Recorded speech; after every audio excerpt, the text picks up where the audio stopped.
interruption, environmental damage, and threats to the public safety. And whereas in 2005, the Federal Communications Commission designated A11 to provide contractors. So guys, we're at the county commission meeting tonight, and I'm not seeing a lot of you guys here. That looks like some stragglers coming in out there. But apparently, the mayor tonight and the commission has decided that public comment is just a problem. Utilities and taxpayers, whereas Black Hills Energy maintains its commitment to educate the public about safe digging practices. So just to give an objective record of everything that happens here, I'm going to go ahead and go live. You guys can watch the city feed if you want, but I'm going to be live here. I got a battery backup. We won't run out of power tonight. And any of you guys that saw earlier the video of Tony Wheeler trying to do her little intimidation, you can see her up there inside the room. It's safe, it's free, and it's legal. Thank you.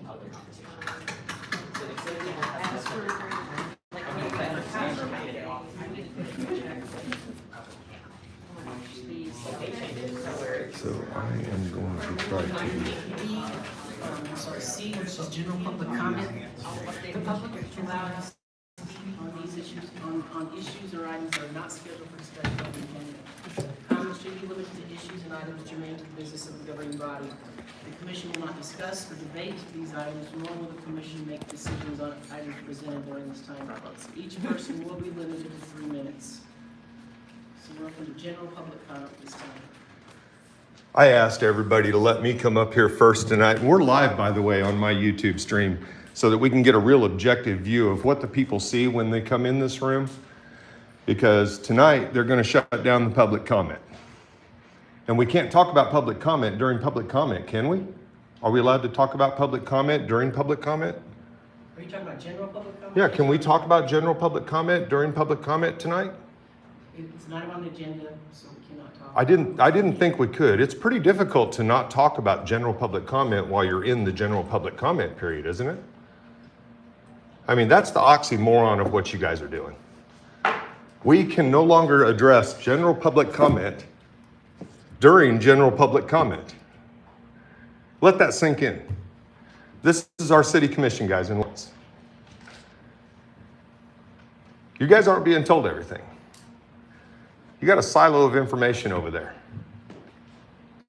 I promised people that I wouldn't disclose things, but time after time after time after I made that promise, another person would tell me the same thing. He's a roadblock to you guys, to the city out here. And he does it on a regular basis. He lies and he spins details. Go look at the city website. Your funding for LCS, I got a little detailed view of that last night. That's interesting how you got that listed out. You've got your 225,000 listed twice, don't you? Michael, please talk to the commission. Mm-hmm. But I can't talk about public comment during public comment, right? How come you don't use your gavel on me? You used it on everybody else a couple weeks ago. How come you don't bang that fucker when I'm up here? I wonder why.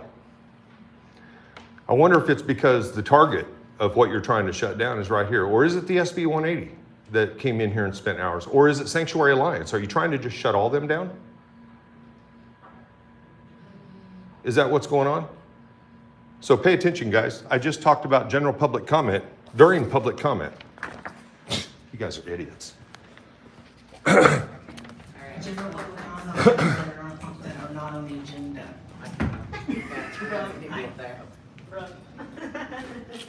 Anybody else? You'll like this. If you don't have the job, it's not to quit. Like, you could get up and say, I resign, and walk out that door right now, and nobody would stop you, because, I mean, what are they going to do? Fire you from a job that you just quit? Wouldn't exactly make much sense.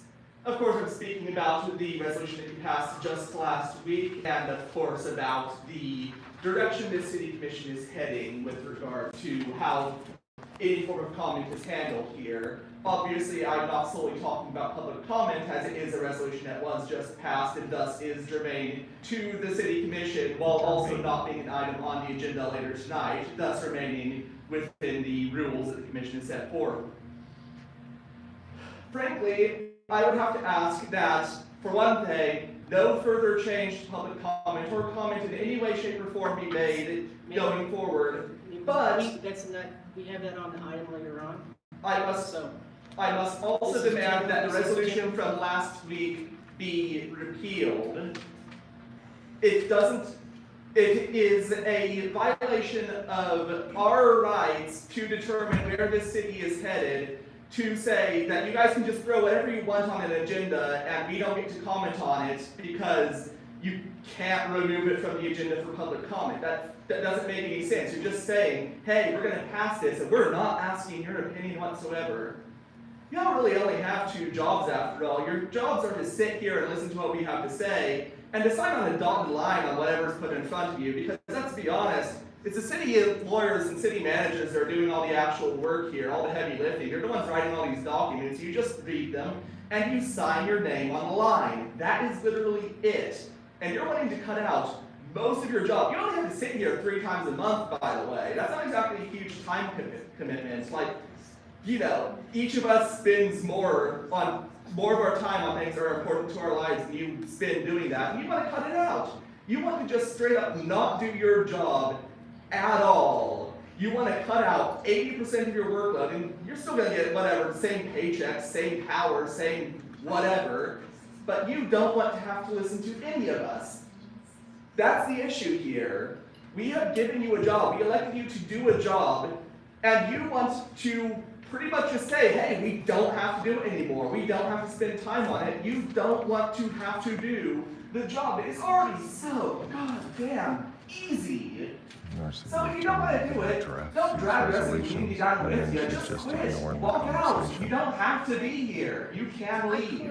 You're allowed to. I give permission. We'll find somebody to replace you in like 2 seconds. See ya. I would ask that when somebody's up here talking to please be quiet. It's hard enough to hear as it is, so please. Are you actually listening? Any other general public comment? This is different. Attention is hard for me on this one. My name is Sherry Ellen Becker. Thank you for allowing me to speak tonight.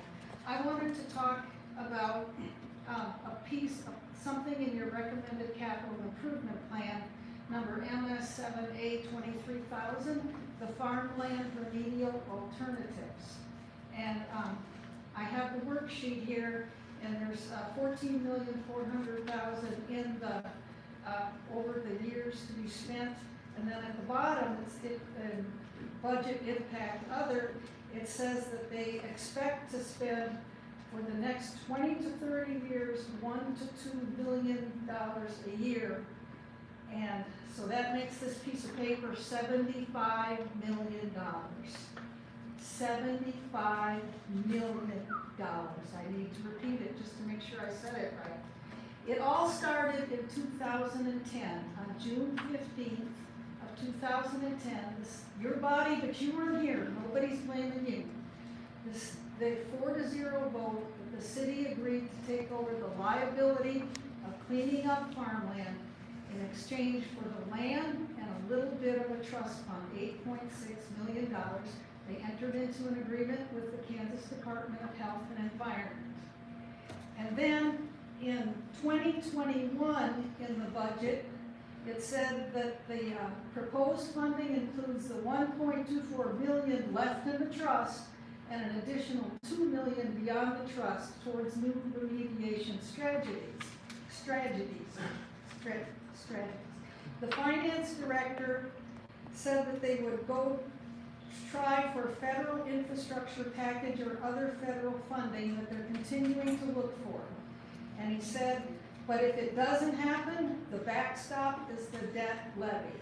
So here we are, and my questions are, is it everything? Is it the staff time? Is it the capping for the MSO? Is it any additional capping that might be needed? Is it the staff time that has accrued over the past that perhaps has never been billed to the project because it was just staff time? And you know, $75 million is 300 33 Prairie Park Nature Centers. We could have one on every third corner.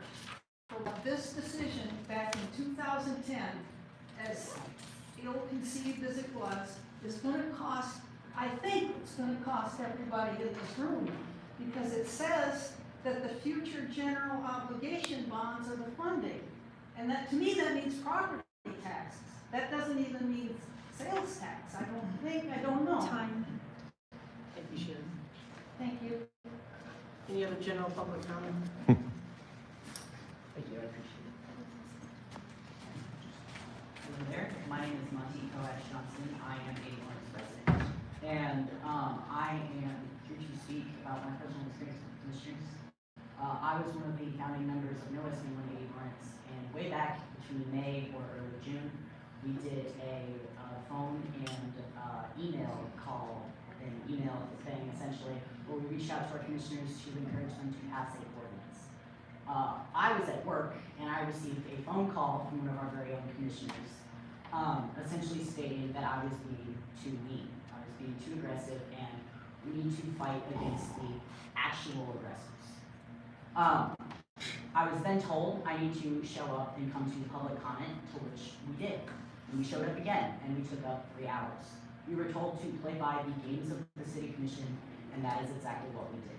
We got ordinance 9999 passed, which I still see as a giant success, and I know that the commission does as well. However, it is detrimental to hear that we are thinking about essentially changing our rules, as it almost seems that you are trying to act as people in Lawrence are against you. This is really difficult to hear, and I call on to not change how we do public comment. Sir? That's all I have. Thank you. Good job.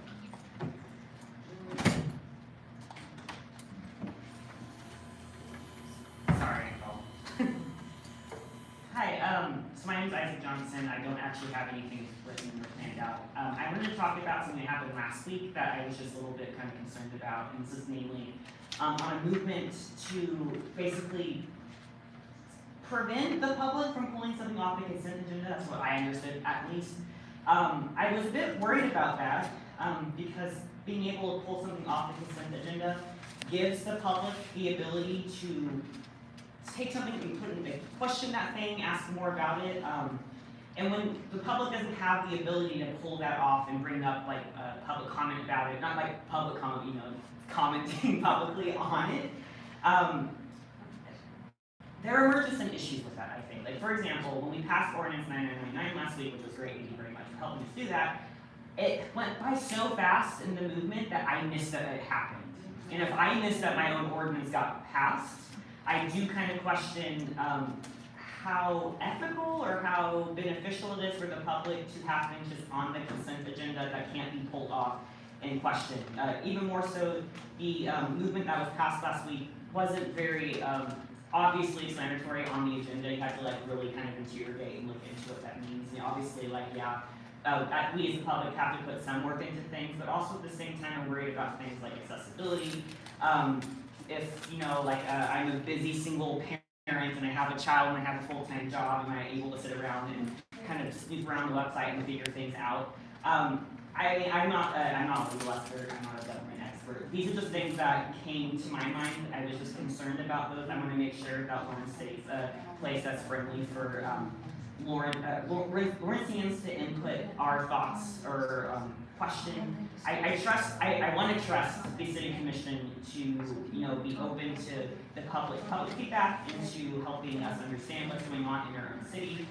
You know, we vote for you. We want good things to happen in our city. So that's just kind of my scattered thoughts about what happened last week. I just wanted to bring that up. I didn't get to do it until last week. I didn't know what happened back then. That's all I have. Thank you. Thank you. Any other public comment, general public comment? Hi there, I'm Kevin Elliott. I speak with the voice of the citizens of this community. The city has done a lot to improve. Mayor, I'm sorry, someone's being very loud and I can't hear Kevin. Excuse me. Excuse me. I'm Sherry, sorry, Kevin. we need for you folks to be quiet so we can hear the speaker. Thank you for that.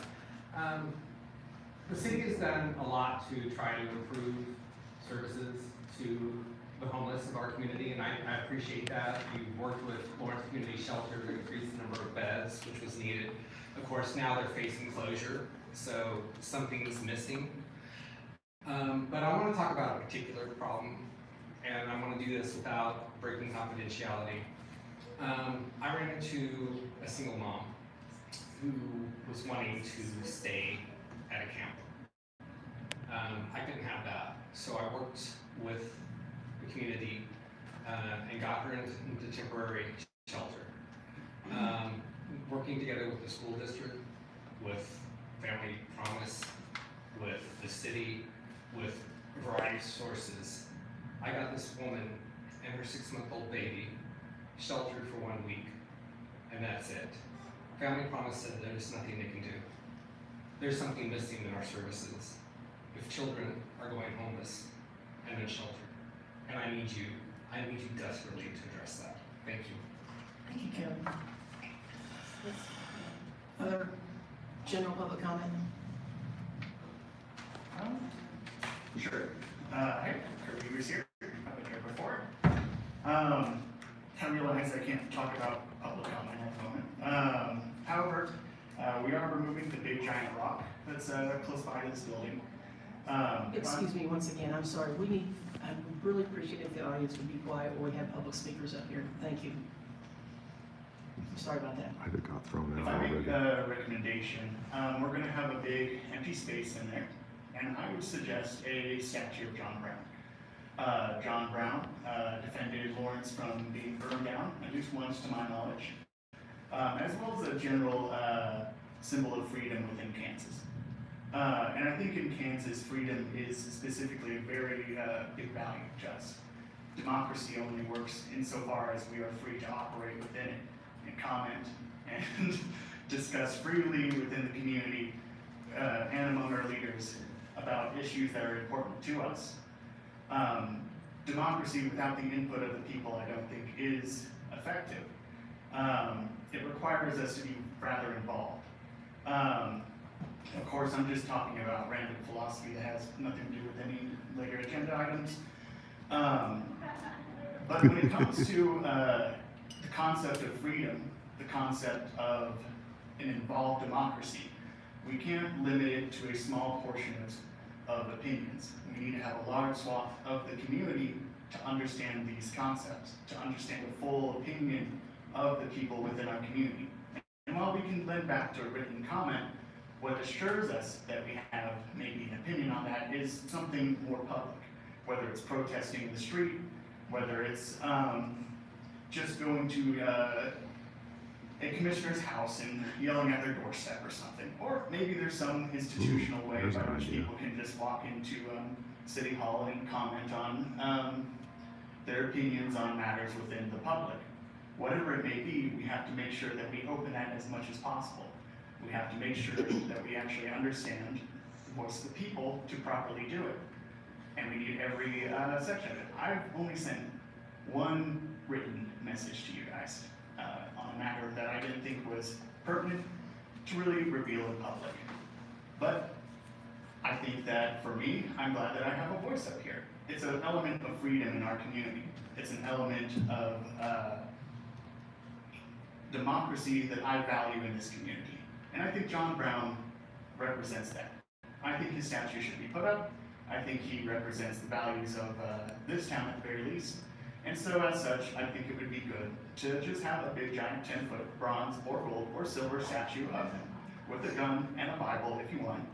And that would be pretty cool. That'd be pretty poggers. Anyway, thank you for listening to me while I can. And otherwise, have a good day. Other general public comment? John Brown would have been arrested today. Damn right. Excuse me, I'm from South Lawrence. I also wanted to echo concern over something that happened last week. As I was saying, I was here to watch the final consent approval of the ordinance 9999, and I was watching for something, and I also missed when it happened, so I have extreme concern that the public is no longer allowed to pull something off the consent agenda, because if we see that it's there to begin with, we need to be able to pull it off, to talk about it. So want to voice my concern for that, and then am I right in understanding public comment in general will be discussed later in the meeting? Correct. Thank you. My name is Kathleen Christian, and I'm commenting on an article I read today in the Lawrence Times about the commission wanting to do away with public commenting. Ma'am, that's gonna be on our agenda a little bit later on, and you can speak at that time about that. Right Okay, now, I was this is just, confused about that's that. okay, Thank you're you. fine. Thank you. Hi. Hi, can you hear me? Okay. Great. My name is Ray Flores Pena. I'm also here as a member of NOSB 180 Lawrence, but also just as a general Lawrenceian citizen since 2018. I'm concerned about some things in the city, but since we can't talk about general comment, I'm just going to follow up with what the person suggested a couple folks ago about the Secret Red Rock project. I think definitely public art is a very wonderful way to connect people together and unite a message, and especially a message of freedom and being able to express your opinion. And John Brown is really cool, but we must note that the Sacred Red Rock was stolen. I'm an indigenous man, trans man. It was stolen from Native people, and as much as I love John Brown, I would not be comfortable with putting up a huge statue of a big white cat. I know he was really cool, especially for the time, but I would like to suggest that maybe you could contact with many of the talented indigenous artists in this community, like, oh my gosh, off the top of my head, Mona Cliff, she's a great muralist in this community. There's so many, Haskell, there's so many wonderful people there, but it'd be nice to have some input if there were to be something new put up in that space where the Secret Red Rock was from the Native community here, because we want to feel like we're included in Lawrence Matters because we're citizens here too. Yeah, thank you. Thank you. Other general public comment on items that are not on the regular agenda? Hello, my name is Monroe Hansen. I use they, them pronouns, and I am a Lawrence resident. I have been here for over 3 years, and I have really enjoyed living here. I think that Lawrence is a very special place. I think that we do things very different from other places in Kansas, and that's why a lot of people are here. And sometimes I see that we may be looking to other cities in Kansas for examples, and I wonder if maybe we should be setting our own examples sometimes instead of following along. So in addition to that, I was here last week, and I was quite disappointed that resolution 7496 was passed. I did speak at that time. This resolution eliminates the public's ability to remove items for further discussion and public comment on that agenda item. I was here last week as well, and I was one of seemingly a few people that did notice that the consent agenda just kind of went by really fast, which is the purpose of the consent agenda. I understand you guys have to get through your meetings. But I think surely there must be another way to hear from the people that you are supposed to represent, rather than further restricting people's ability to comment on items that might be on the consent agenda. And then I have a different item that I would also like to talk about. I was poking around on the city's website, and I'm usually pretty good at finding information, but I was unable to really find a lot about the city permit and approval process. So I just wanted to ask a little question here about the Belgian waffle race permit, and if that is being considered, and who approves that, and where people that have problems with that might go, besides this wonderful public comment opportunity that I have here at the start of our meeting. The Belgian waffle race has transphobic race policies, and what I was able to find on the city website is that a permit can be denied or revoked if it conflicts with a city ordinance. So isn't it great that ordinance 9999 was passed last week? So I think I would love to have access to some of that information on how the permanent policy works. Then finally, in my last 20 seconds, I would like to speak in support of a Crown Act here in Lawrence. I believe some people have emailed in about that, and I just want to iterate that a previous study by Dove in 2019 found that Black women were 1.5 times more likely to be sent home, or no Black women sent home from the workplace because of her hair. So Thank you. this is important. Thank you. Further general public comment? Chris Flowers in the house. Hi, this is Chris Flowers, and I kind of came in late, so I don't know all of the comments that's happened, but it seems some people are kind of unhappy with the changes made to consent agenda, and I just want, I guess what I'm kind of unhappy about is the amount of time that the public was given. You know, the mayor asked for it to be considered, and then the next week it's brought here. The staff might have been ready for it, but I don't think the public was ready for it in 1 week. Because if the public was ready for it in 1 week, there would have been some of the people that are speaking now would have been here last week speaking against it then. And they weren't here because I don't think they really had enough time. Like, activists didn't have enough time to organize with each other. Because, I mean, it's not just one group that's affected, it's numerous groups that are affected by like changes to this, and they could have reached out with each other and come up with strategies, and I don't think they were given that chance because this was rushed through. And also I think it should have been I think it should have all been considered at the same time and not broken up into different segments.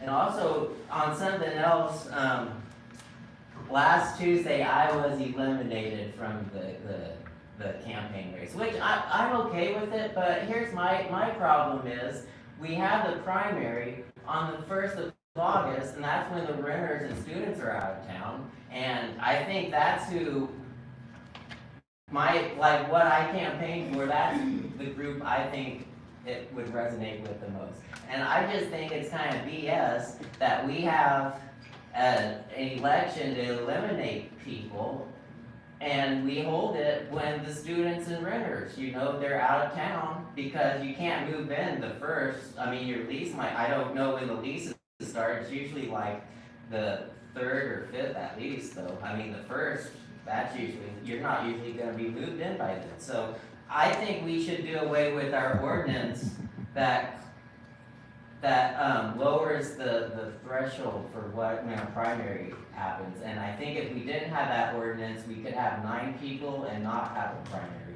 And if we don't consider that, I think we need to look at ranked choice, because have this thing where we have a primary when the students and renters are gone, I think that needs to change. And I think y'all need to look at that. Thank you. Chris, thank you. Any other general public comment? Greetings, this is Jeremy Roth-Cushel. I want to speak to the physicality and the orality of this space.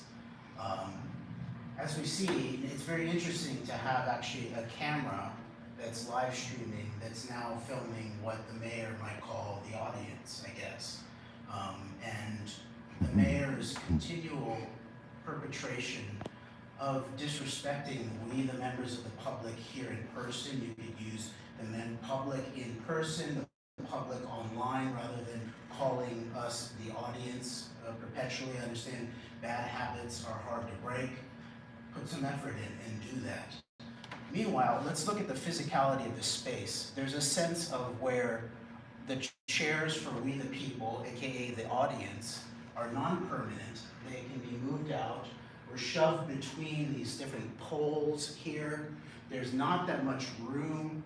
We're sort of shoved against the back. There's a sense that the physicality of this space was designed without we, the people, the public, in mind. Then we have the issue of some of the actual real serious power structures in this town. that have been identified before. It's not clear-eyed whether I can look over there at the power structures, talk about their position. I won't identify them by name, but we do know that as I pointed out before, the history in this country of the city manager system comes directly out of Reconstruction era United States as it was beginning to move into the progressive era, when now free Black Americans were beginning to organize in terms of their interests and their numbers in ways that would have been good not just for themselves, but more generally the entirety of the American people in relationship to certain illegitimate entrenched interests. At that point, certain power structures, including the Ku Klux Klan throughout the country, on up to the presidency in the figure of Woodrow Wilson, who infamously showed Birth of a Nation in the White House, basically white nationalism in the White House, supported the institution of the city manager system.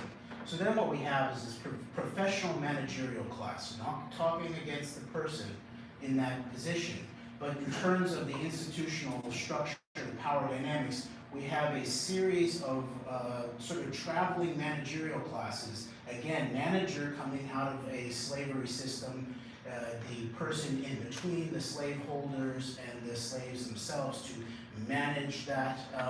So I think we need to look then, of course, at city legal. We have a city legal group that came into power at the very same time as a now felon developer was pushing through a basically bought-off city commission things that were against the spirit of the town's laws. Jeremy, any general public comment?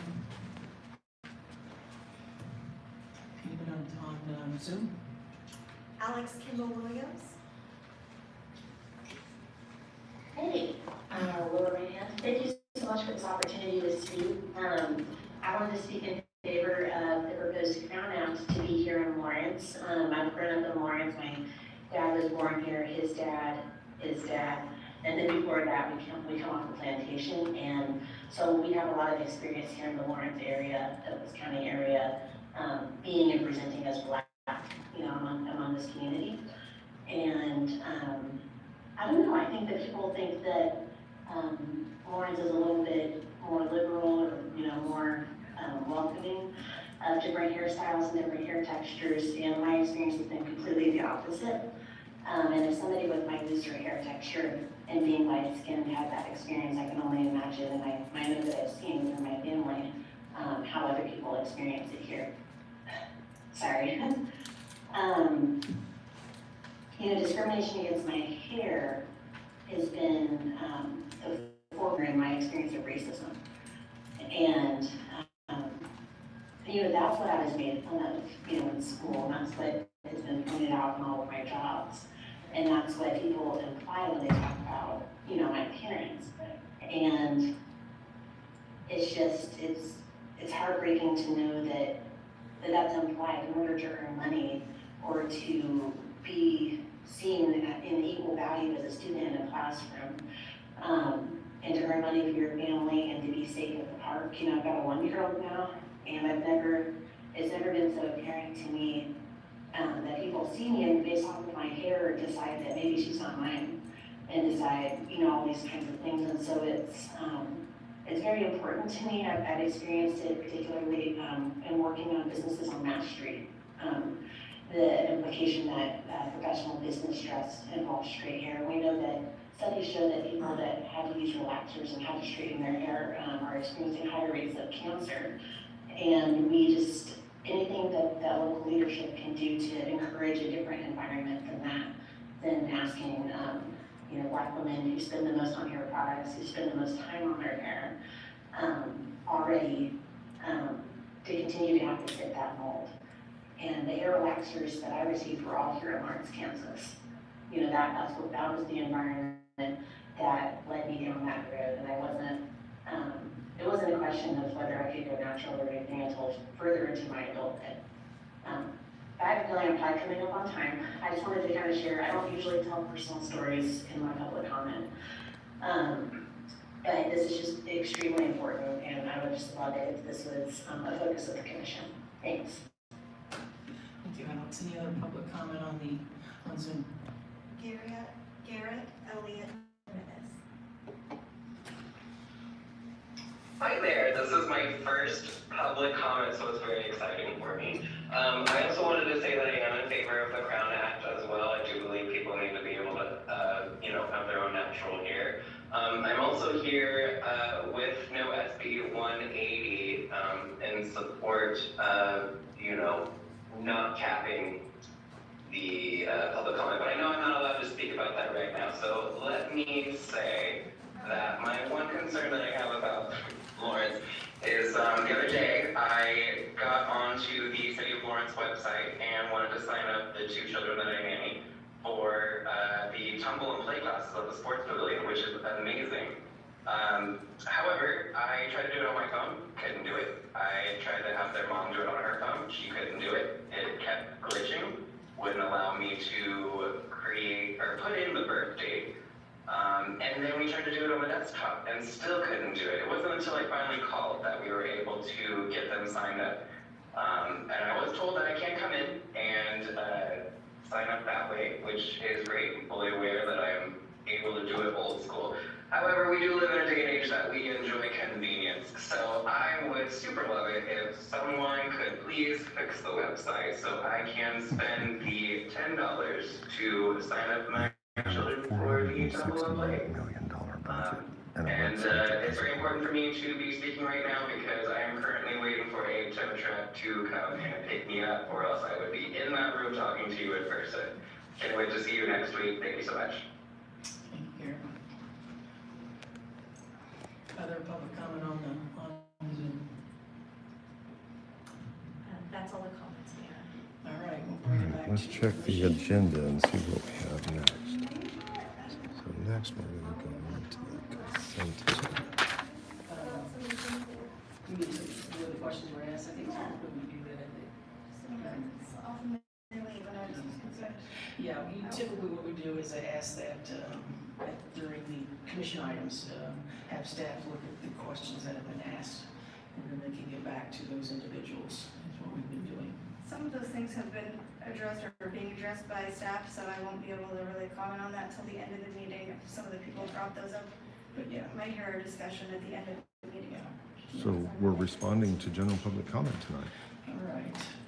Moving on That's to unusual. Item D, consent agenda. Items on the consent agenda are considered in one motion, approved by one motion. Okay, guys, I'm going to step outside here and just tell you what's going on. The reason that we have that title is because we weren't allowed to talk about public comment during public comment because tonight they have it on the agenda and they're trying to pull our ability to have public comment.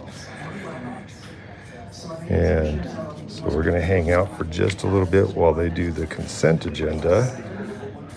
And let's look ahead here.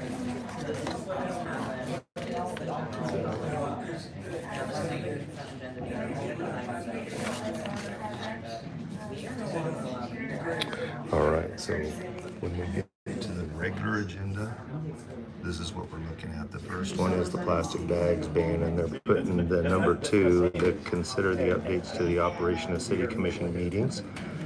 That is where they're going to try to change our ability to make public comment. So hang with me for a little while. We're going to get there, and it's going to get wild because the room's starting to fill up.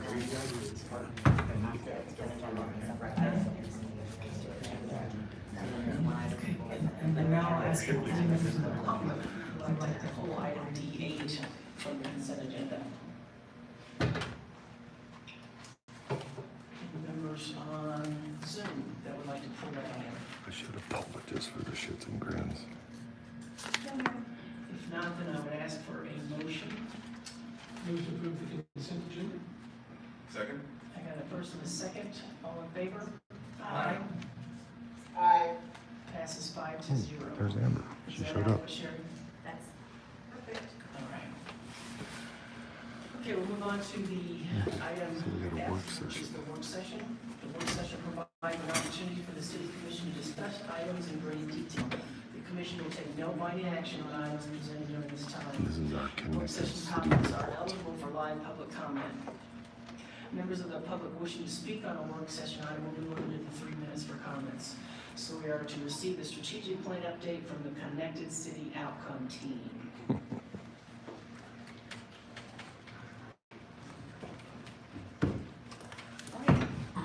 evening, Mayor and Commission. Melissa Sieben, Director of Municipal Services and Operations. yes. And I have with me here tonight someone who's very familiar to you, Norman Carter, our assistant with MSO. We're just pulling up our slide deck here so that we can. Actually, I'm gonna step out here. Because up at the podium right now, and I'll turn around here so you guys can kind of see that up at the podium right now is Melissa Sieben. And she is the person who, a few weeks ago, the union rep was in here and talking about they were going to sue the city. And because he had said Melissa's name a couple times, the mayor had gavelled him out and told him he couldn't do that. Well, then I got back up there a couple minutes later and I said her name a couple times and the mayor didn't throw me out. And you see, it's the inconsistent policy that's creating this rush to control the public comment. They want to shut down certain people and they want to let others go. It's just like a little bit ago when we were in there and they were talking about the people that were making noise in there. And if that had been me and somebody else, one of my friends in there, we'd have been thrown out and arrested. And that's the difference. But what's going on right now is the no-name person that we can't talk about. And this is the person that runs the MSO department, Municipal Services and Operations.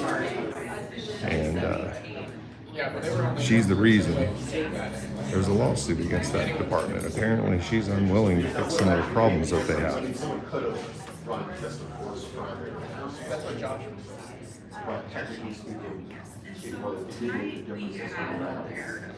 But we have people hanging out outside, ready to come in, way back in the back.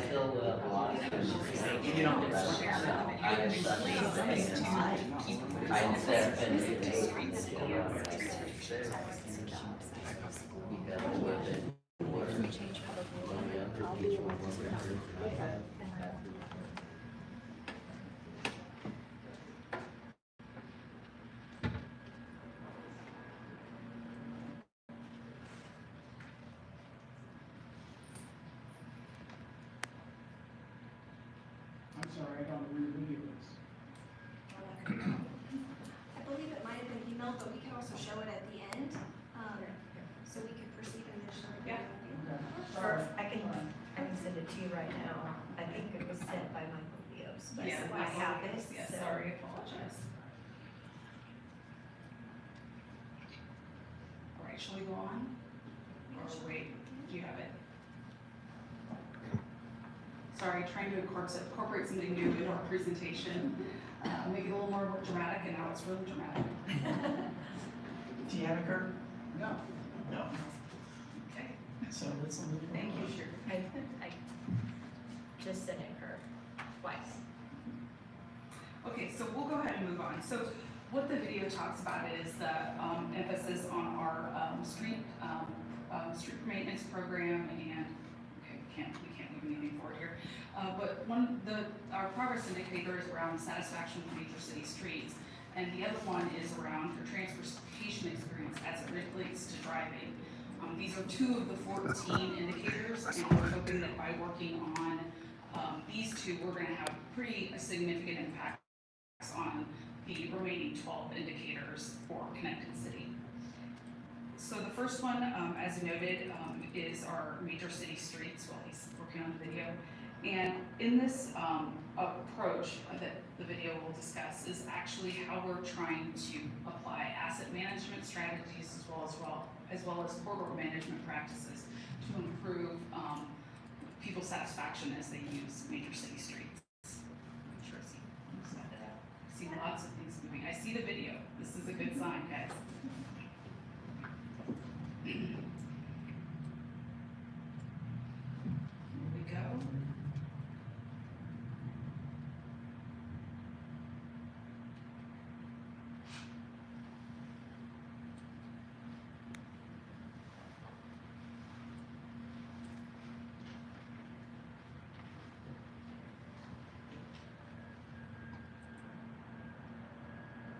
Yeah, this isn't looking real good. Okay, that sounds good. Well, it'll be available soon on a social media outlet or websites near you for you to see.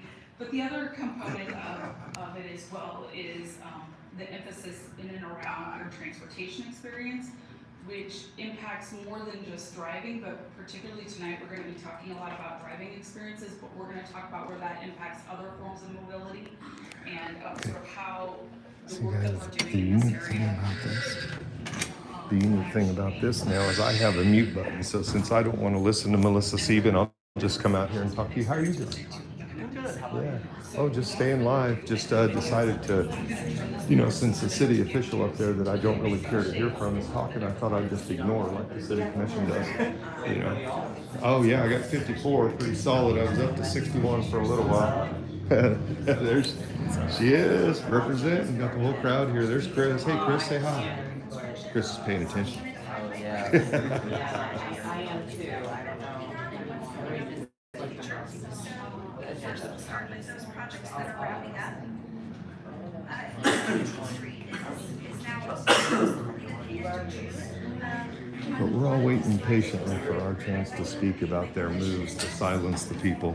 And there's people outside, and I'm sure there's a couple more that's going to show up. And then I know that there's a few that were on Zoom a little bit ago that are going to come back in and talk. I'll back up here a little bit. If you guys have any questions about City Commission, I'd be happy to answer right now. Hey, Slim, you should come down here and join us. I had suggested that they quit their jobs. Yeah, I think that's not a bad idea. Slim, you ought to get out your house and come on down here, man, and speak publicly, or at least log in. And, you know, if anybody out there wanted to go out to Lawrence Civic Web and put up the Zoom link or something, and everybody could log in on Zoom and start commenting when we have public comment discussion here later. You know, because if you've enjoyed these meetings and you want to keep seeing the public in here telling these city commissioners what to do, they need to hear from you. And, you know, I don't know that anybody really enjoys these meetings, but they damn sure still need to hear from the public because we're the ones that matter in here. And the crazy thing about this system of government that we have right now is we vote for those 5 commissioners that are up there, and the guy that runs the city doesn't answer to us, so he doesn't have to say a goddamn thing to us. He just ignores us all day long, and his offices ignore us all day long. And you saw what happened earlier when I cornered Tony Wheeler and started asking her questions about homelessness. She decided to start running away and wouldn't answer questions, but then she tried to name drop my wife in there to try to intimidate me out of asking her questions. You know, I don't know what these people don't understand about I don't have leverage points. And you're not going to leverage my wife against me either. And here's the funny thing is she talks about being great friends with my wife. Okay, we've vacationed with some of her college friends from the past. And Tony Wheeler's never been involved in any of that. And to my knowledge, my wife has not had any contact with Tony Wheeler in almost 20 years at least. So the idea that she wanted to stop and ask about Tony during that interaction, or ask about my wife during that interaction, was it laid bare what the intent was. The intent was there to intimidate me out of bothering her with questions that she needs to be able to answer. But that's what they do.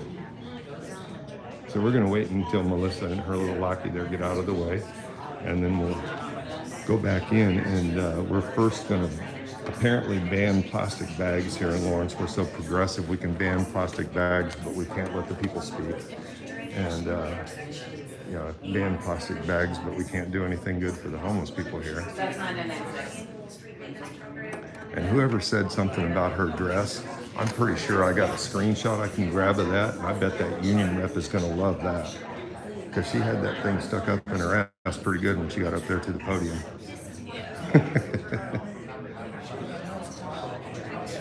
You know, that's the advantage of having a camera in here that I control that they don't control.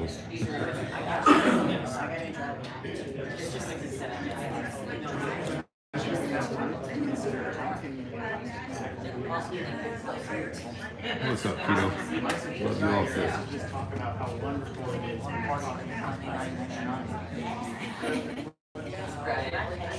So yeah, we're just waiting on the agenda to move along. Get these dumb MSO people out of the way that generate lawsuits against the city.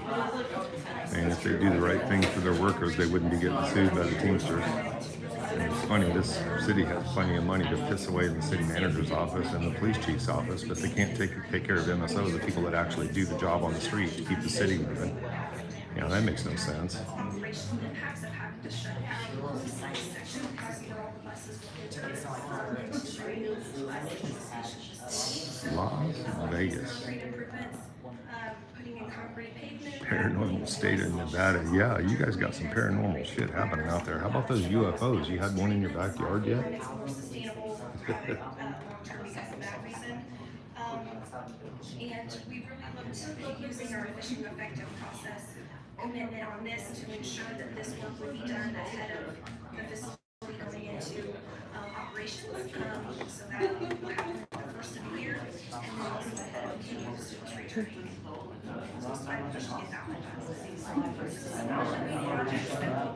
So yeah, speaking of MSO, I can't tell you how many water main breaks there's been in Lawrence here recently. And our neighbor up the street from us, I think he's had his driveway replaced 3 different times because of water main breaks in front of him. So he's got another brand new driveway. And I thought about going around and taking a picture because we saw another one where somebody was getting a brand new driveway, and I was going to do Oprah on that time. You get a new car, you get a new driveway, you get a new driveway. Because I'll tell you what, we've been replacing driveways right and left because our water pipes are rotten, breaking apart in the heavy rain and the heat cycles that we're in. That East 23rd Street project that she's talking about right now, that damn thing's been going on for almost 2 years. Well, there's something really bad this year. What is that, John? Wow, we're starting to get the Bulls on this for the past few years, like 20, yeah. We need some more games. I have some family that live in Andover and heard some stuff about that. What's going on here? What we're waiting on is we're waiting on our city commission to get done with the bullshit that we don't care about because we're the public and we matter. And they're going to gavel us out. So I basically gavelled them out and came out of the room so you didn't have to listen to their dribble while we wait for them to get to the issues that we want them to get to. The first one that they're going to get to is banning plastic bags. We're progressive enough to ban plastic bags, but then right after that, guys, you're going to enjoy this. They're going to try to shut down the public from being able to come in here and speak to them. There's different proposals that they have about how they want to do this. I do believe there's a proposal coming from the people that should be workable. But the idea of doing this now is crazy. If they want to do this, they should be waiting until after the election, until after we have a new commission seated. Because this move right now, after everything that's happened in the last few months, it just lays bare the motive behind it. They're wanting to shut down the people that have come in here and made them sit in those chairs listening to the problems for hours on end. And they don't want to have to do that anymore because what they're having to deal with the fallout from having a shitty city manager. And they won't do anything about him, so they're going to shut us down because we're in here bitching about the job that he does.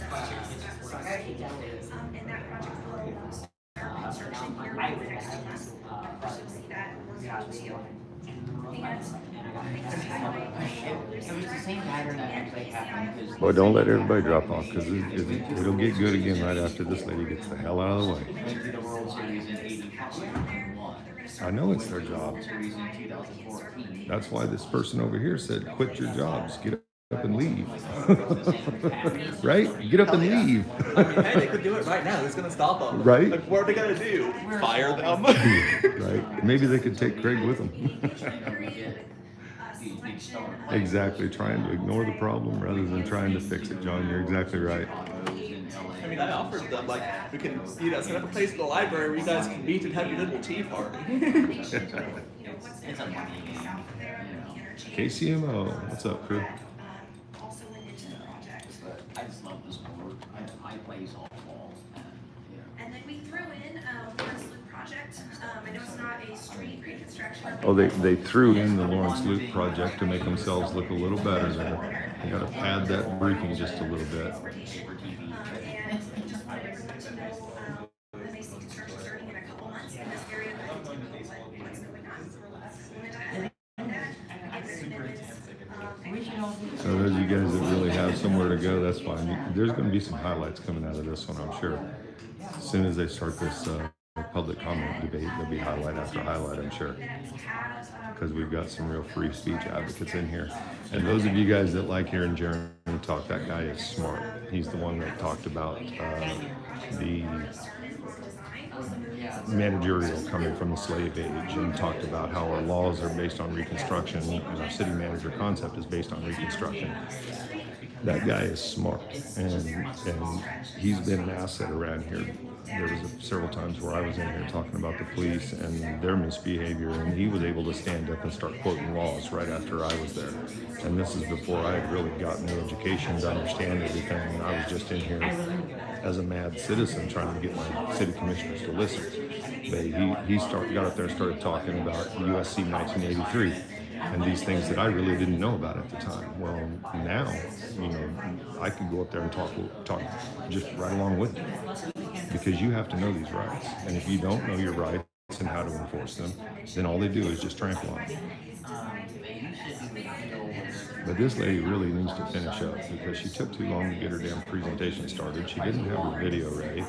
You know, hell, they took at least enough time for 3 more public comments while they were getting her stuff ready. So they shut us down and then waste time up there. And this is our professional city staff. John, what are these cases that you're putting up? Tell me what these cases are that you're putting up. And so 8th Circuit.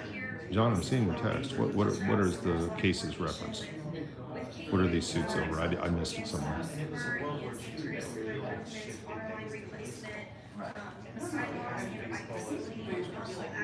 No, they're definitely unorganized in here.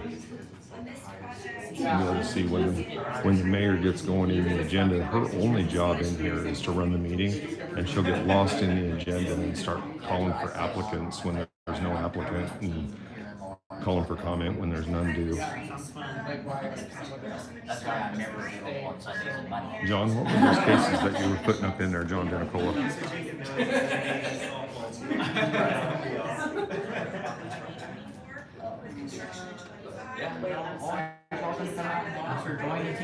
Speech or offensive speech, yes. Free speech or offensive speech. And you know, offensive speech is legal, and there's the fighting words doctrine that really comes into play there. As long as you stay outside the realm of the fighting words doctrine and you don't get into harassment and things like that, free speech is open, and it's able to be utilized in any way, any word. There's not a word that can be criminalized. It's a matter of the intent behind the word. A lot of times, if your intent is to inflict some kind of harm on a person, then yeah, you've got an issue. But obscene speech is still free speech, yes. Cone v. California, I know that case. That's what gives me the right to drive around flipping these LPD cars off. And I told them the other night, every time I see a sheriff deputy, you know, I'm waving at the sheriff deputies because they don't treat us like shit. You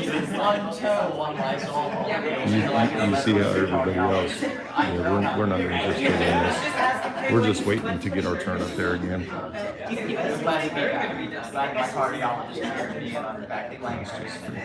Public debate can be rude and loud. Yes, it can. Yes, it can. And you know, there was a man up there earlier, and it was actually Jeremy, that was talking about John Brown, putting a John Brown statue up. Let's talk about John Brown and who he was. This is one of the fathers of our state, one of the people that helped establish Kansas as a free state. In this day and age right now, if John Brown came into this city commission upset about something that the city commission did, there's 3 police officers in there right now that would be handcuffing him and taking him to the Douglas County Jail. And he would not be able to bring his gun in here. I'm not so sure he'd be able to throw his Bible around even. I don't know where our government officials are on that. But, you know, if they tried to stop that, I would hope that he would throw it at them. But the reality is this is where we started, and he would not be welcome in this room at this point in time. And he's somebody that we as the state of Kansas hold up as a state hero, somebody that helped us become who we are. But we're turning against everything that he was. Soft. We've become soft. Can we have buses that come more than every half hour? Please? We the people. That's right. 55 million? I still want to know out there in Nevada, you got a UFO in your backyard? Got any good videos, anything crazy out there? The town commission will hear from the good people. Yeah, they're going to tonight.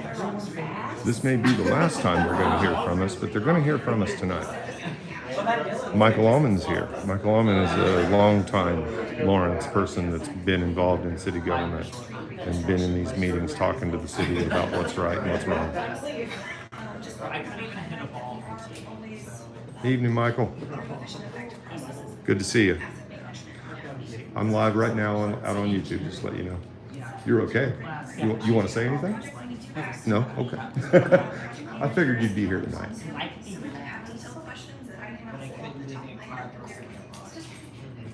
Is she about done? Oh no, now we're going to show the video that they were going to show at the beginning. So we'll give them a little more time. Maybe. That's if Kirk can get the video to work.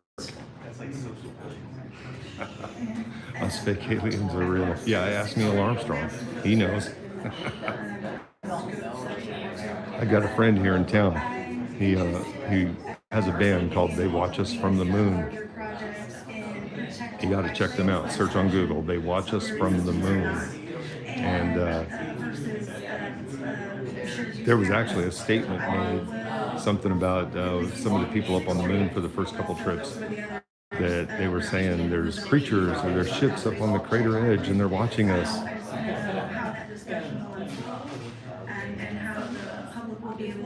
So there's Courtney up there having one of her last paydays at the microphone because pretty sure she's not going to make it through the election. People just don't like you very much, Courtney.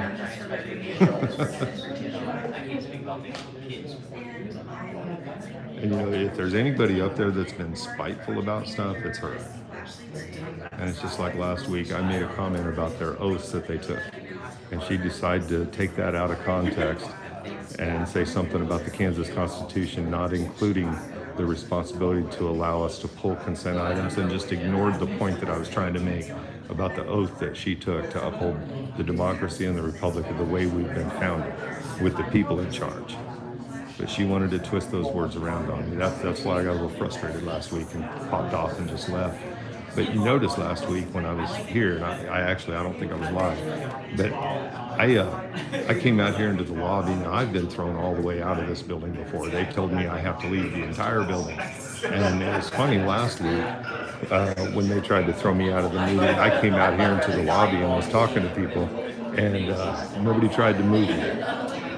Nobody tried to move me on out of the building. Do they understand the concept of public photography? I think they're understanding it tonight. It's kind of like Jeremy said, you know, it's interesting that we have a live camera able to watch them while they're behaving as the audience this time around. So it looks like we've got our last MSO presenter up there, and I don't think they're going to get that video working. I just don't think that video is going to get to working tonight. Another public commenter coming in.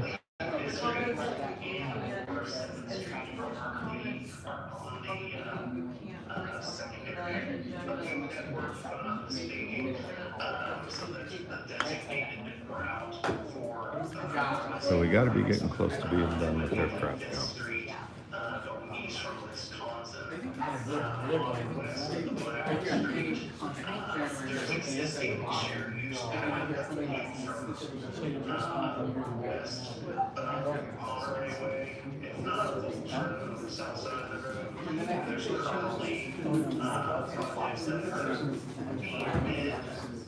So is anybody out there playing bingo tonight? Did anybody make a bingo card and pass it around in town? Do they have their own? These people have no constitution. What are you talking about?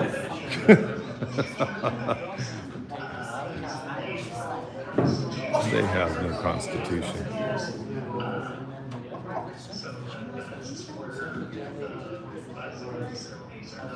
We got to be wrapping up here with that, I would think.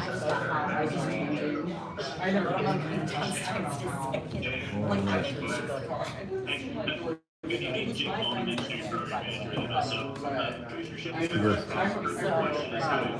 had to leave for something.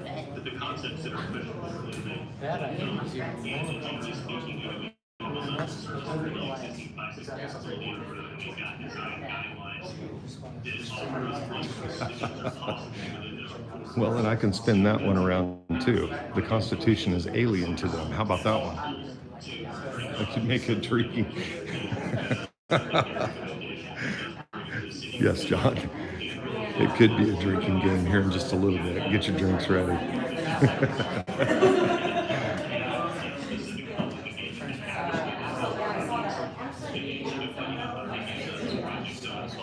I didn't make it. What happened with public comments? We weren't allowed to talk about public comment during public comments. But if you come down here, we still haven't gotten to that agenda item. So any of you guys that are straggling, you probably got a good 20 to 30, maybe even 45 minutes to get down here to be able to speak to that. Hell, some people at work play that drinking game anyway.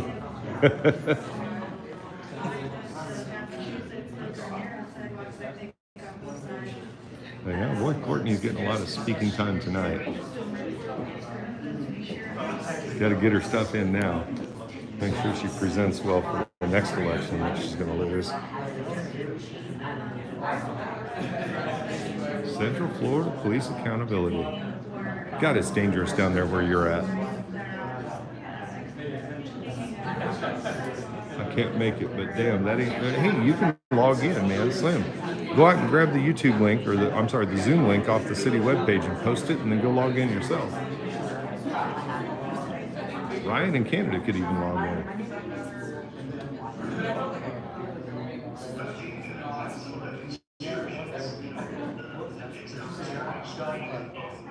Nobody, what? No body cams. Our cops have body cams up here, but it's funny when they try to prosecute you for something and they give you the discovery, half the body cam footage is missing, and then some of it actually looks like it's been trimmed up to only give you what they want to give you. And oh, forgot to update you guys on that. I went to court this morning on the trespassing case, on the first one. I was supposed to have a first appearance today and another first appearance next week. Well, the judge decided to go ahead and let's just get them all out of the way right now. And so we're set for trial on the 21st of September. We got both cases happening back to back. I did keep them separate because they have separate facts and separate people involved. But we got both cases back to back. I'm doing this pro se. And at one point, the judge, there was some confusion about this because I'd sent a contact to Elizabeth Apoka, the city prosecutor, and she would not respond to me. And they said that, well, there was some question about whether I was represented by an attorney. And I told the judge, I said, no, my attorney is withdrawn. I've had him withdraw. And he gets all panicked. He's like, well, do we need to get you another attorney? If you need time to hire another attorney. I was like, no, Judge. If I needed another attorney, I could hire one. I'm just fine. I'm doing this pro se on the matter of importance here. And hey, man.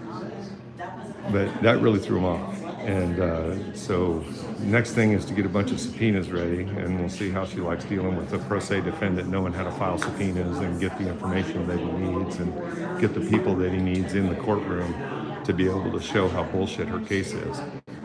And we're going to be able to talk about some other stuff that happened over there too, like a guy about to pull his gun on me because they got the 911 call mixed up and decided to call it a disturbance instead of a constitutional challenge to a trespass that was done peaceably.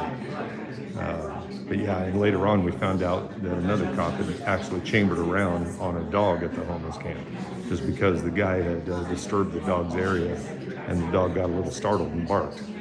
Yeah, because our cops are scared. You know, officer safety is all that matters.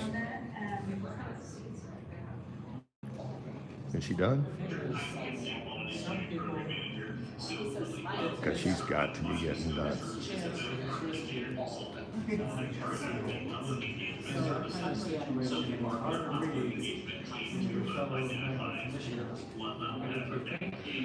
So I think what I'm going to do is when they're done, hey, so I wanted to ask you something. So what do you say when they're done up there? They're gonna allow public comment, right? We're gonna talk about the cities probably.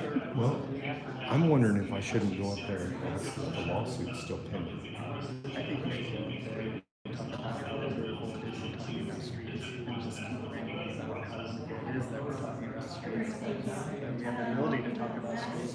Oh yeah. What do you think, guys? Shall we go up there and just rave about how great it is that we can talk about streets? But I really want to ask if Melissa Seidman has actually answered the lawsuit from the Teamsters Union. You knew about that, right? A few weeks ago.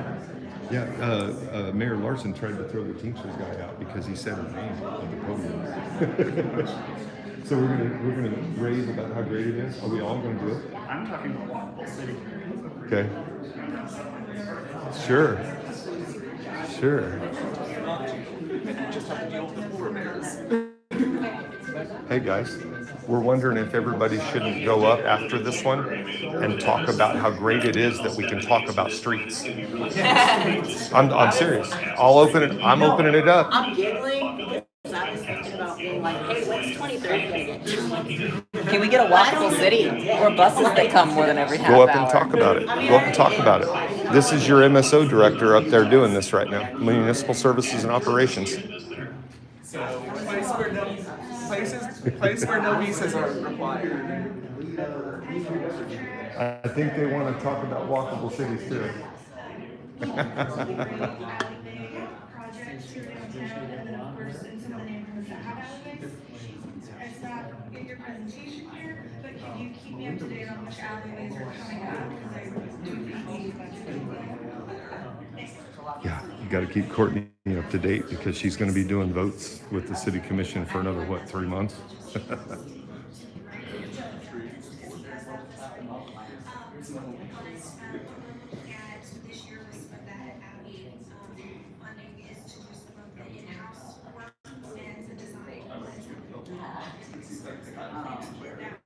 All right, so we're about to have to turn the mute off and go ahead and go back in here.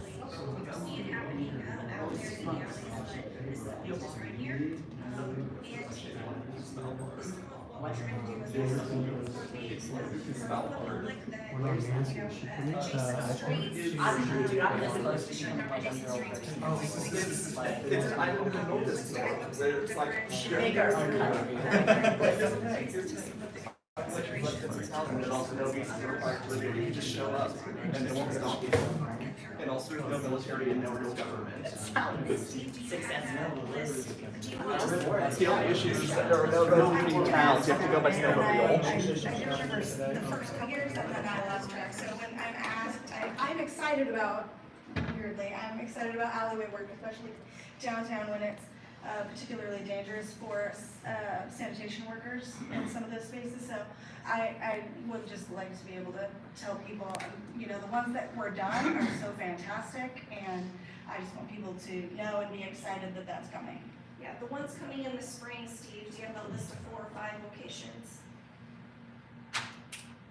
Yes, the ones for what was originally lined up as a 2023 bid package is, so essentially we had 20 alleyways identified for design, basically looking at taking us from 2023 to 2026, but the first 5 or 6 that we're looking at to go to bid later this year or first of this next year is the 900 block between Mass and New Hampshire, the 1200 block between Louisiana and Ohio Street, 1300 block between Tennessee and Ohio, the 900 block between Mississippi and Illinois, which would be just the north-south section of a T-shaped alley, 800 block between New Hampshire and Rhode Island, the mid-section of that, basically like where the farmers market is at, basically there's a stretch in there that's needs improvement, and then also the 700 block between Mass and New Hampshire is what we're looking at the first round of alleys to go to bid construction. there's another 14 of them, so maybe you want me to go down the That's list. okay. And I think it's on that dashboard, that portal as well. Thank you. It'd be visible on that. That was a great segue into, we have a new interactive city projects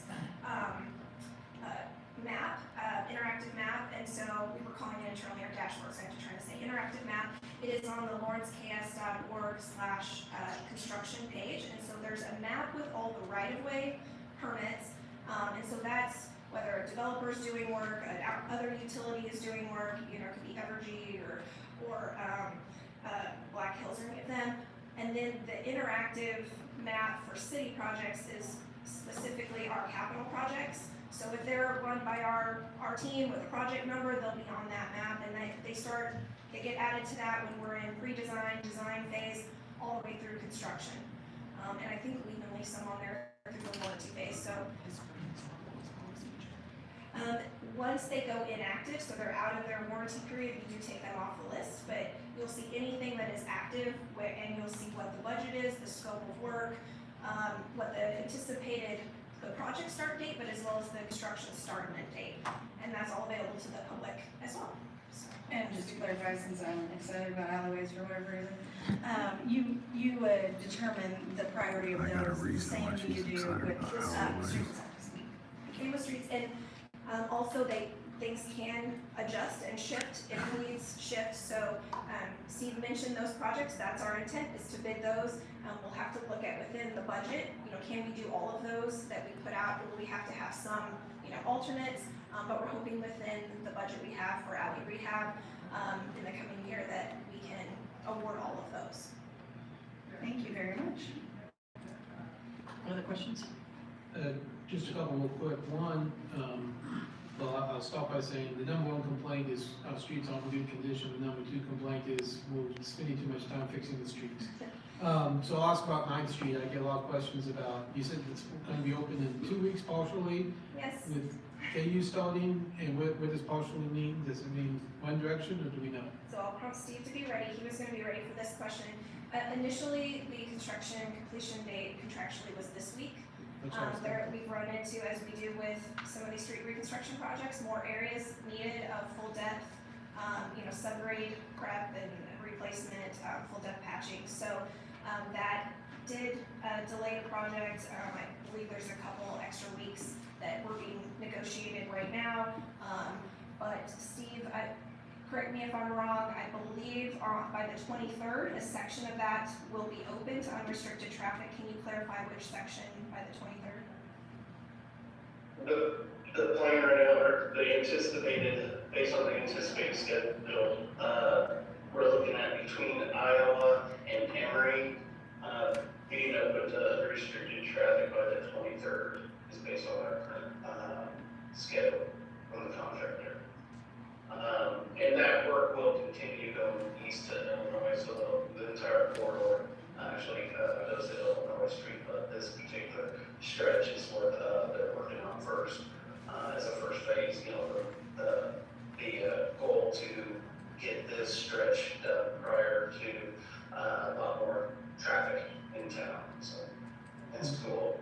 And when will that second phase start from Emory to Illinois? Is that immediately, or is that after? It'll be continuous. So yeah, basically just looking at it as progressing from west to east to Illinois and opening up areas back behind there. So once we can get into like the wider sections, we are able to have traffic and be able to perform the work under traffic by closing 2 lanes and keeping 2 lanes open for traffic, continuing east and west.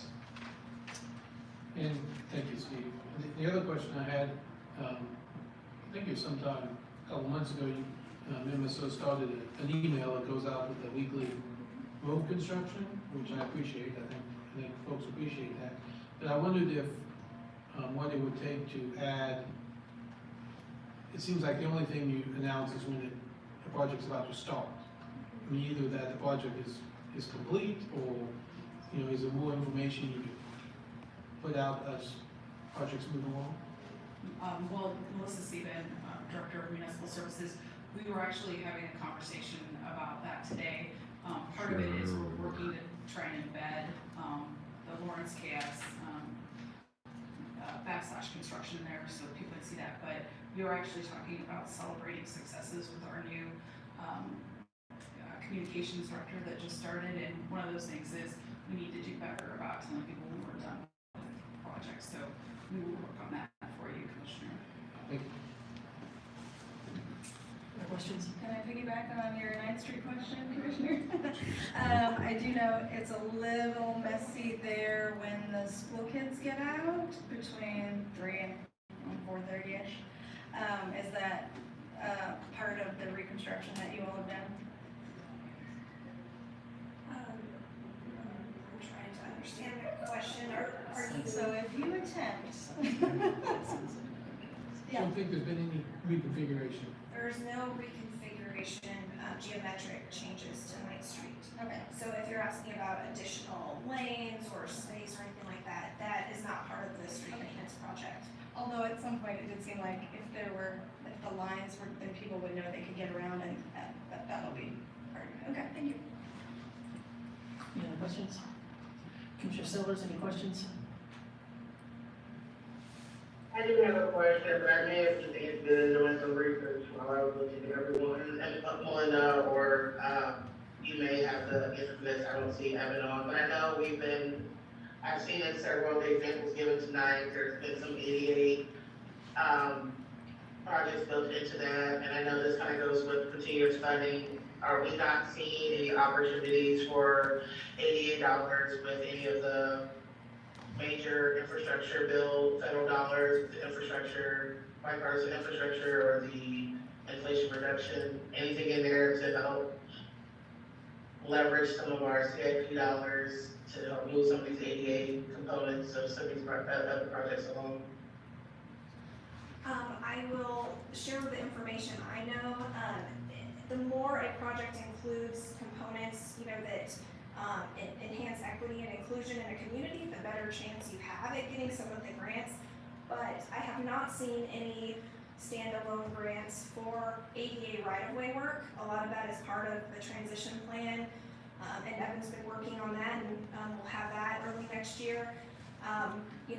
Communities across the country are facing this, and so what we're doing with the ADA funds we have available right now is addressing the ramps as much as we can, and then we have separate projects right now, addressing the sidewalk hazards and full ADA reconstruction of city blocks. When just panel replacement would not achieve the ADA compliance, but we're going to have, I think, a more comprehensive plan with that ADA right-of-way plan when that transition plan comes out.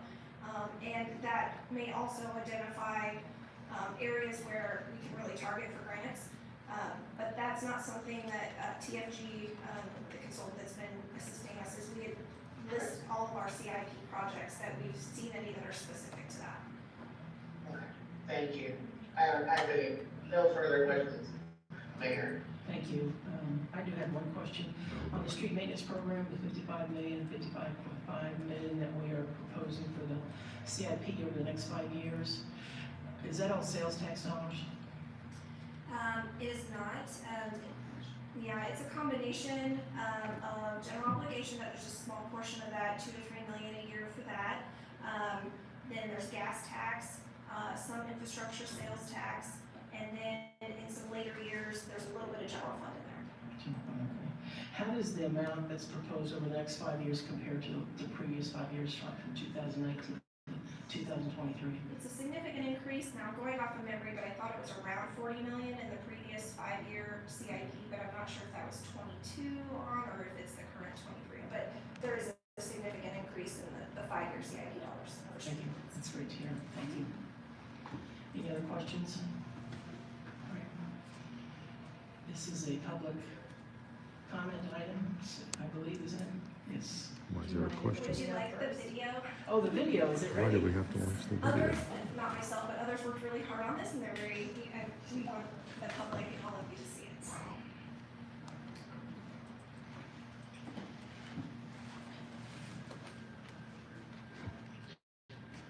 A connected city is one of 5 outcomes that the city of Lawrence is working to achieve. By creating a connected city, we can become a community where all enjoy life and feel at home. A connected city has well-maintained and efficient infrastructure, and it supports accessible and sustainable methods for safely moving people and information throughout the community. Becoming a connected city means we are active stewards of our city's infrastructure, but we are making a major push to improve your satisfaction with city streets. We have heard your concerns and have set out an ambitious plan to improve the pavement conditions throughout Lawrence by investing more than $80 million in street maintenance and improvements over the next 5 years. Our team has been directing resources to modernize the way we manage this critical infrastructure. At the heart of this work is embracing a systematic approach to maintenance, rehabilitation, and the replacement of roadway assets. The goal is to reduce the life cycle costs of Lawrence street infrastructure by extending its life and reducing the overall cost of ownership. The result will be improved satisfaction by our community as the streets are given the right treatment at the right time. We are also investing in the safety and connectivity by making sure pedestrians, bikes, and automobiles can all use the roadways in a safe and efficient manner. Regardless of your method of mobility, the City of Lawrence team wants to provide an elevated experience by creating opportunities that minimize commutes and provide access to basic needs. Whether it is enhancing signal timing to ensure less idle time or removing potholes for a smooth ride, our goal is to improve your satisfaction of the condition of streets and transportation experiences.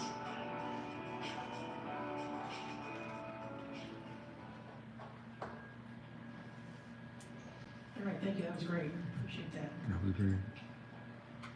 All right, we will now move to public comment. This item.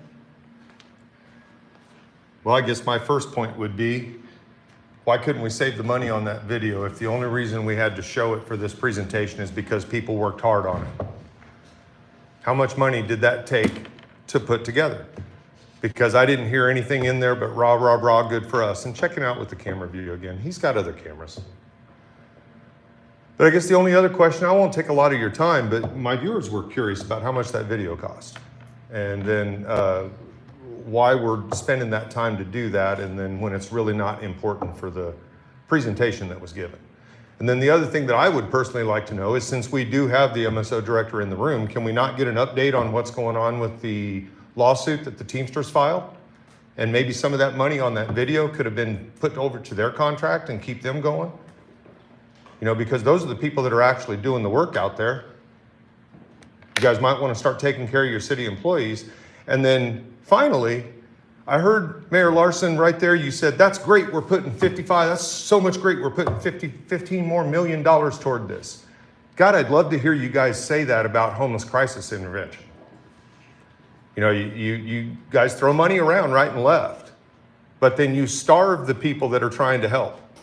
You guys are starving LCS. What could they do with 15 million extra dollars? What could they do with the money that it took to make that video? You guys need to think about these things, because there's people that need help, and we have a lot of wasted money in this town. You have a public comment on this item?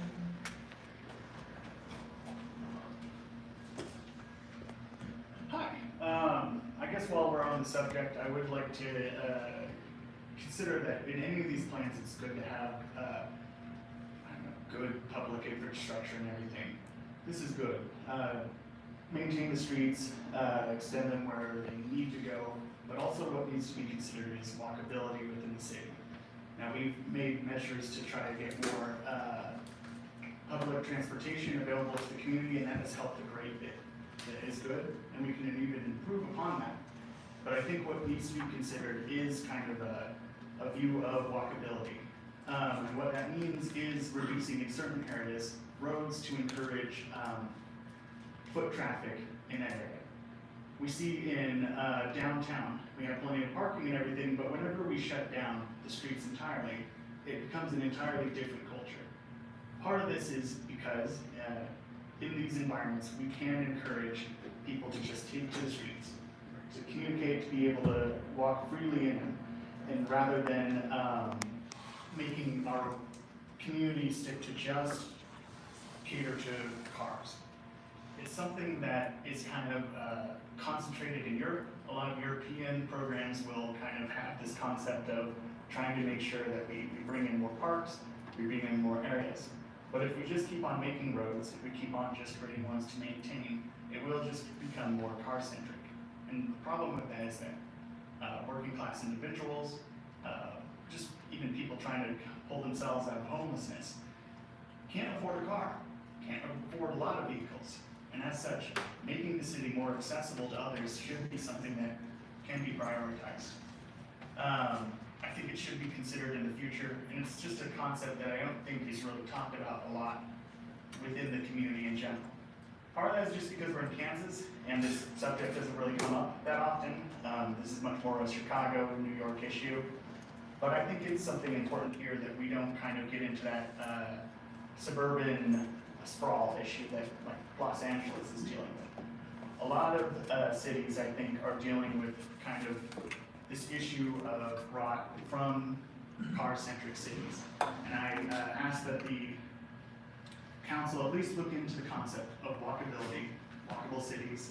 I think this would be something that would be popular among voters as well. And so it's not necessarily something that would be unpopular.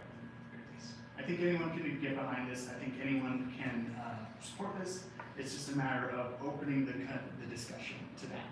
And I'm glad we're able to have that discussion still, continuing for an entire 3 minutes.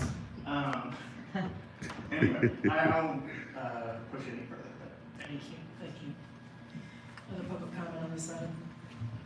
Hi there, so my name is Monty Johnson, as I stated before. I would like to say I don't think many people understand why O'Connell Road is named O'Connell Road. It is named after the foster home that I actually work for. And I want to make that clear as if we are planning on doing extreme changes to said roads and within that area, it is already a pain to have to drive all around the city to pick up kids from their schools and to drop them off. I have to drive on 23rd Street to get to my work, and that has already extended my time, as I can never completely guess if I'm going to be 10 minutes late or not because of the 23rd Street traffic that has been worked on consistently since I have arrived here in Lawrence. What I'm trying to say is that I think it needs to be considered, walkability and public transit consideration would be very, very helpful, along with pressuring the commissioners to put money in almost a better area. As I also took a notice that a lot of these streets are Bob's Billings Parkway and Iowa Street is what we want to fix.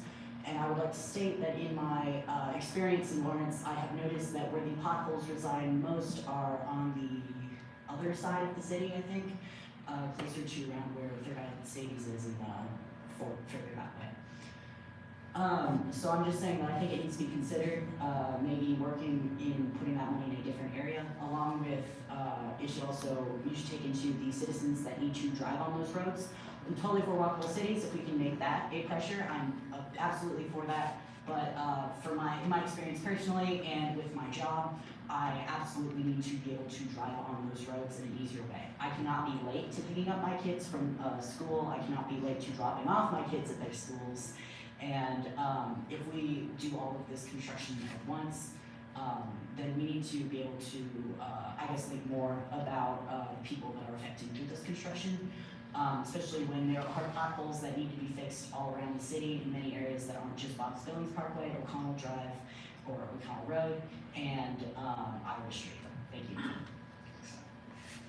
Other public comment on this item? Hello, I wanted to speak on, different ways to transport oneself besides a car. I think it's really important to have that in mind because a lot of people can't afford a car, especially people like me, being on a fixed income SSDI. It's difficult to have a car and use it all the time, and I've lived in different cities and I lived in different countries, and this city is the least bicycle friendly city that I've ever lived in. I used to live by 23rd, and there, it just did not feel safe, and then, you know, I felt I was inconveniencing people that were using the sidewalk, and some places in Lawrence, I don't really know where you can even ride a bike, you know? And then, you know, people with different mobility devices, so, I just wanted to put that out there, kind of, echoing what some people were saying about maybe focusing on some other forms of transportation besides cars. Thank you. Thank you. Other public comment on this item? I'm Joe Douglas from Lawrence. I'd just like to add my support to the idea of protected bike lanes. I really like the designated bicycle lanes. I use them and I feel somewhat safer with them, but I was just in Vancouver recently and saw a lot of really protected bike lanes, and wow, they really make a difference. And I think we're going to see more and more people riding electric assisted bicycles. So there's going to be a lot of people potentially using our streets without the use of cars. And I think we need to anytime we can to build the streets so that those people will be cyclists will be protected. So thank you. Thank you. Other public comment on this item? Hi, my name is Monroe Hanson. I use they them pronouns, and I'm a Lawrence resident. I have been here for over 3 years, and my car broke down several months ago, and I can't, it's not really worth fixing it, and I can't afford a new car, so I have had the pleasure of getting acquainted with our bus system. And I am so very glad that Lawrence has a functioning bus system. There are many, many cities in Kansas that do not. However, you know, I've had a lot of difficulty with the buses here. They only come every half hour or every hour. Sometimes they come early or they come 10 minutes late, and I'm standing outside in 100-degree weather for like 15 minutes. It happens weekly that I run to catch my bus and miss it, or that it comes late and it's been very hot. So I understand bad roads, and I understand wanting to have roads that are nice and that are drivable. We do live in the Midwest. People like their cars. I also, when we are considering these construction initiatives and these expenses, I would like us to not just think about how can we make this okay, how can we make this like passable again just for cars, but how can we actually improve on our infrastructure as a whole? How can we make this more navigable for buses? How can we make some of the routes make a little bit more sense? How can we make things closer together and more walkable? So rather than just kind of patching up the holes and however many millions of dollars that costs, maybe we can make some improvements with that. There are, again, a lot of people without vehicles that rely on buses, that rely on walking around. I've walked around this city a lot, even before my car broke down, because I like to take walks. And there are places where sidewalks just disappear, or I'm walking on the side of the road. And that's really unsafe, and I don't know why we have that. I would also like to mention 23rd Street, which has been under construction past Barker all the way to K10 for over a year. Are all these other construction projects, like, are we gonna block off Iowa for over a year and not get better buses out of it, not get something that's more walkable?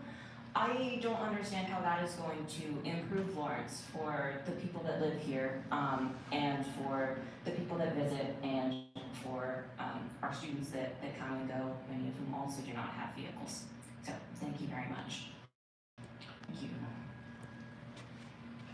on this item? On Zoom? Garrett, Owens. Hi there. I just wanted to comment on the patching situation that you guys are going to do. You guys just, well, I mean, not you guys, but the city just patched a bunch of areas on around Castle and Peterson. But between, I'd say, 6th and Castle to, I'm not really sure. I can't give you the right thing. Anyways, you guys redid the road right there, but then you patched the rest of it, okay? I'm not a road construction worker, but my dad is, and I know that those patches are gonna have to be fixed after the upcoming winter. All that ice is gonna get underneath there, it's gonna bring it right back up, and you guys are gonna have to end up spending money again. So what I wanna know is why, I do understand that, recreating an entire road is going to be that much more expensive, but why not just do that instead of having to consistently patch it every single year after every winter?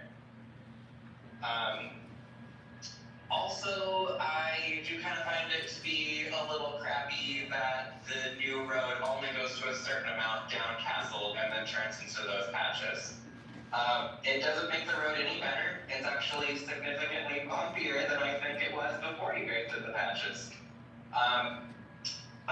Yeah, that's all I have. Thank you. Thank you. Other online? Alex Kimball Williams. Hey, sorry, it's me again. So yeah, I went to, I got my undergrad at Haskell in environmental science, and currently I work as an international human rights researcher on the climate crisis.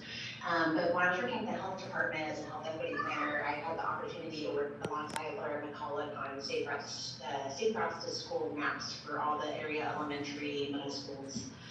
Elementary and middle schools, and I was very shocked, growing up in the Cray Park neighborhood where, there's no major roads going through that neighborhood, and it was safe for me to walk to school, it was safe for me to go to the Cray Park Nature Center, and even to go to the wetlands.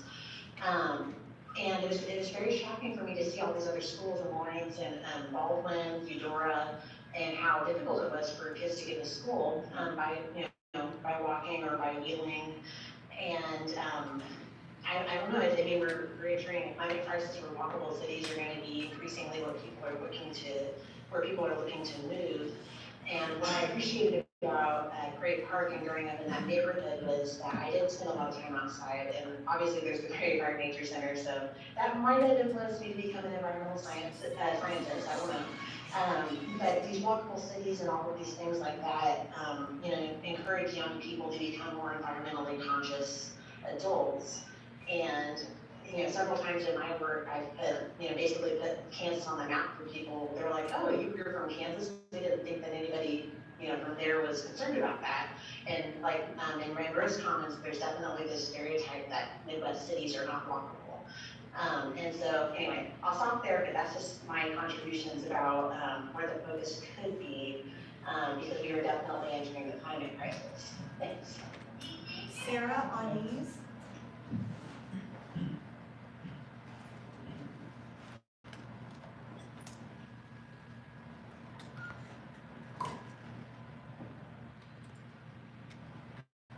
Sarah Anise.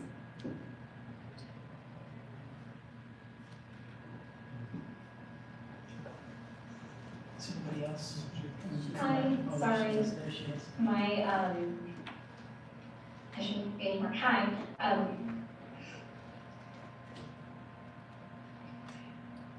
Go ahead, Sarah. Go ahead. That's okay. You're okay. I haven't been muted. Can you all hear me? Yes, we can hear you. Yes. Okay, awesome. Thank you. Sorry. So I am with Sunrise Movement Lawrence, and I just wanted to echo all of the sentiments about walkability. I believe it was someone within the UN recently that said we are no longer in the state of global warming, we're in the state of global boiling.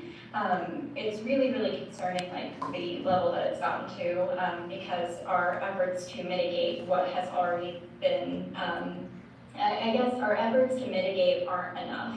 And one of the things that I think would be a really great way to encourage and foster both accessibility, but also environmentally friendly practices would be more walkable neighborhoods. A lot of the time, I don't know, like, hopefully you'll watch Ted Lasso, but it's like, it's so nice to like theoretically walk around and not have to worry about cars and like all that different stuff, like the little kids. I always wanted that kind of experience, and I feel like we're moving further and further away from that. And part of that is because we have a very unique community. I feel like where so much of our community, there's a lot of influx, you know, when college students come in and college students come out. I'm a college student that never left, and that's why I'm here talking to you all tonight. But I think it would be really, really great if we could maybe refocus instead of consistently expanding the city, thinking more about how we can plan in a more like 15-minute city format where everyone within a 15-minute radius of walking or riding a bike has access to the same things. And I know that there's been a lot of work on that, but it just is really concerning to me that we still don't have fully accessible bus stops.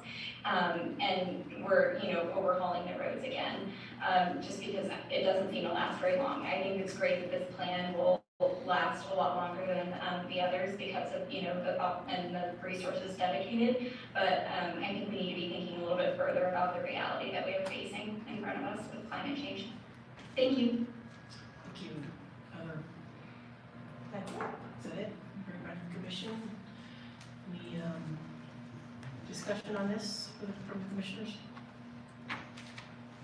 Well, I would say I certainly appreciate the public comment that we got tonight, and I think, and obviously, the Connected Cities comes back to us every once in a while and presents different parts of what they're working on. But this makes me think maybe the next time we come, we should be talking about what we're doing with the walkable plans, how our, you know, how our, forget the name for the word, but the Steve used it, but what is the word? Help me out. The conditions, how, when we decide what we give to our consultants to tell them what they can't put on the road. Can't think of the word. We do condition assessments and then we look at the treatment. You want to come on up? No, I meant the guidelines we give them about whether or not it's protected bike lane versus whether or not it's a, you know, what's the word? Complete street guidelines. Thank you. Come on up. The guidelines. You got it. Got it. Okay, good. Yeah, the complete street guidelines. So I think that would be a good topic to hear about the, you know, our work in those areas, as well as clearly there's some questions about the bus system. And finally, I'd say, you know, I heard a lot of comments tonight in the public comment that they were very much related to our development code and what we're doing on the development code. So I appreciate everyone being here, talking about wanting to create walkable neighborhoods, you know, with, you know, that are accessible by bus and so forth. And that's a big part of what we're looking at in the development code. So know that those comments are also taken as it relates to that world, not just the MSO. Other items? Yeah, I echo that. I'd be interested in when it comes to us again, or it comes to us in the future, those walkable elements that folks definitely brought up, public comments, that I agree will become permanent in the future. Yes. Oh, I've said everything I have to say. Commissioner Sellers? Anything what you want to add? Yeah, just wanted to echo the sentiments of thanking staff for the presentation. I'm excited about some of the projects around Queens Road and with the walk, the roundabout, having a traffic signal at 6 and Queens Road. It's a huge red heart for me, living in that area. Hopefully that will slow down some of our overzealous individuals with the cars that like to use that as a drag race, like Juan Cruz used to be used for back in the day. So having that, I've seen some near accidents of folks trying to turn and doing U-turns, so maybe that'll help slow up traffic and some of the flow there, some of the percentage of that, especially with the roundabout. I used to walk, and I say used to because now I'm back in the gym, but using the Overland Drive and 6th Street and Queens Road, having that roundabout to complete that area. I'll always use that piece to kind of take the back roads to Rock Shot Park for either activities or events back there. So kind of seeing that come into form and what that's going to do for traffic out there is going to be exciting. I'm glad that Commissioner Pickett brought up the piece about development codes and what we're hearing.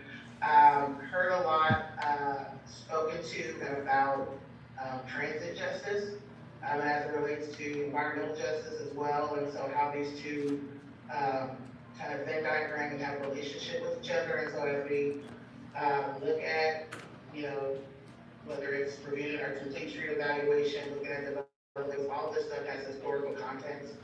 The codes as it relates to redlining and things of that nature. And so we're reconciling with that right now. So I'm glad that we have the community bringing it to us and we're speaking to it. We do have a lot more work to do. This is a lot bigger than bikes for transportation and shared use. You know, we're dealing with history. So I love how history has context and it's driving the work that we're doing for the future. You saw that in this presentation. While it may not have been the main point, it has sentiments of that. And so I look forward to us moving this work and being able to keep doing the changes we need to do to make this whatever we want this to be, whether it's more bike-centric, walkable centric, we're getting this to that point. So thank you to the staff for that, and thank you commissioners for having some very thought-provoking questions tonight. All right, I just want to thank staff for their work on this and to continue moving forward as we continue to invest more and more in our infrastructure. Thank you very much. All right, we'll take a 10-minute break now before we get into our regular agenda items. They've worked so hard that they need a 10-minute break. Oh yeah, absolutely. You know what I did today? What's that? I worked for 8 hours on a 3D model with no brakes, not one. Well, they need to work for a little bit longer sometimes, I think. See, I don't see the old chief in here tonight. I think I did more than them because you see, while they're here listening to people talk and somehow getting tired, I was trying to make a computer simulate hair. Do you know how hard it is to make a computer simulate hair? Computers don't understand how physics works. People have eyelashes, and eyelashes like to clip into your eyes. I'm gonna catch her when she's leaving and ask her some questions. Yeah, I already did that. That's fine. That's how it works. She wants to come out. Get some fresh air. They're just sitting leaning out the door. Sort of. Fresh air. Got out of work and then I immediately did a therapy session and then I immediately came here. So when you throw people out and they go to recess, that's what you see as well. So it's been a day. You've seen that a few times when we get thrown out of here.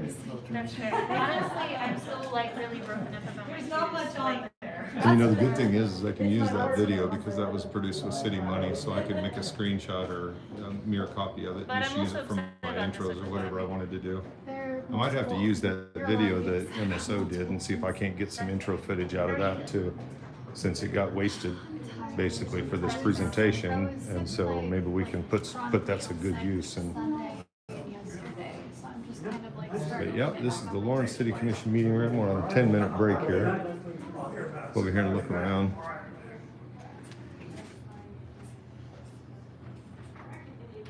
He actually was like that.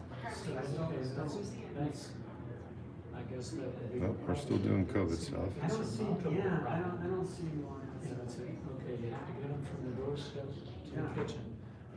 How big a problem? How big is a problem? I didn't quite can wrap my head around that. Can you? It's like, you know, some of these bars that now don't have throwaway cups anymore. You can have your mug there, right? Right, yeah. Coffee shop. Hearing which is to be held March 21st, 2023. Okay, so this is a public notice that is how many months expired? It was issued February 10th, and the hearing was on March 21st, 2023, but the public notice is still up here. I'm wondering how long that has to stay, because that's related to this right here as well. And so that's, this is August, that's almost 6 months ago that happened, and it's still up there. Well, the walkability thing, I was telling Kirby that the city's redoing a land of You can see Mass Street. Oh, no. Waxman candles, that was started by the Waxman. It's about a 15-minute walk. Been here for a while. It's a very dense compact. So you have, vet clinic, hair salon, all those shops, 15 minutes long, everywhere in town. That's what they're talking about. Yeah, I can give someone like the beginning of my stuff, because I think that might be from the end of it. You know, like when you do like a draft and you like finally get to like what you want to say after you like written shit out. Hey, he made it.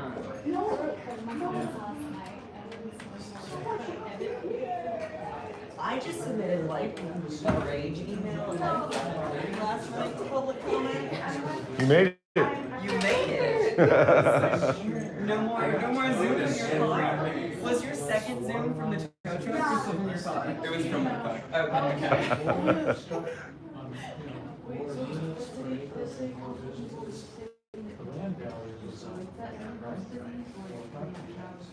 I mean, they're really. Sure, if they continue to make it just like that, it will be. Yeah, but it's like I've lived in other cities where there was I wonder if they're gonna sneak out the back of that. That's gonna be funny if they do that. I saw her motioning over toward the side door. And they're working on drafting different segments of the code. And students can get these are going to be run for 2 years. And then draft consultant. Next week. There's a draft out there.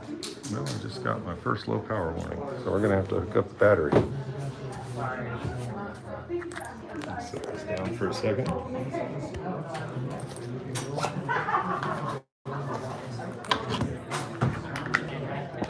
Yeah, look at him sneaking out.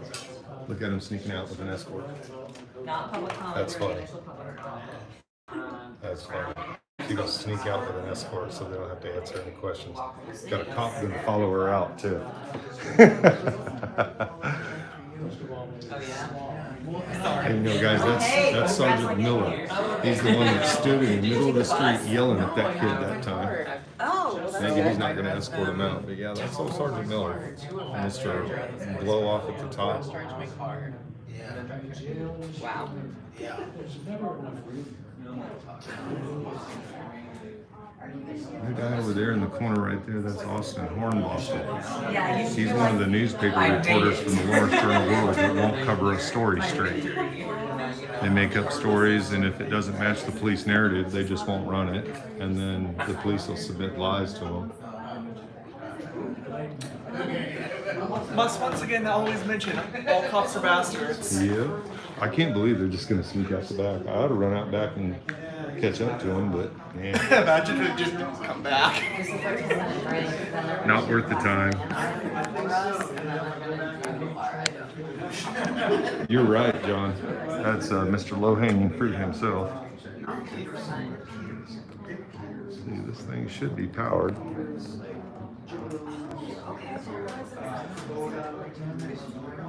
But I didn't feel it wiggle.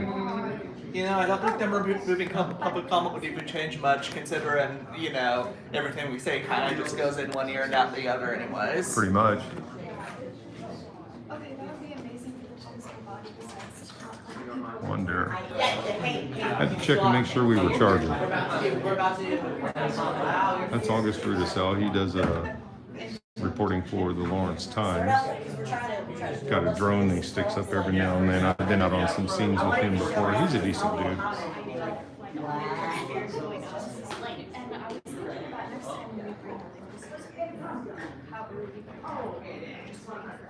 Yeah, but I like what you said also.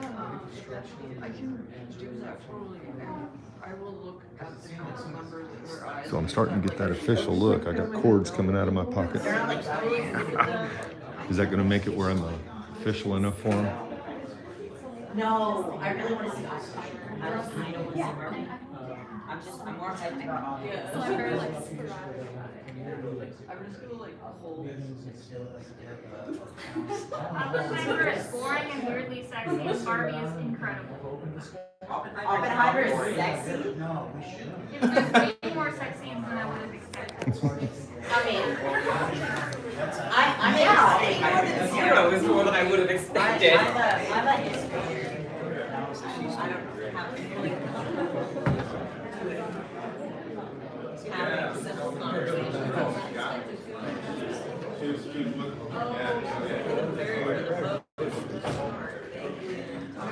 So yeah, I didn't get a chance to ask her, but Courtney had to ask about that reconfiguration. The interesting thing about that is she voted to approve that project. And when she voted to approve it, it didn't have any reconfiguration in it, so she should have known that. And that's just another example of a city commissioner that doesn't do the research before they come to the meetings.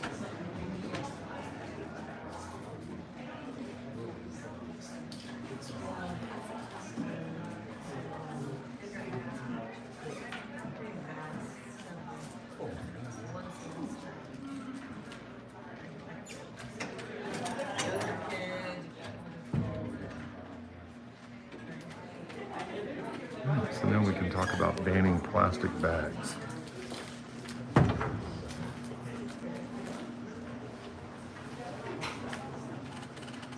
Down the front, please.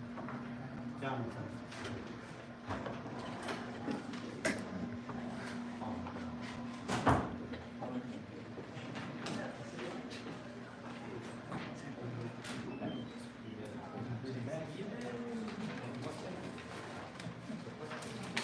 We're ready to go back on to regular agenda item number 1, consider adopting on first reading ordinance number 9996, enacting chapter 9, article 11 of the code of the city of Lawrence, Kansas, 2018 edition, and amendments thereto pertaining to single-use disposable plastic bags. Good evening, Mayor, Vice Mayor, and Commissioners. I'm Kathy Richardson. I'm the City Sustainability Director and the champion for environmental sustainability commitment of our strategic plan. And with me tonight are several members. So Nancy Muma with the Sustainability Advisory Board. We've got Randy Larson, Deputy City Attorney, and Brian Jimenez, Code Official and Assistant Director of Planning and Development Services. Tonight's agenda item is to consider adopting on first reading ordinance number 9996 pertaining to single-use disposable plastic bags. This topic has been discussed for several years, and this agenda item does link the details of the previous city commission meeting. So what are your thoughts, man? My viewers really like hearing from you. You got any thoughts on what's going on in here? You mean in general? Yeah. Well, in general, I think it's like we obviously don't have like either the membership of government nor the form of government that we need at this moment. And it seems like a lot of forces are applied to try to control the people and make our input sort of minimal and do what they want to do and keep things as they are to some extent. So yeah, I think we need like big vision and we need a big people push. Well, you know, I noticed, and I said something to the viewers, when Courtney asked about the reconfiguration on 9th Street, let's keep in mind that she voted for that without the reconfiguration in it. Why did she need to ask that question? Shouldn't she have already known that? Well, you're right. So that's what I see. So did she vote for it and not know what was going on? Yeah, and that's what in general, that's what I've seen from this commission, is they will like make comments after they've signed off on something. Next time we'll do better. So they should use their narrative. Right. A lot of this is then sort of the form of the government. They're not really the ones really driving the agenda per se, but they're being presented agenda items. Right, by that man right there, Craig Owens. And I'm hearing more and more from everybody around town that he's a silo of information, that he doesn't pass information up or down properly. That's bad. Well, that's a manager. Well, is he what we would call nowadays a straw boss? Maybe. So how rowdy do you think it's going to get when we get to the public comment thing here? I don't know. We got a pretty decent crowd. People are good. That encouraging the attempt to encourage. Yeah. So we'll see. And right after eliminating the ability to pull consent items. Yeah, it's just one after another. Right.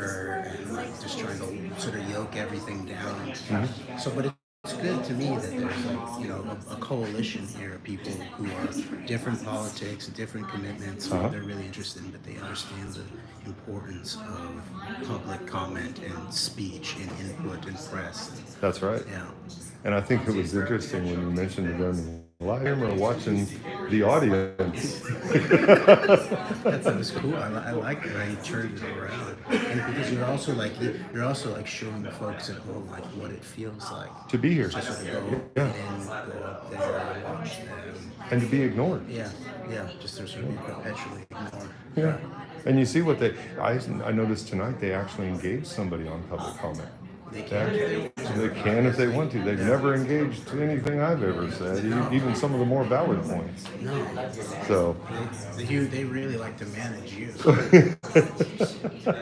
Did you see earlier, I caught Lockhart out back. He wasn't too happy about it. Oh, no, I didn't. I asked him how his day was. He didn't respond. I watched your video with Attorney Wheeler on the way over here. Yeah, It's interesting she tried to pull the wife. Dropping my wife's name, really? You want to do that with me? Like some secret society. So what's funny is I call my wife after that and I say, hey, I just want to let you know, I caught Tony on the street and was peppering her with questions, and she decided to name drop you. And she's like, what? I said, yeah, she said your name on my stream and tried to start using it against me or something. And my wife was like, well, that's kind of weird. I mean, she has no leverage with me with that. It was a weird thing to do, I thought it was weird. Well, and I contacted the commissioner and I asked him about it, and he says, well, I can see how she was just trying to change the subject. Yeah. Well, that's an interesting fucking change of She subject, could you talk know. about the weather. Yeah, isn't it hot out here? Oh, how's your wife doing? And you filled in the whole background and you removed the whole Right. sort of Every time they try to leverage me, I rip it out from underneath of them, and they still try it again, over and over and over and over. But so, does anybody on my live stream care about plastic bags? Should I go back in there and listen, or is this something we're going to press the mute button on tonight, guys? You chime in. If you want me to go back in, I will. But I don't think we're going to have any impact on this one. They've probably decided what they're going to do here, right? They're going to pass it, and it's a ban on single-use plastic bags like we get in Hy-Vee and Dillon's and stuff. I'm not sure. Wonder how Hy-Vee and Dillon's is going to feel about that. They can have paper, but the material has to be something like. So it's got to be like paper or something reusable? Yeah. Gotcha. I forget. They argued it before it was too high, but Larson wasn't here, so I don't see. Now that she's here and she brought it up, I don't see why it's someone the other can switch. Right. So I'm pretty sure it's 3-2 in favor of this. 3-2 in favor? Well, it could be 4-1 or 3-1 if one of them doesn't vote. Well, somebody has a habit of abstaining a lot here recently. Sellers? Yeah, I don't know if that one. She voted against it last time. Yeah. She got some pushback, I thought. Well, I just kind of wonder what Hy-Vee and Dillon's and them think about this. I think they're okay. They can handle it with smaller stores. Yeah, it's the smaller. It's the smaller stores? Gotcha. Well, also, they just need to use paper instead of plastic. Yeah. I don't think it's gonna be bad. Yeah, but what about all the trees we're cutting down? I mean, we're going to trade one ecological disaster for another? Yeah, I mean, in general, I would support the reduction of plastic, in terms of the trash. But mainly, we got to deal with microplastics in people's bodies. Yep. And single-use bottles of water and that kind of thing. And in general, I think this has been, I respect the effort, but it's been a lot of effort, taking a lot of care for something where we could have these, obviously we got a lot of consensus around livability, walkability, like really big issues that would affect everybody, that would really sort of not only help us, but set a real serious example. And so I sort of support this, but I also see it as a sort of there are better. There are things we could be doing that would have more impact. I see. This isn't. I don't think it's a bad necessarily. And guys, some of the things that this little group here that's talking right now, we've been talking about kind of getting together and doing something like this during commission meetings and doing some commentary and helping educate the people a little bit more about what's actually happening here in real time. Because that was something I was able to come out and outside a couple times and tell them what's actually happening there, because we don't get that opportunity to slide over and tell the young lady there what's actually happening. That's not here very often. But if we could have a live stream where we were actually telling people, okay, this is how this is working, this is what's going to happen next, and we could kind of do a play-by-play. I mean, Keith Oberman made it work, didn't he? I mean, during the impeachment hearings, he did a play-by-play, man. We're more involved. Right, right. Yeah, I think it's a very interesting approach. The live streaming content. Right. Now, from what I saw in the emails, are they really considering giving us citizen journalists media area over here? I would love it, but I'm worried they're going to turn it into a pen and try to make us decide who we're with. Well, and see, that's the other thing. If I come in here and I sit over there as a citizen journalist, am I suddenly giving up my First Amendment right to come up here and speak? You're trading press for speech, Yeah, and can they make me do that? I don't think they can. No, they can't. They have to be able to let you come back and forth. That becomes a very interesting It weakens you as a journalist, though. Huh? I said it would weaken you as a journalist if you're making comment. Why?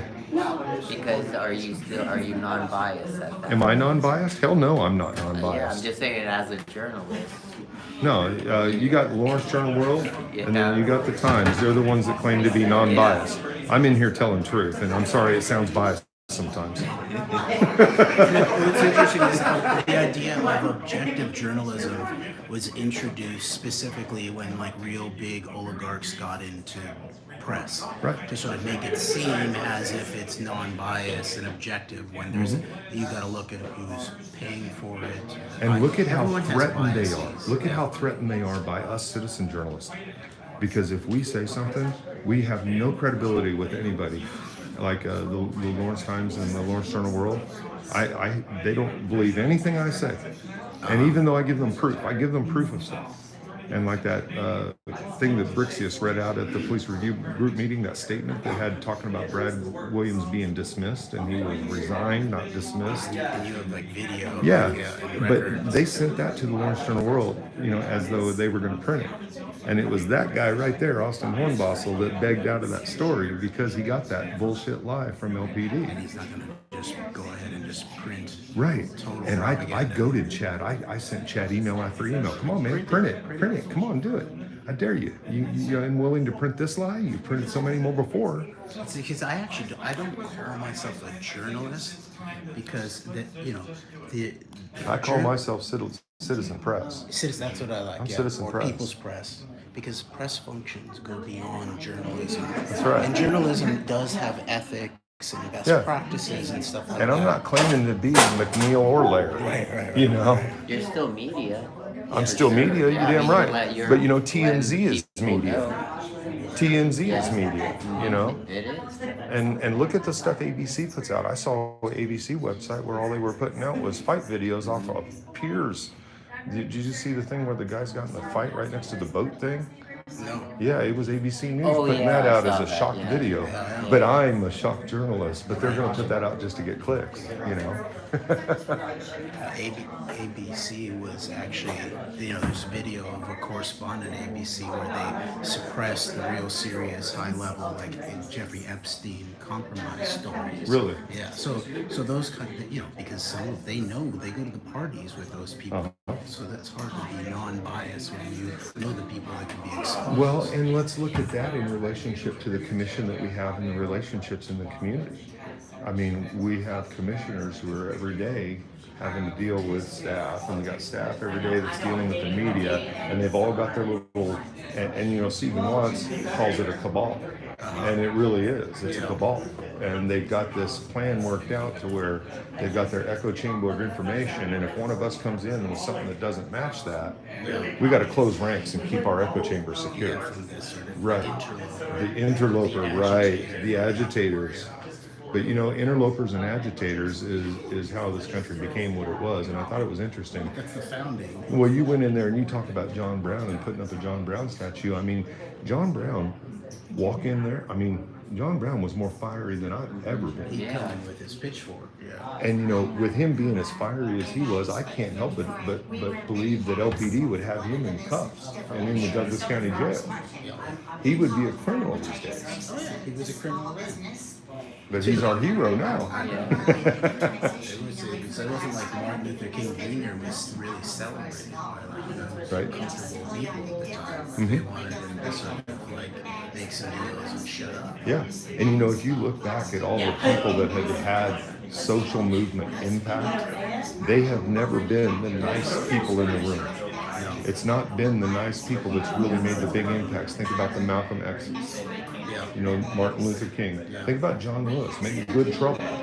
You know, every day you got to make good trouble, and trouble is not a nice situation. No, it's tense. But the whole point behind good trouble is if you're making trouble for the right reason and pushing a social justice agenda forward with it, then that's good trouble. Yep. Now I can't wait for us to get into the general public comment area. I'm gonna have to go up there and ask them, so are we talking about general public comment, or is this just public comment, or is this the audience we're referring to? Which area are we in? Yeah, which part of this are we in? Did you notice they don't gavel me anymore? No, they don't. No, they decided to sort of just let you. It shows if What's up with you that? make good trouble and you know, it's based on good faith, you can break through the attempt to repress you. Well, because I talked about general public comment, like in the period where... I mean, it shows all the way the creative ways of speech too, where you can like learn how to like Right. speak around. And do they think that we're not going to be able to do that this time around too? Do they think that we're not going to be able to find a way to have our impact? If they restrict, Yeah. if they go ahead and restrict, Yeah. they hope so. They hope so, but they've hoped so Obviously, every like, single this time. It's just going to make it impossible. And it will become, if they're going to shut down public comment every week except one, then there's going to become a people's assembly that's either in here or out there or both. And it's going to become even more consequential. Yep. People are going to come in and find a way to comment on an item. It could be more people causing protests. Like, I think what public comment does, it gives the public an outlet to vent off, you know? And if you take that away, then they have to find that it's either they forget about it or they find someplace else to go. Well, and let's talk about the public forums, Jeremy. You're an expert in that. So right out here, those steps right outside this building right now, that's called the quintessential public forum. That's a traditional public Traditional forum. public forum. Yeah, and it's basically can only be restricted in relationship to time, place, and very specific manner, like any kind of speech or demonstration that's illegal, like But when threatening you speech. say Other time, than that, they can't do it. When you say time and place, though, couldn't I stand out here and do a protest at 2 o'clock in the morning? As long as it wasn't too loud, Right. for example. So like you can use like a megaphone above a decibel level, Right. which is understandable limitations if there are any like neighbors or something Right, like but that. I could be out there protesting with a sign 24/7 on that step right there, and there's nothing anybody could do as long as I didn't violate another criminal code. Exactly. Right. Exactly. And they never can like try to limit your speech based on subject matter or Right. language. Now they may try to like say things that are sort of fighting words. Right. Those are the kinds of areas where they can try to make restrictions. Sometimes it's legitimate, sometimes it's not. But in general, that's the idea is called core political speech, where it's any kind of speech that's trying to make a change in politics or in society is core political speech. And pure core political speech, meaning you're actually speaking it, or it's written on your sign, is the highest level of protected speech in our country. Right, now let's talk about this one in here. This would be a limited public forum, no? Yes, I think so, or maybe not called a designated public forum, and or limited public forum. Like a general public comment may be on the edge of something like a limited public forum, meaning that the city commission may have lawful discretion to try to limit what they are calling germane. But you know, the interesting thing about germane is if you are a good enough and eloquent enough speaker, You can make anything germane. What's not germane to life in your city, Right, basically, right. yeah. So what the restrictions really come down to in this type of a public forum would be the time and place. Yes, and then maybe manner, like things, that's why they talk about things like repetitious speech or Saying people's names. that kind of stuff. And so I'm not sure about all that, like exactly where the proper and or lawful lines are in terms of that. But I'm pretty sure that they would have case law on their side to try to, that's what they believe that they can restrict on an item. Public comment on an item must be at least related to that item or something like that. Now that becomes difficult because who's doing the interpretation, but what they cannot do, no matter what, if they open up, if any part of the government opens up a limited public forum on a topic, they cannot be prejudiced based on viewpoint. Right. So if you're on subject, on topic, they cannot discriminate against the viewpoint of your speech, no matter what. But and that brings about something that I think we've actually seen in this room a number of times, where viewpoint does get discriminated against. And I'll point out Justin's piece. I mean, if there's anybody who is a perfect example for viewpoint being squashed, it's his. Yeah. I've come in with some pretty fiery topics, but I think I've not been shut down nearly the way he has. Now, they've tried to make things about what we're doing threatening and make it like we're in here causing a problem, but that's been difficult for them because everything that we've ever discussed in here has been reality. Jeremy and I were here to hear that night that the chief basically admitted to his constitutional right violations and said that threatening charges was a common practice. Policy. Yeah. Basically, he admitted that it was policy. Yeah, that he was allowing officers to threaten charges to gain compliance for desires, not any lawful purpose. And the chief in here basically said, yes, the threat was made.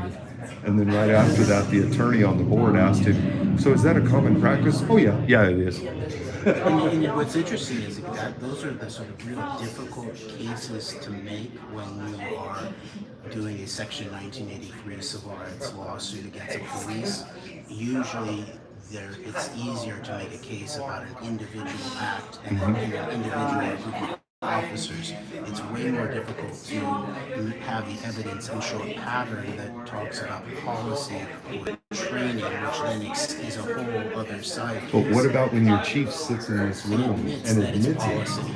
So threatening people and the only wiggle room they had in that case was to basically say what first came was our observance, our reasonable, articulable suspicion of a crime of some sort, and then we began to threaten. But right. then if we look back at the video though that night, the officer, it was Officer Levi Florshoes, he actually admitted to me on the video that the reason he threatened the charge was because he didn't want me following him. Right, and with a camera. Right. And so it was basically that, and that's where it's very clear, they're not allowed to train or have policy that is directly either threatens or acts against fundamental personal rights, one of which is press rights. Okay, so now let's get into this one here. The other night we had that DUI checkpoint. Yes. Okay, have you seen the video that I did of that? Yes. Okay, so at that DUI checkpoint, what we were seeing was that cars were turning ahead of that checkpoint. And in Kansas, when they set up a checkpoint like that, I've got this from former LEOs and a couple of attorneys that I've talked to, that they have to leave an out. They have to leave an opportunity for the person to opt out of that checkpoint. And what was happening is you could see the two unmarked units in the parking lot there at the funeral home. They looked like cats ready to pounce on a mouse anytime a car slowed down.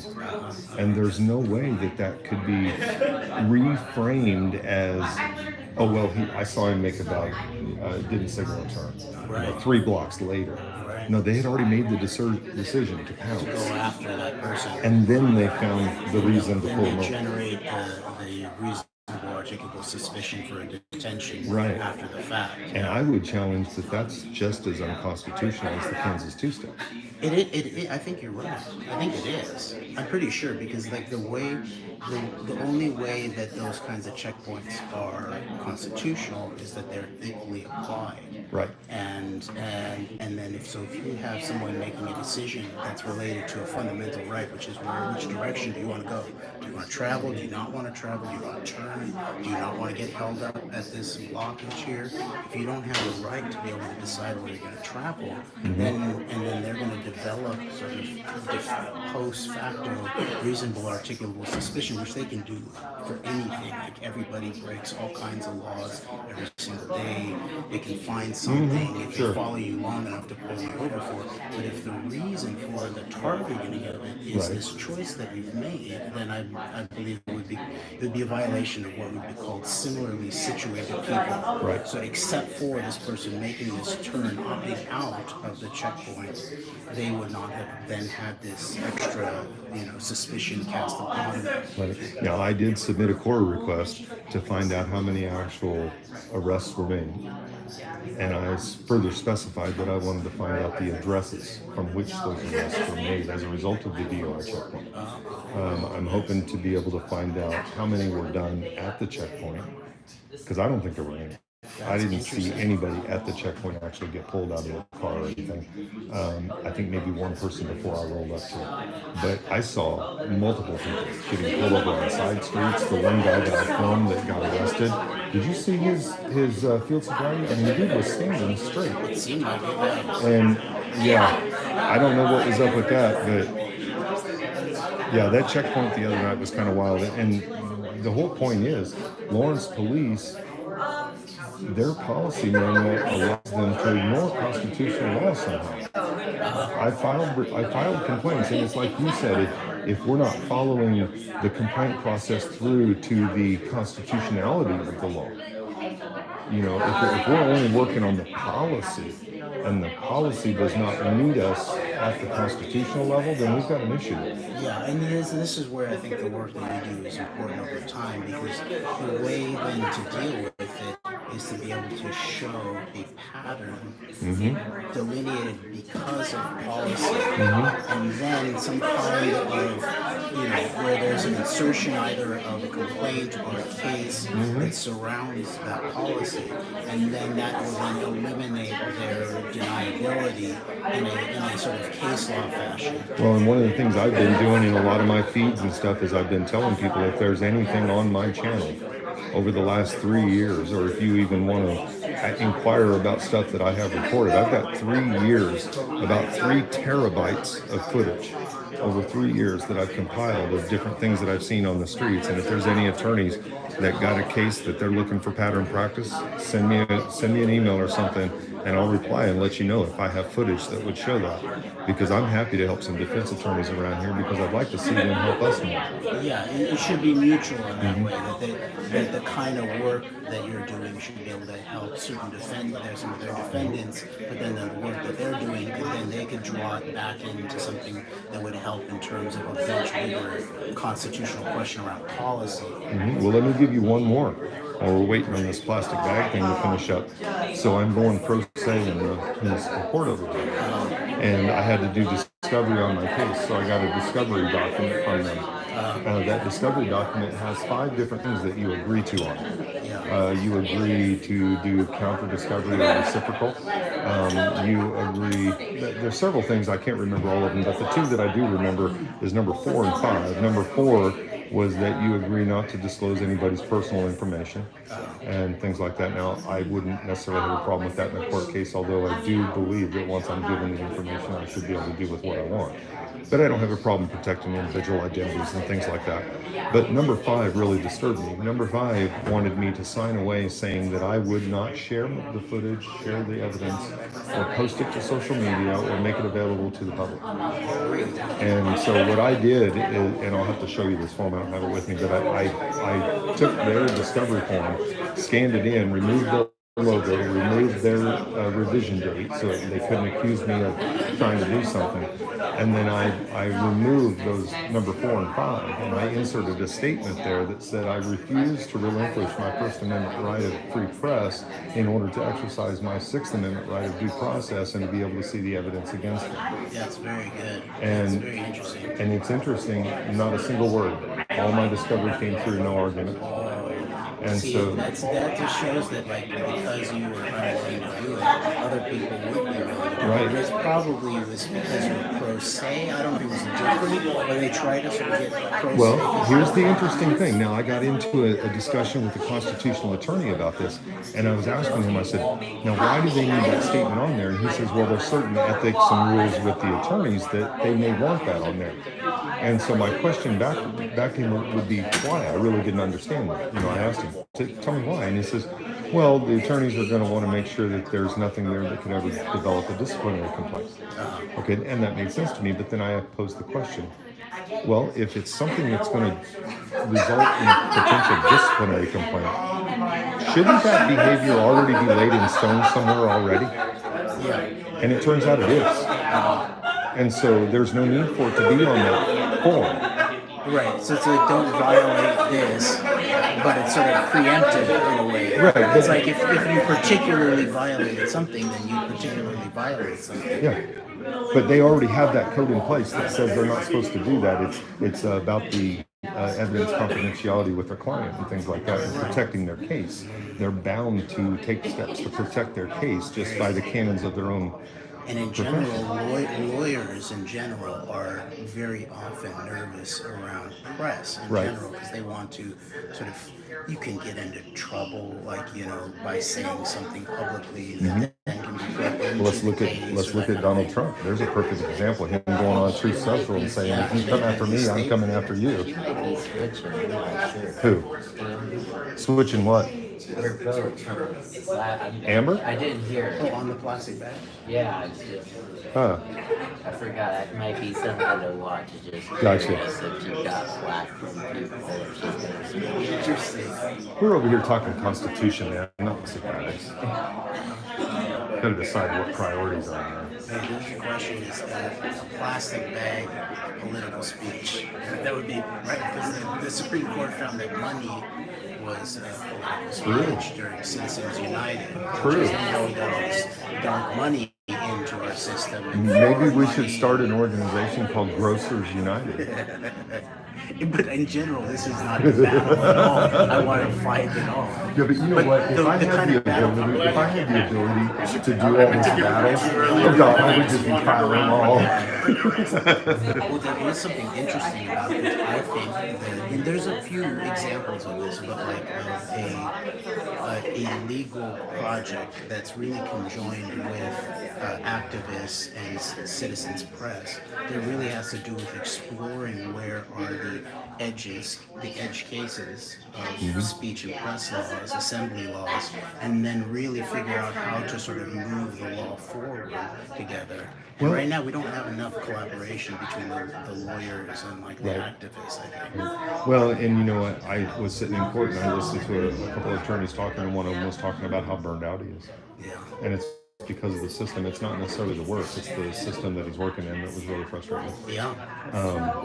So that's something that I don't think we can fix. I think it's up to them to stand up and fix that. Yeah. I think if we have defense attorneys here that are having serious problems with discovery, because I'm hearing this a lot in courts when I'm watching court hearings, that everybody's having discovery issues. And I actually heard Mark Hartman, who's representing what's his name, Derek Reed, the young man that's charged with the killing over on Maple Street. I heard him say that out of all the courts in Kansas where he practices, the 7th District is one of the worst.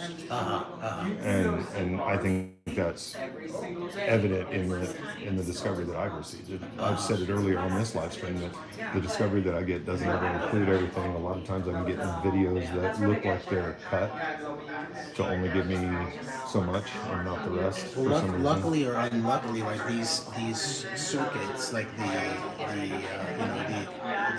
appellate circuits that we live in and near, like the seventh. We live in the seventh, but right next door in Kansas City is the eighth. No, we're in the 7th judicial district for here, but we're in the 10th district. Oh, the 10th appellate district. The 10th federal district, correct. Okay, I see. Okay. But this is the 7th Kansas district. Oh, I see. I understand. So that's talking about different state districts. That this particular state district is a difficult battle. Right. This particular district here in Lawrence, Kansas, here in Douglas County, is a particular hard one for attorneys to get discovery through, and they have problems with incomplete and lacking discovery sometimes. Well, then that then sort of seeks resolution at the state level in terms of the Supreme Court potentially too. Well, not only that, but I honestly think that some of these situations really do rise to the level of federal civil rights violations, because I think there's an intent behind it many times. And what we're seeing is that police will charge and drag somebody through the system, and then we see a prosecutor dismiss right before trial. Yeah. And so they'll drag them along, and that's part of the reason I discharged my attorney. Yeah. I was like, why do I need to keep paying him to play this game with you? Let's see you come with the case, and then if I actually need a lawyer, we'll deal with that. Yeah. You ought to see the judge. He was a little surprised when I said I had asked my lawyer to withdraw, and he said, well, if you need another attorney, I mean, do we need to get? I was like, no, Judge, I can hire another attorney. I'm doing this pro se on purpose. Yeah. But it's very interesting because they have to continue to deal as maybe public defenders, let's say, or just general attorneys who defend clients in this district, and they have to work with these attorneys, right? But I thought the court system was supposed to be the adversarial system. Right, but it's all about the game, right? And it's all about that they're still playing the game, so they have to maintain the relationships of the game. That's what I found. And that's exactly like what happens in here. Yes, exactly. It's the game, and it's throughout government, it seems, as a whole. So this, in general, the city commission does not want to anger the city attorney, the city manager, the chamber of commerce, because these are what they're going to have to either seek funds from them for political races, or they're going to have to seek approval for what they want to do, or they're going to have to hope that the city manager, for example, will trust them, quote unquote, with the information that they need to know. Which we know he doesn't. You know, I can't tell you how many people have said to me, and I thought it was going to be a secret that I would have to keep, because at first only one person had said it to me. Yeah. But then so many people have said to me that Craig has discouraged people from reaching out to commissions. Wow. Yeah. So I guess his explanation likely would be, I'm trying to save them the difficulty or the time. Well, no, his explanation is that he is the executive authority in this town, and he's the one that runs the town. Does he say? I don't know that he actually said that. That's what it seems like. Yeah. I didn't get details of these conversations. What I had was people tell me that they've been blocked by Craig, or been deterred by Craig. That's why I think that we have to really think much bigger and way more creatively in terms of what our problems are. I really think that, like, a city manager system, we can't get there from here. Like, with it, I don't really think we can. I have an adjustment to the city manager, city commission system that I think would work. And what it would need to be is it would need to be a directly elected comptroller. Oh, that's interesting. And what I'm referring to is something very similar to what the New York City Comptroller's Office does. They basically oversee the entire New York City government. And they look for waste, fraud, abuse, things like that are illegal. And they are only accountable to the people. Yeah. And so if we're going to have a city manager who basically has so much power vested in his own two hands and can block these city commissioners, we've got to have somebody who can keep an eye on him. Yeah. And unfortunately, that's what you and I and Chris and other people over here are doing. That sounds like it would be, even as a bridge, let's say, I think that would be very, very important, because then it would be an actual review of sort of what's going on with the system as it is. But then it might even be a really important position, like even if we were to totally reform the nature of the system, because it may be that we we have too weak a commission. The mayor is mainly symbolic, mainly a presiding position of some sort. Really doesn't have it. The executive is the city manager, but it would really balance well if we had, let's say, a stronger, directly elected city government with commissioners that would be very well balanced by a controller, directly elected controller. Well, and you talk about a stronger city commission. That's one of the reasons, and I suggested to you that you take a look at Mike Dever.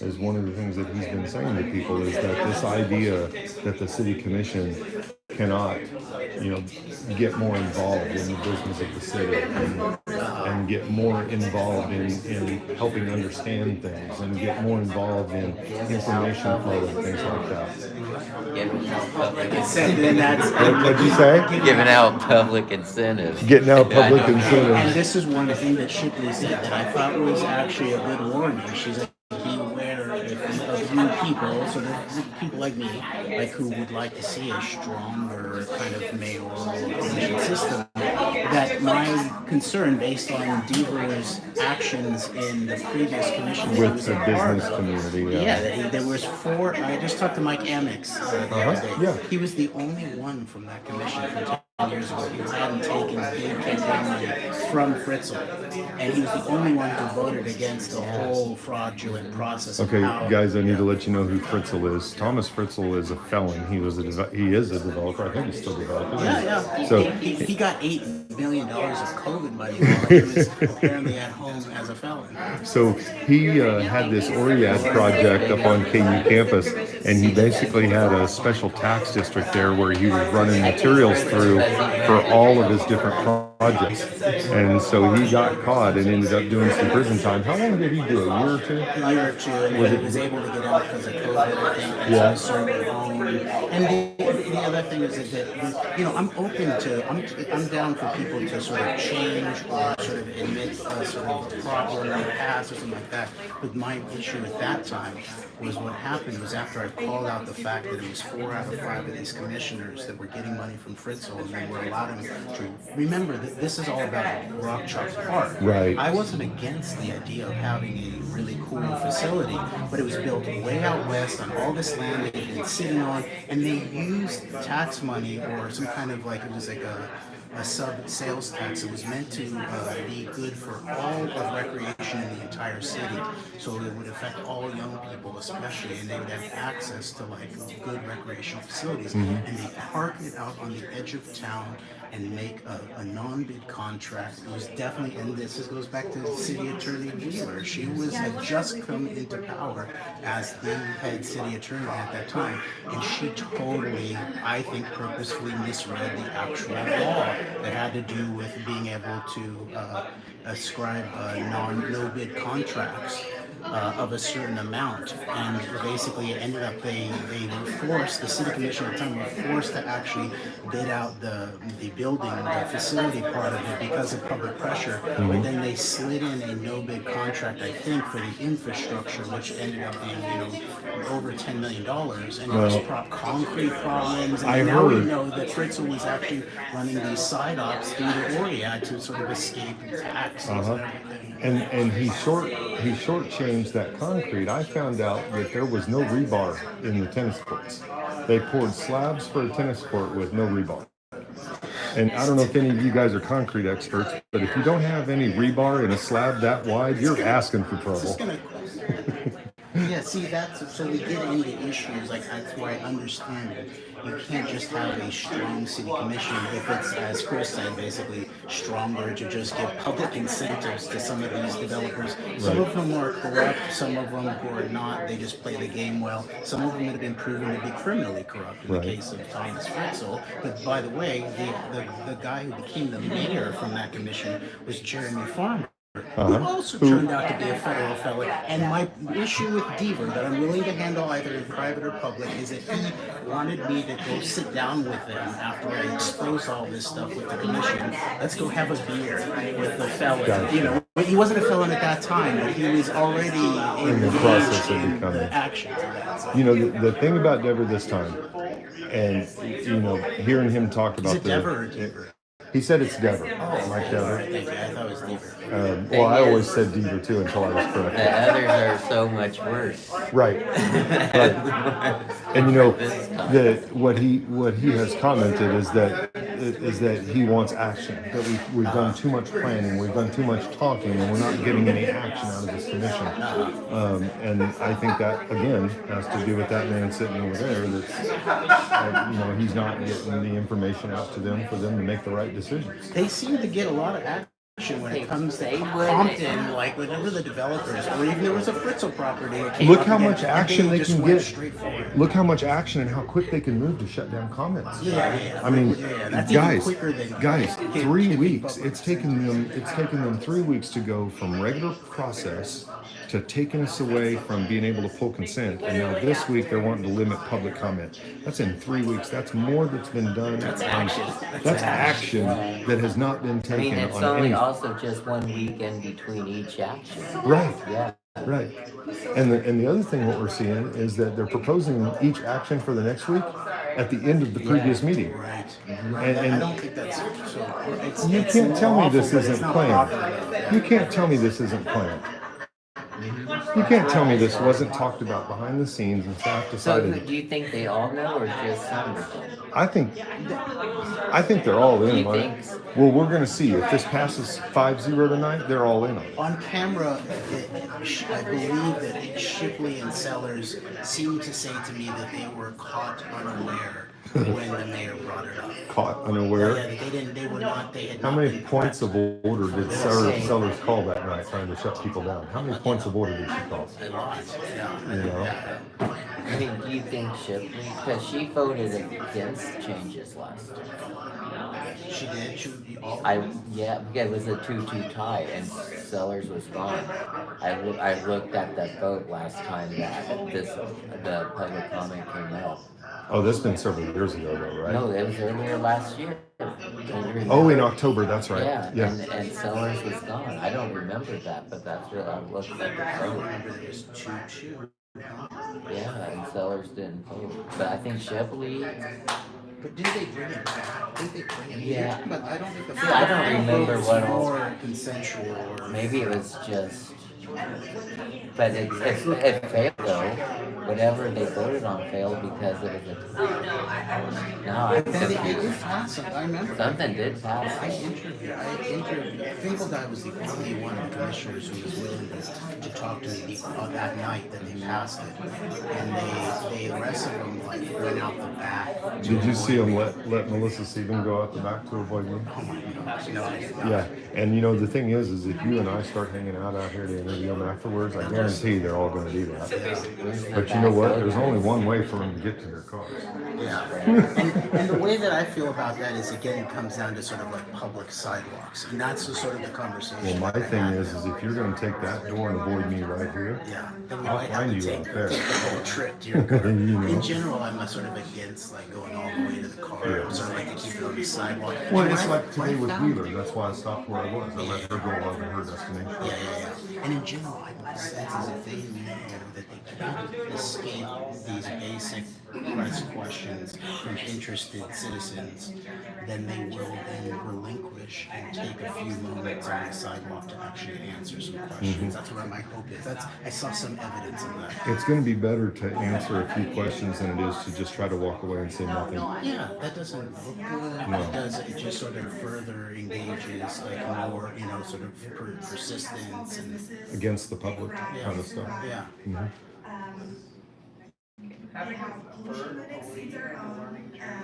You know, I think Courtney's doing a lot of speaking tonight, and I'm wondering what that's about. Is she trying to make it around in the election by speaking a lot or making her face seen? Maybe I think because I think she feels vulnerable in relationship to she's every so often she sort of calls up a question like on a certain development project, but it's sort of too little too late. What I've seen in general is they seem to come at the court, maybe they lightly do it because it probably can't be totally unlawful the way to coordinate votes, right, in terms of some of the open meeting acts, but they sense each other out and there's a way that they do it where they sort of, some of them want to save face on certain issues, so they'll vote against it, knowing that the votes are there to pass it. That's my sense. Again, I don't have evidence that they're actually coordinating in that way. I don't know if that's legal or illegal. Well, you know, the idea of two people getting together ex parte and having a discussion, two commissioners, I don't think there's any problem with that. The problem rises to when they have a quorum that's meeting So that separately. they can talk individual to individual and then no problem, and then they can just sort of share information. So I think there's ways to do that. There's no open meeting. Right. No more than two people talking at once would which do then that. becomes a meeting itself. Right. Because once you have a quorum, then you have to actually open the meeting and follow meeting rules. And then ex parte communications, they don't have to disclose communications amongst each other about the issue. Maybe I'm misusing the word ex parte. Ex parte would probably have to do with people who are not on the commission, wouldn't it be? I think so. Okay, and so if two commission members meant that's not ex parte, it's just two commission members And meeting. they don't have to talk about that. Right, those are private, privileged communications. It's interesting because there's aspects, you know, obviously with like police accountability, there's problems of qualified immunity going wild, basically. And, you know, and with public officials and judges, you're heading towards absolute immunity, where they have to basically commit a crime while in the position. Passes 3-2. No, we're ready for our public comment discussion. Consider updates to the. It's time for public comment discussion. Use your all right.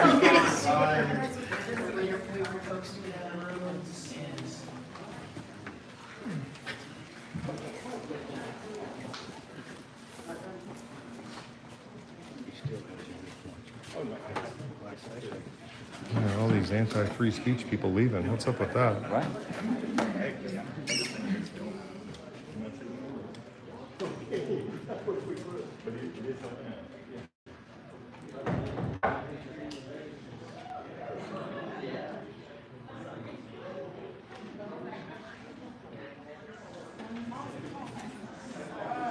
So do we have a presentation from staff on this?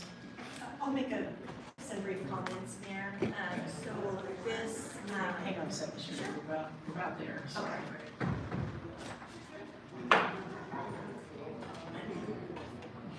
Okay, let's go ahead and get started. Thank you. Okay, Sherry Reedman, City Clerk. This item was discussed at the last meeting. We'll discuss some potentially changing the order of the agenda or maybe making some other changes to public comment. That would not require any changes to our meeting procedures. It would just be something that you all could provide direction on. Would be a good idea to do a vote in this instance. A good idea. Put this on for regular agenda. We have a little bit of information in there, just some guidance from COMA and the League of Kansas Municipalities, and we have also attached a comparison chart that we provided previously and have updated with a few additional cities. And this is the Attorney's Office and myself are here to answer any questions that you might have. Okay. Any questions? I have a question, I guess it's probably for you, Mayor, but, obviously cities can do whatever they want in this area, and there's all sorts of cities that do all sorts of things. I got some questions about what we think we're considering. I think the only two I think that are up for discussion are moving public comment to the end of the agenda and the thought of only doing it once a month.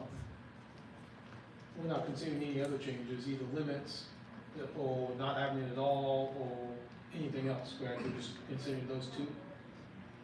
That's my understanding. So, Just want to be sure. Commissioner Sellers, did you have something to add to that? No? Okay. Because we got a lot of questions about people thinking we'll talk about something different, so just want to be sure we knew what we were talking about. My understanding is that the public comment used to be at the end, way before my time. Does staff have any, or does anyone have any memory of the timeline of the change from public comment to, from the end to further up the agenda? it was, at the time that, Mayor, I believe it was Mayor Farmer who wanted to make that change. So during that, where would that have been? Let's talk about why. Is that the feller? Any questions for staff? I saw Randy come on. Randy, did you have something? This is Randy Larson, Deputy City Attorney. It was during that time period, and I'm guessing it was around 2015, 2016. But that would just be a guess. Could be a year or two off of that, but it's in that range. Thank you. Ask Any other why. questions for Ask staff why. on this? Ask why they moved it back then. So Randy, this is Commissioner, so like real quick, just for my understanding, hypothetically, if we were to move comments to the end, from a state, so if we were to, if we had exceeded our time and it was after 11, what would be our process, what would be the process? If we were to extend it, would we extend, can we extend to hear public comment if we hadn't made it a public comment at that time? This way. Go ahead, Randy, sorry. Sorry, I said Randy, I should have said Sherry. Okay, go ahead, Sherry. So per the resolution, you can choose at 11 o'clock to move items, defer items, or extend to hear those items. If you started an item, you have to complete it. You can complete it, but then make a motion to choose myself. And if no motion comes forward, then the meeting ends. So if we had started public comment, it would continue until the end of public comment. That is correct. Okay. Anything else from the commissioners before we open it up? All right, we'll open up to public comment. For the last time. Hi there, my name's Kevin Elliott. I'm from Lawrence, and I speak for the Who's. Believe me, said Horton, I tell you sincerely, my ears are quite keen. I heard them quite clearly. I know there's a person down there, and what's more, quite likely, there's 2, or even 3, or even 4. So call a big meeting, get everyone out, make every who holler, make every who shout, make every who scream. If you don't, every who is going to end up in a diesel nut stew. This commission. You want to report right, I won't do that.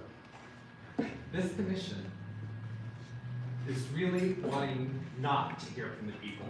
I understand you're using the guise of just moving it around. But this commission made a difference when you wanted to close Prairie Park. The people made the difference when you wanted to close Prairie Park. The people made the difference when you wanted to close the camp over Christmas. The people made the difference when you wanted to not do anything on SB 180. The people make the difference. We don't just have the voice, the vote, we have a voice. And if you try to silence that voice, we're going to come for you to the vote. I'm going to announce right here now, if you silence the voice of us, I'm going to start a recall for you, Mayor Larson, because the people's voice matters. And I'll support you, Kevin. Same. Me too. I'm Clayton Snow, Lawrence resident. This is an attack on democracy, and I show great restraint before using that kind of language, and I don't use my comment to show aggression, but democracy is the voice of the people. When you say, oh, well, we want to hear from you, but less frequently. We want to hear from you, but for a smaller amount of time. We want to hear from you later at night. That doesn't work. And I'm just here to echo, maybe foreshadow what all the people behind me and the man in front of me just said, and call on you to not make any changes. Leave public comment where it is and give us the full amount of time.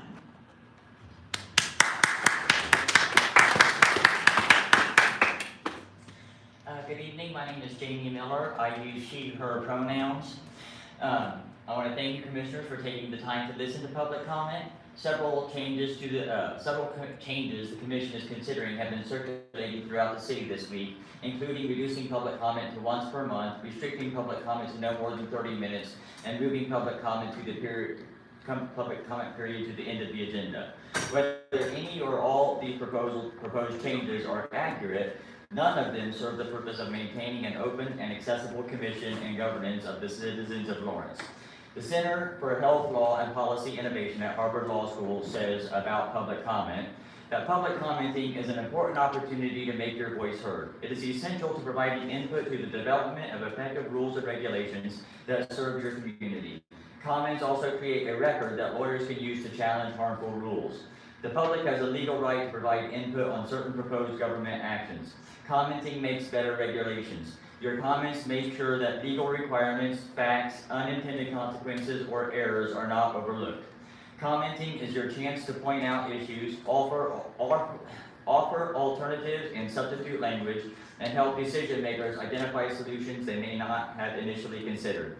Commenting helps decision makers determine the level of acceptance or resistance in the public. In this way, decision makers can respond to people's needs, grievances, and preferences. Government agencies are required to consider public comments. If the agency has failed to adequately consider the comments it received, a judge may invalidate the rule.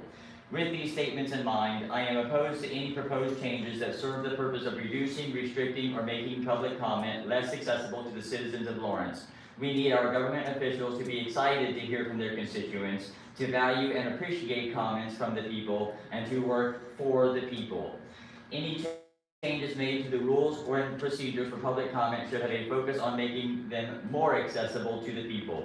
This is LFK. We are not trying to emulate the rest of the state.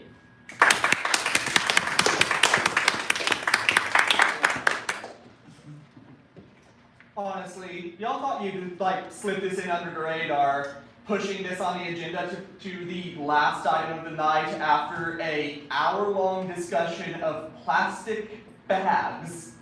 And you honestly thought you'd get away with that. You thought that, hey, we can just put this on the agenda as quickly as possible, no actual transparency leading up to it, and we can just say, you know what, we're passing this immediately, no more public comment. And that's what this really is, because as much as you like to blatantly tell bold-faced lies that it doesn't actually restrict public comment, what you are doing actually does actively give you the right, as written, to pretty much just throw whatever mundane, inane crap you feel like putting on the agenda for public comment, running out the clock, and just saying, hey, community doesn't get a chance to speak. Whenever you feel like you've pissed somebody off, you can just silence them entirely. You aren't subtle. We know exactly what this is about. You started to pass this less than a month after our group, No SB 180, used public comment to force your hand to pass an ordinance protecting us from a transphobic law, and we used public comment to do so. And now you're going to pull up the ladder and make sure no other group ever does so again.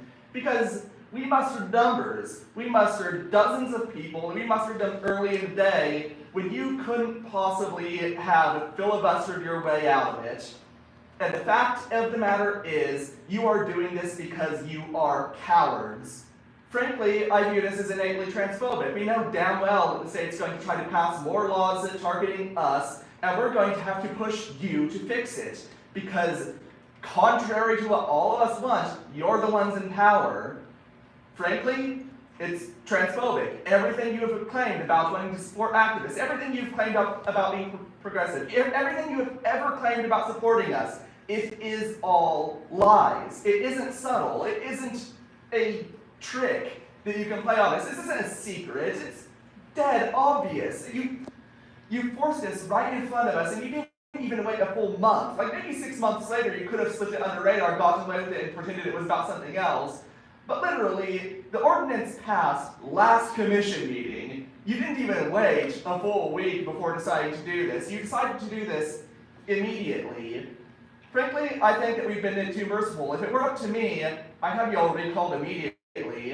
Just, you no longer serve the city. You don't give a shit about any of us. When we've actually managed to effect change, you just want to make it so that nobody can do it again. Because you found out that we know how to actually push you to act, and you want to pull up the ladder, make sure that nobody can actually do it anymore. We found a loophole and you want to close it. Fuck you.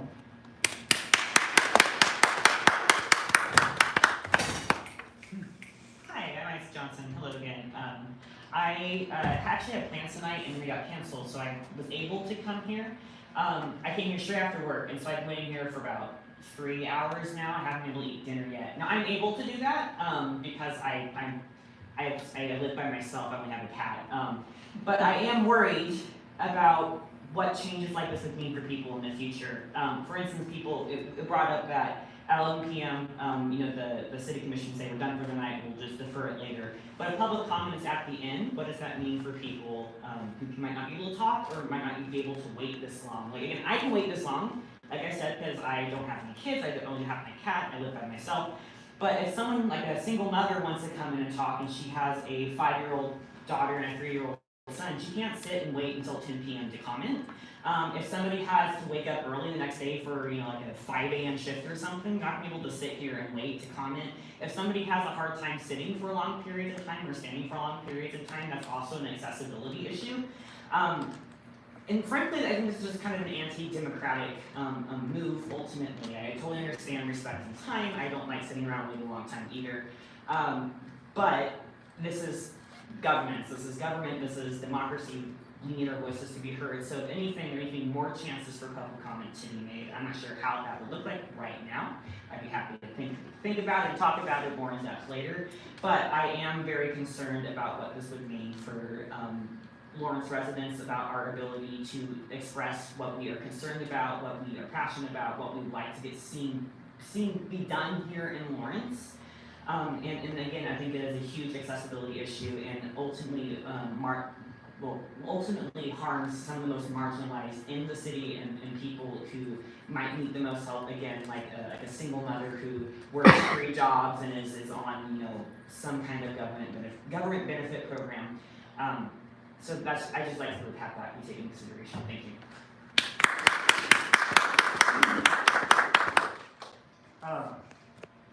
You know me. It's not often that I usually push back hard on something. Usually I'm here and I'm pretty charitable to you guys. Part of that is because I voted for many of you. There was a 3 limit from our legislature, but I promise some of you got my vote. I don't want to see you guys do incredibly unpopular stuff. I want you guys to be super cool. I want the community to look on you as super neat and super awesome. This doesn't do that though. This does make it look like you're tired of listening to the people. The people are obnoxious, which for some of us, it's kind of true. Don't get me wrong, me included. That being said, democracy relies on the voice of the people. It relies on the input of individuals. And to cut down on it, I think, does do harm to that system. When I think of thriving democracies, I think of ones where there are well-involved people. And we should be trying to invite involvement from the citizenry to this process to feel like we're being listened to. When we try to move it to the back, it's kind of obvious what we're doing. We're trying to cut down on time. I get it. You all have your own private lives. But what you go over, what you discuss, affects all of us, everyone within the community. It's not something that we can avoid. It's not something that we can go home and pretend about. It's unfortunately, I think, part of just the role that you took on. And I understand that it's incredibly difficult. I understand that you've been here till 8 o'clock at sometimes, I think, probably even past that, because of major issues. But when that happens, it's reflecting something that's important to the community to its core. Being heard within the community is incredibly important. And I don't want to see you guys remove it for the justification that we're being a little obnoxious, we're being a little, I don't know, just whatever you want to pick from that. At the end of the day, the people need to be heard.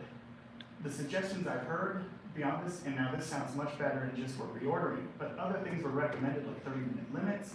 And if that's the effect of saving everything to the end, then we've effectively harmed democracy here in Lawrence. I don't think Lawrence should be like the rest of Kansas. If anything, the rest of Kansas should be like Lawrence. Lawrence is an incredibly involved community. It's an incredibly progressive community that seems to be operating very well on many issues. And I want them to continue to operate that from the people, from the bottom up, not from less of the people, not seeing less comment. I know that that's a bit of a sacrifice on your hands, and I appreciate that you've lasted through this much so far. But you need to take a moment and not stifle people's speech in this. Like I said, there's people that don't write, they just come in and talk. Thank you.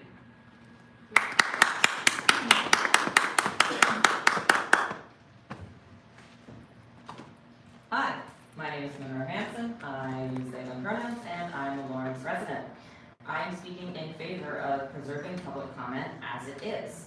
I was poking around on the City of Lawrence website and downloaded the PDF of your strategic plan, and I noticed that community engagement was the first thing on the PDF. Isn't it, therefore, one of your highest goals to engage with the community? I also looked through the agenda item attachment about policies around public comment in other cities in Kansas. I'm curious about how these cities were selected, and how and why the two out-of-state cities were selected. Comparable in size, politics, engagement, another factor. I worry about a selection bias in this data that is presented, since most of the city's policies shown in the attachment seem to be presented in order to make you feel better about restricting public comment and people's abilities to speak based on the restricted policies of other cities in Kansas. I don't know why Lawrence is looking at other cities in Kansas for examples on how the public should engage, while simultaneously priding itself on being a unique and innovative and progressive city, and unmistakably Lawrence. I was looking at voting statistics the other week. I do a lot of reading. And a report published by the ACLU of Kansas titled "All Democracy is Still Local 2023, you can find it on their website, regarding Kansas voters during general elections. Lawrence had okay turnout, mid-tier, high range of average. The ACLU Kansas report showed that using the full early voting period, having early voting hours outside of 9 to 5, increasing the number of early voting and election day voting locations, and so on, significantly increased voter turnout. Why am I mentioning voter statistics? I bring this up to display a connection. Increased access and opportunity results in increased participation, increased engagement. That's strategic plan. If policies that restrict public comment are enacted, such as limiting speakers, limiting time, limiting the number of regular opportunities, moving us to the end of the agenda so that we cannot actually get here and speak, the buses stop running at 7:30, engagement will decrease. You will be defaulting on one of your strategic goals for the city. Why would you do something that reduces engagement? Why would you want to quash something that makes Lawrence unique? Forgive me for believing that local government is important and one of the major ways that citizens can enact an impact on their daily conditions. Time. Thank you. Good job. Good job. Hello, my name is Monty. Once again, I would like to reinstate part of my story. After doing no SB 180 email and call campaign, I did receive a phone call from one of our commissioners. What I got from that phone call is that we need to follow within the rules of the city commission if we want to get something done. I said, fuck it, fine. With the passing of ordinance 9999, it must be acknowledged that we would not have been able to get there without dragging meetings within the rules of the current commission at the time, literal hours long. So now we find that the city commission has decided to make it more difficult for activists, mothers, parents, everyone to voice their concerns. This means one of two things. One, the city commission does not want to do their job. They do not want to listen to the voice of the Lawrence people, and they find public comment, the chance for which the people of Lawrence get to voice their opinions, wants, needs, a nuisance. Or, much worse, two, the city commission sees themselves as an enemy of the people of Lawrence. The commission sees themselves as a group that is forced to operate against the wants of the people. Commissioners, I'm sure you feel villainized by my claims. I know that that is not an easy feeling. As I stated, I work directly with queer teenagers in a foster home. However, that should not be an excuse, as you are elected to work for us. You are chosen by the Lawrence people, and if you pass new restrictions on public comment, such as you were stating, moving it back, maybe adding a 30-minute limit, and much more, you are actively, making it only last once a month, you are actively harming the people, and all in all, you are being a villain. I think about the commissioner that called me a lot. That caused me to essentially be a better activist. But to our commissioner who called me to talk down to me and tell me that we have the same enemy, quote unquote, but that we need to follow your rules. If you vote this in, you are a hypocrite, and it is shameful and disgraceful to our democracy here in Lawrence that you get to sit in that seat. That is all I have. Thank you.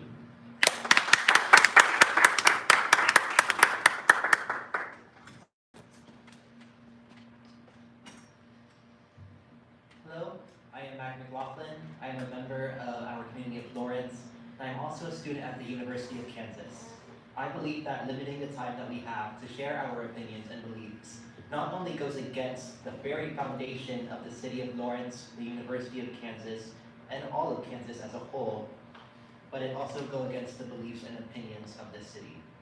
Through the exchange of opinions and beliefs, we are able to learn more and make better decisions about us and each other. At KU, this has been very evident through the various discussions I have had with other students, the student settings, talks with professors, and even just exchanges amongst friends. Just as the university breeds innovation and greatness amongst its students, and thus the entirety of Lawrence by association, it makes sense that the city of Lawrence continues to do so the same. This will promote those who are from outside of Lawrence to continue staying in and bolstering the city, and it will allow the Bergioman people of Lawrence to harness their shared power and reach their full potential. Thank you. Thank you.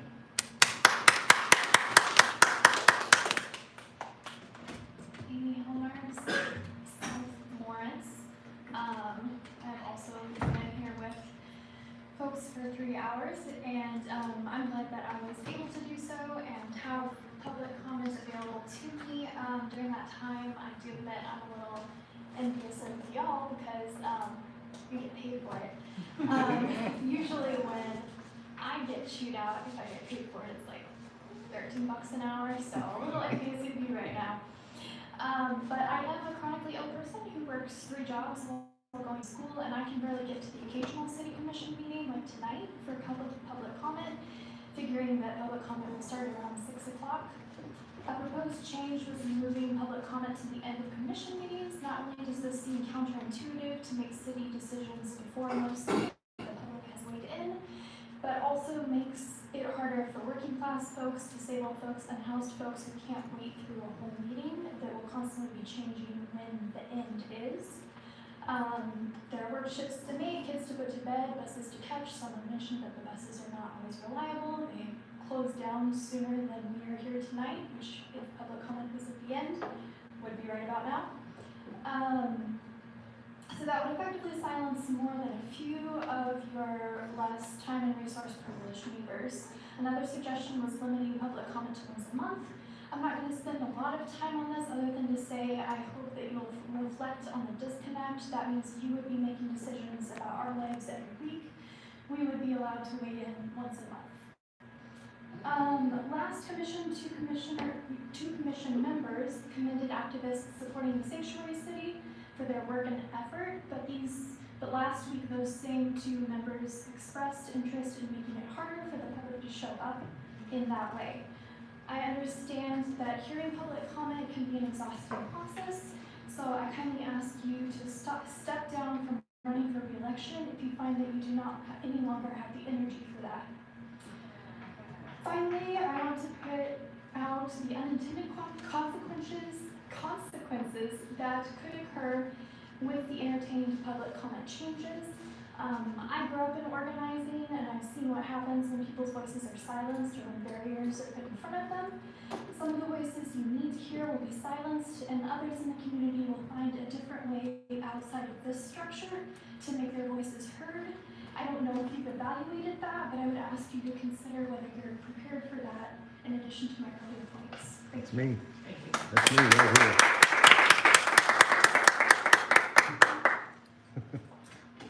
Hi, my name is Macy Webb, and I'm here today to speak on behalf of not actually changing all of those regulations based on the models that you have. I haven't read one that doesn't restrict accessibility in what is already a fairly accessibility restricted forum for a lot of people. There's Zoom, there's email, but being able to come and speak to you in person and make sure that you are hearing me and hearing my words and associating me with a human being is really important.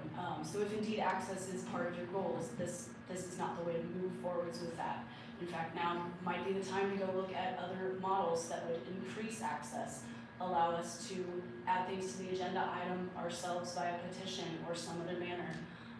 When you're growing up in your political life and your national and your state governments are a little out of reach for you and you're starting to get frustrated, they say go grassroots, go work in local politics, go get to know your city commissioners, meet your school board, go talk to them about the things that are important to you. And this is the forum that y'all offer for us to do that most effectively. Honestly, at this point, I really am quite proud of the amount of people who are willing to be vocal and engaged and informed and incredibly talented drafting ordinances and bringing them to you and basically offering them up with absolutely no cost, with a lot of effort. And you know, I'm proud of our community for wanting to be that way, and in the ways that Lawrence does work for the people that it works for. A lot of that is because of the ability of the public to come speak with y'all personally about the issues that are, you know, related to our wants and needs as citizens. And anything that restricts that access restricts our ability to make the city work for us. Thank you.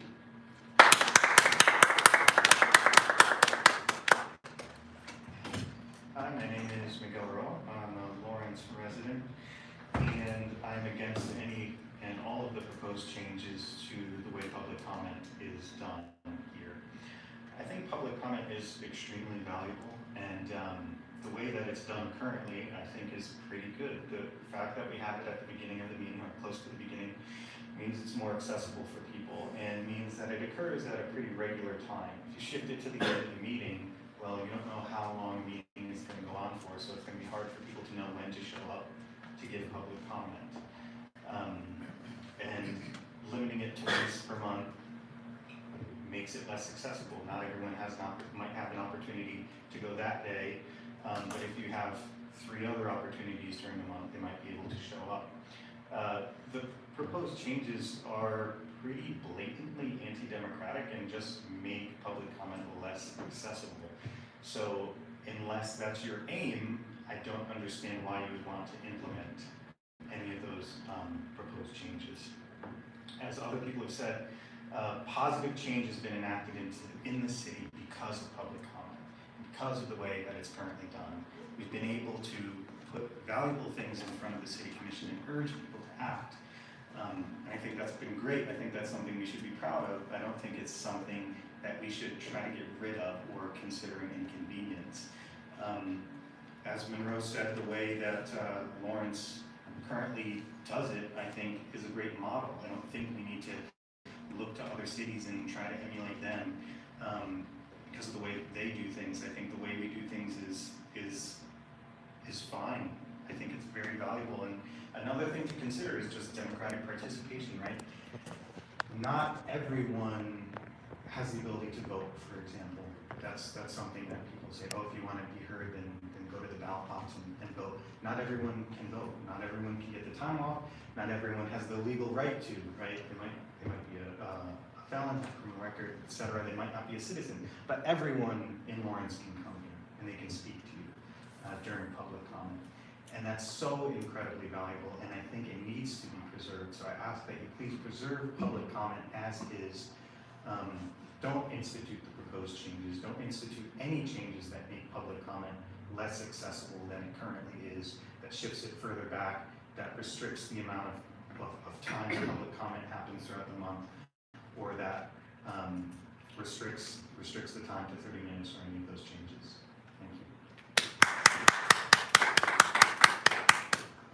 Thank you. Hi everyone, Garrett Elliott Menace. Had my car towed and I needed it. And I wanted to be here especially so you could see that I had my car towed and I'm standing here. This is very important to me, but I am against the capping any of public comment and I want it to be preserved. But I really just wanted to come here and tell you, wow. Wow. That's all, thank you. I like it. Wow. Wow. Okay, yeah, Garrett, he's great. My name is Rainforest Pena. I'm like, I came up here a little bit, like forever ago, it feels like. And yeah, I wanted to say what has been echoed before, that I don't really want any changes to public comment. You know, as someone who, you know, is just a regular resident here, I don't hold like, I'm your guys' position. I'm not like a president of something fancy at KU. I mean, I am of a club, but that's different. And having this public comment as a way to bring our concerns to the table, to let people in power know, like, if we like something, if we dislike something. Like, I was here during Prairie Park. That was the first time I ever came to a city commission meeting, and that was really powerful to see the community come together to, like, you know, protect something that they find valuable. Just like with my work with the No SB 180 in Lawrence group, like the community came together because they cared about an issue. If people are coming out in droves to talk about something, well, you know, maybe it's worth like taking the time to listen to them. And even though, yeah, I get it's long and, you know, kind of boring, but you know, I made it here. I think you guys can too. And I'm just some guy. I'm just some guy, really. And I don't know, I think democratic power, like, you know, sometimes you feel so helpless, you know, just as a person. And, you know, knowing that, you know, there's supposed to be people out there looking out for you and your interests. And I think it'd be great if you just let public comment remain as it is, because, you know, like, kind of, like, this has become kind of a public comment. And it's way at the end of the meeting, like, people are gonna be exhausted, people, again, like many of my friends have said before, like, not everyone can get time off to go to a specific meeting, like, I have to get up early in the morning tomorrow to go to work, and, you know, I think it's fine as is. Yes, it can get long, but it just means people are concerned and want to make the community better, and I think that's something beautiful we have here, and we shouldn't try to repress that. Yeah, thank you. Thank you.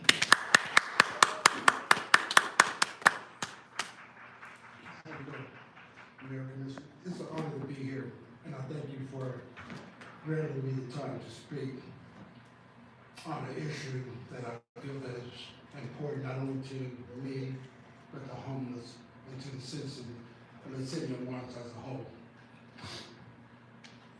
My name is Joe Larry Hunter, and I'm an official Kansas politician, ran for governor in 2018 and 2022. And as I stand here before you today, excuse me, I'm an official presidential candidate. My FEC Federal Election Commission registration was accepted on 12/5/22 at 5:41 p.m. And my statement of candidacy was filed 1/23/23. I want you to know the reason why I'm here today as a Kansas politician and a representative of the citizens of Kansas. I live here in Lawrence. And as I wait for the outcome of my state of Kansas 22 governor race campaign sabotage investigation. Sir, are you here to talk about the item, or we're talking about the item? Let's not interrupt him. Sir? Public comment, let him go. He has a time limit. You're out of order, Michael. One more of that, and I'm gonna have you removed. I'm asking a question, sir, so I just wanna make sure that you understand we're talking about the issue of public comment and how that's gonna be handled in the future. Is that what you're getting at? Well, yes. Okay. Well, I'm gonna go ahead and finish with the last, no, I was going to get into that. Got it, thanks. And also, my presidential thing is being investigated also. But as a public comment, I noticed that I'm here to represent the homeless people, and I don't see in the papers and stuff like that for as the comments that need to be in there when reporters and stuff is talked to, they shun away from issues that are very important to local citizens that need to know. Because I feel like the homeless people are still part of the fabric that makes up this town, this city. And without them, it wouldn't be this city, because we are important. And the comment here I'm there to make is that, yes, I have been down the Larson Rock. I go out there to voice my opinion as a citizen and a resident of this town, but it shuts it down. Why? Don't I have the right, don't anybody have the right to go up under the First Amendment, go down to Larson Road and speak voice their opinion? Why do it have to be shut down by representatives here in this town? People don't know who I am just due to that fact, because I've been shut down by, Larson Road has been shut down by representatives of the state of Kansas when I voice my opinion about who I am, what I'm trying to portray and put out there to the people to know. I don't understand that. I thought that's all right. I thought that's what y'all had to represent us. We bring our comments to y'all. I don't understand, you know. We're not. Thank you, sir. Thank you. Good job, Bill Larry. Good job. Good job. Hi, I'm Brown Trinket. I live in West Lawrence, and I have come here to speak to ask that you do not make moves to curb or restrict public comment. When taken as a whole, I can really only interpret the move to no longer allow members of the public to take things pull things from the consent agenda, and then also the suggestion to move public comment to the end of meetings or to limit public comment to one meeting a month as an attempt to limit public input on issues that are important to the community. It's not like the commission would only be making decisions on things once a month, right? And so if you only allow people to make public comment once a month, you're either, if you're not going to make decisions between that period of time, then you're not giving people, then you're slowing down this body unnecessarily. And if you are making decisions, then you're doing it without people having an opportunity to give input as the situation is developing. And I think that that's damaging. I don't think that we need to model ourselves off of like Wichita or Olathe or Overland Park. I think we can just be Lawrence, and I think that we can just listen to people every week. I think that, as another public commenter said tonight, it is disproportionately harmful to people who rely on our public transit system to move public comment to the end of the meeting because the bus is closed at 7-something. And not everyone even has a way to get home if they would consistently be having to stay until the end of the meeting to speak on something. And I think that would have the effect of further silencing the voices of marginalized people in our community. And I don't support that, and I would hope that you don't support that either. So I think that instead, maybe a better option would be to make the process of getting things on the agenda more formalized and accessible to the public, so that we don't have to come up and line up here and ask you to do something until someone directs city staff to work on it. And we could just arrange it outside of having to do public comment. And that maybe that would help achieve the goal of not having crazy long meetings. But in any case, I don't think that the time of public comment or the number of meetings should be restricted, and I think it should stay at the beginning of the meeting. Thank you. Thank you.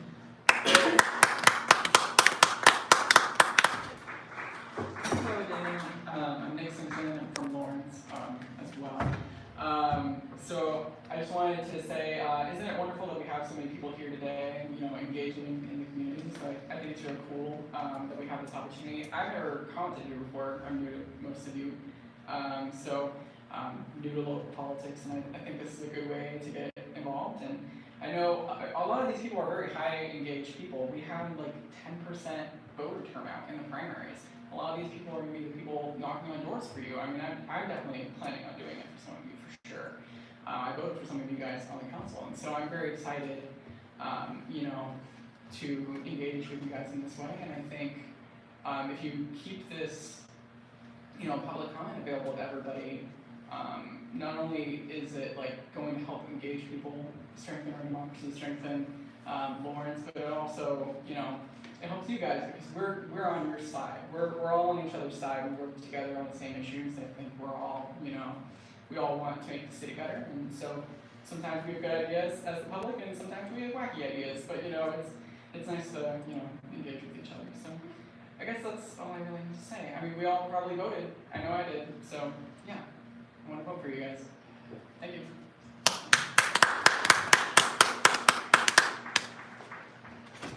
Hi, William Lamy. We already have limited access for the city hall, and I wasn't paying attention at the time. I have all my things set up so I can do them online. I come down every so often to do some things, and so we already have that. And then, but if you go to other cities, some of that are in your list, they don't have that. So you've already done that. The other is, this is a quick, simple question for each of you. It's a rhetorical question. I know you guys don't answer. And so it's to Commissioner Winkle. Was this your idea?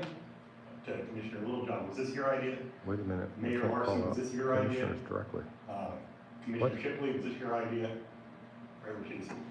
Commissioner Sellers, was this your idea? If you didn't think of this, if you didn't bring it up, if the citizens didn't bring it to you in a petition or some sort of item, where did this come from?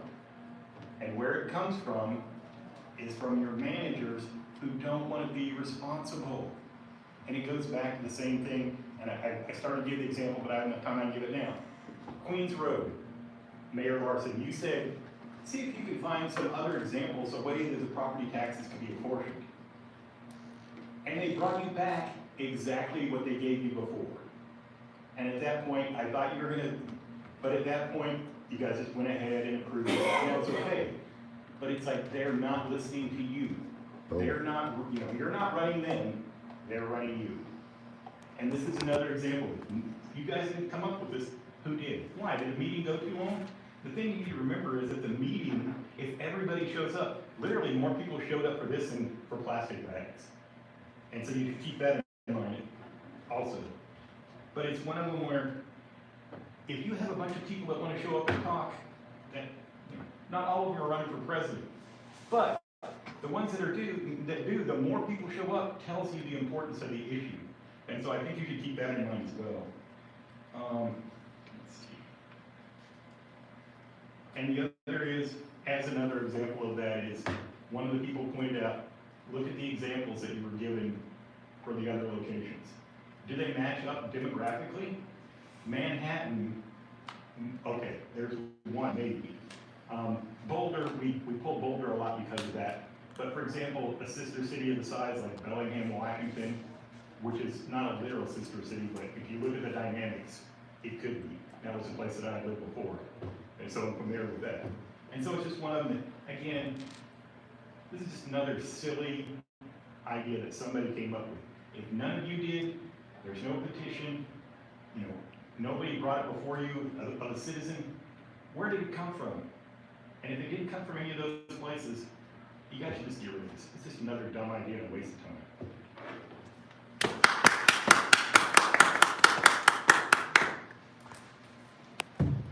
Hi, this is Chris Flowers, and I'd like to echo that. Like, I am very curious whose idea was this. It just seems kind of suspicious and the timing, and especially that the consent and public comment was considered separately this time, when last time they were both looked at the same time. Also, you all might want to consider 4 meetings a month again. We talk about, public comment used to be last, but y'all used to meet 4 times a month, so that might help somewhat. I'm completely against the once a month. There's time-sensitive issues come up, and waiting weeks is just not acceptable. Also, I've reached out to some people, and one of those was Alex Kimball Williams, and her idea I thought was interesting is set public comment time at the beginning like, let's say like 30 minutes, and then at the end, a second one for people who, for people who didn't get a chance during the earlier one. It might be something to consider in the future, but I don't think you should consider it tonight because people haven't had enough time to digest the idea. You've completely rushed this. And also, I want to, the idea, I mean, it's been brought up earlier, but the public, if you shut down public comment, I mean, I know you're hoping that, well, they'll just go home and forget about it, but I think some are just gonna go somewhere else, and this is the perfect place. This is where you should want citizens coming. Like, do you want them downtown? I mean, here, we don't allow them to have guns. Kansas allows people to protest with guns. Would you rather have that? Would you rather have that downtown? Or would you rather have those people here without guns waiting in line to speak for an hour, 30 minutes, however? And the reason I think this is because I thought it myself, and I mean, I'm a little bit different, but I've been thinking about what kind of antics can I get up to out in the rest of the town. And you shouldn't have given me that idea because I've been bouncing some ideas off people and they all agree it'd be pretty funny. I don't know how if the city's gonna want it, but I mean, it's just something to think about. You need to think about the consequences of where people will go to protest if they can't come here. Thank you. I'll be there to film it. And we'll all have a good laugh at the city's expense. Let me help people that asked early, where did this change happen before? I think Courtney Shipley asked about that. She should get educated on the city's history a little better. She would have known what happened when this changed. And I think he knows what happened back then, but he didn't want to talk about it. The reason public comment was moved forward, and I'll say his name, I know some people don't like him, but Jeremy Farmer came up with some great ideas about incentivizing public involvement and putting public comment at the beginning so that you could find out what the public's interests were and what the public's desires were. That's what the reason was why that was moved forward. So if you would do the research, you would know that. But we do the research and we know that.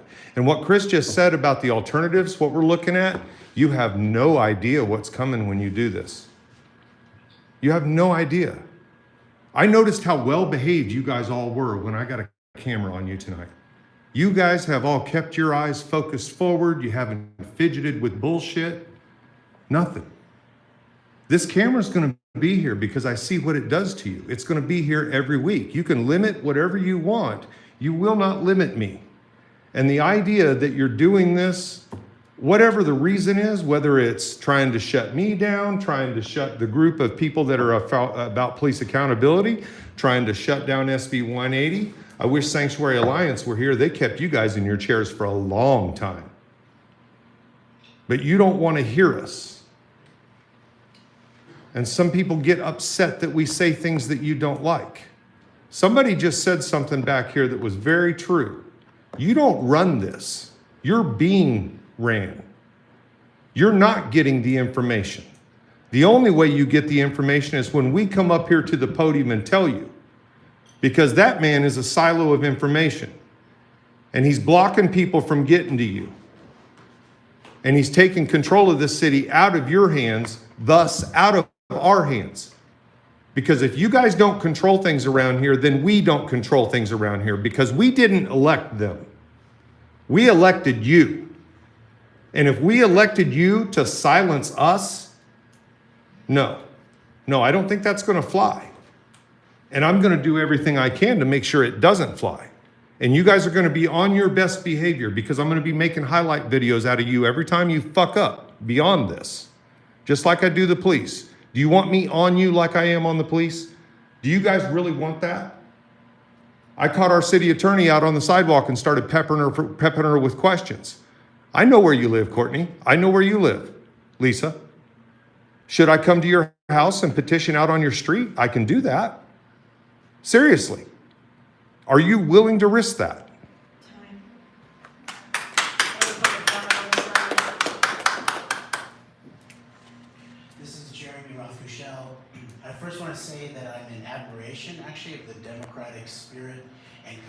sentiment of the people of Lawrence in total and individuality in terms of all of the previous comments here in terms of this very important issue. I would like to address the hypothetical three-point proposal that the mayor brought up last week to begin this session, really. But the bottom line that became obvious from all the previous public comment is that if you attempt to minimize or roll back democratic input, instead of culturing deliberation and discourse, you're going to provoke revolt. You're going to further direct protest.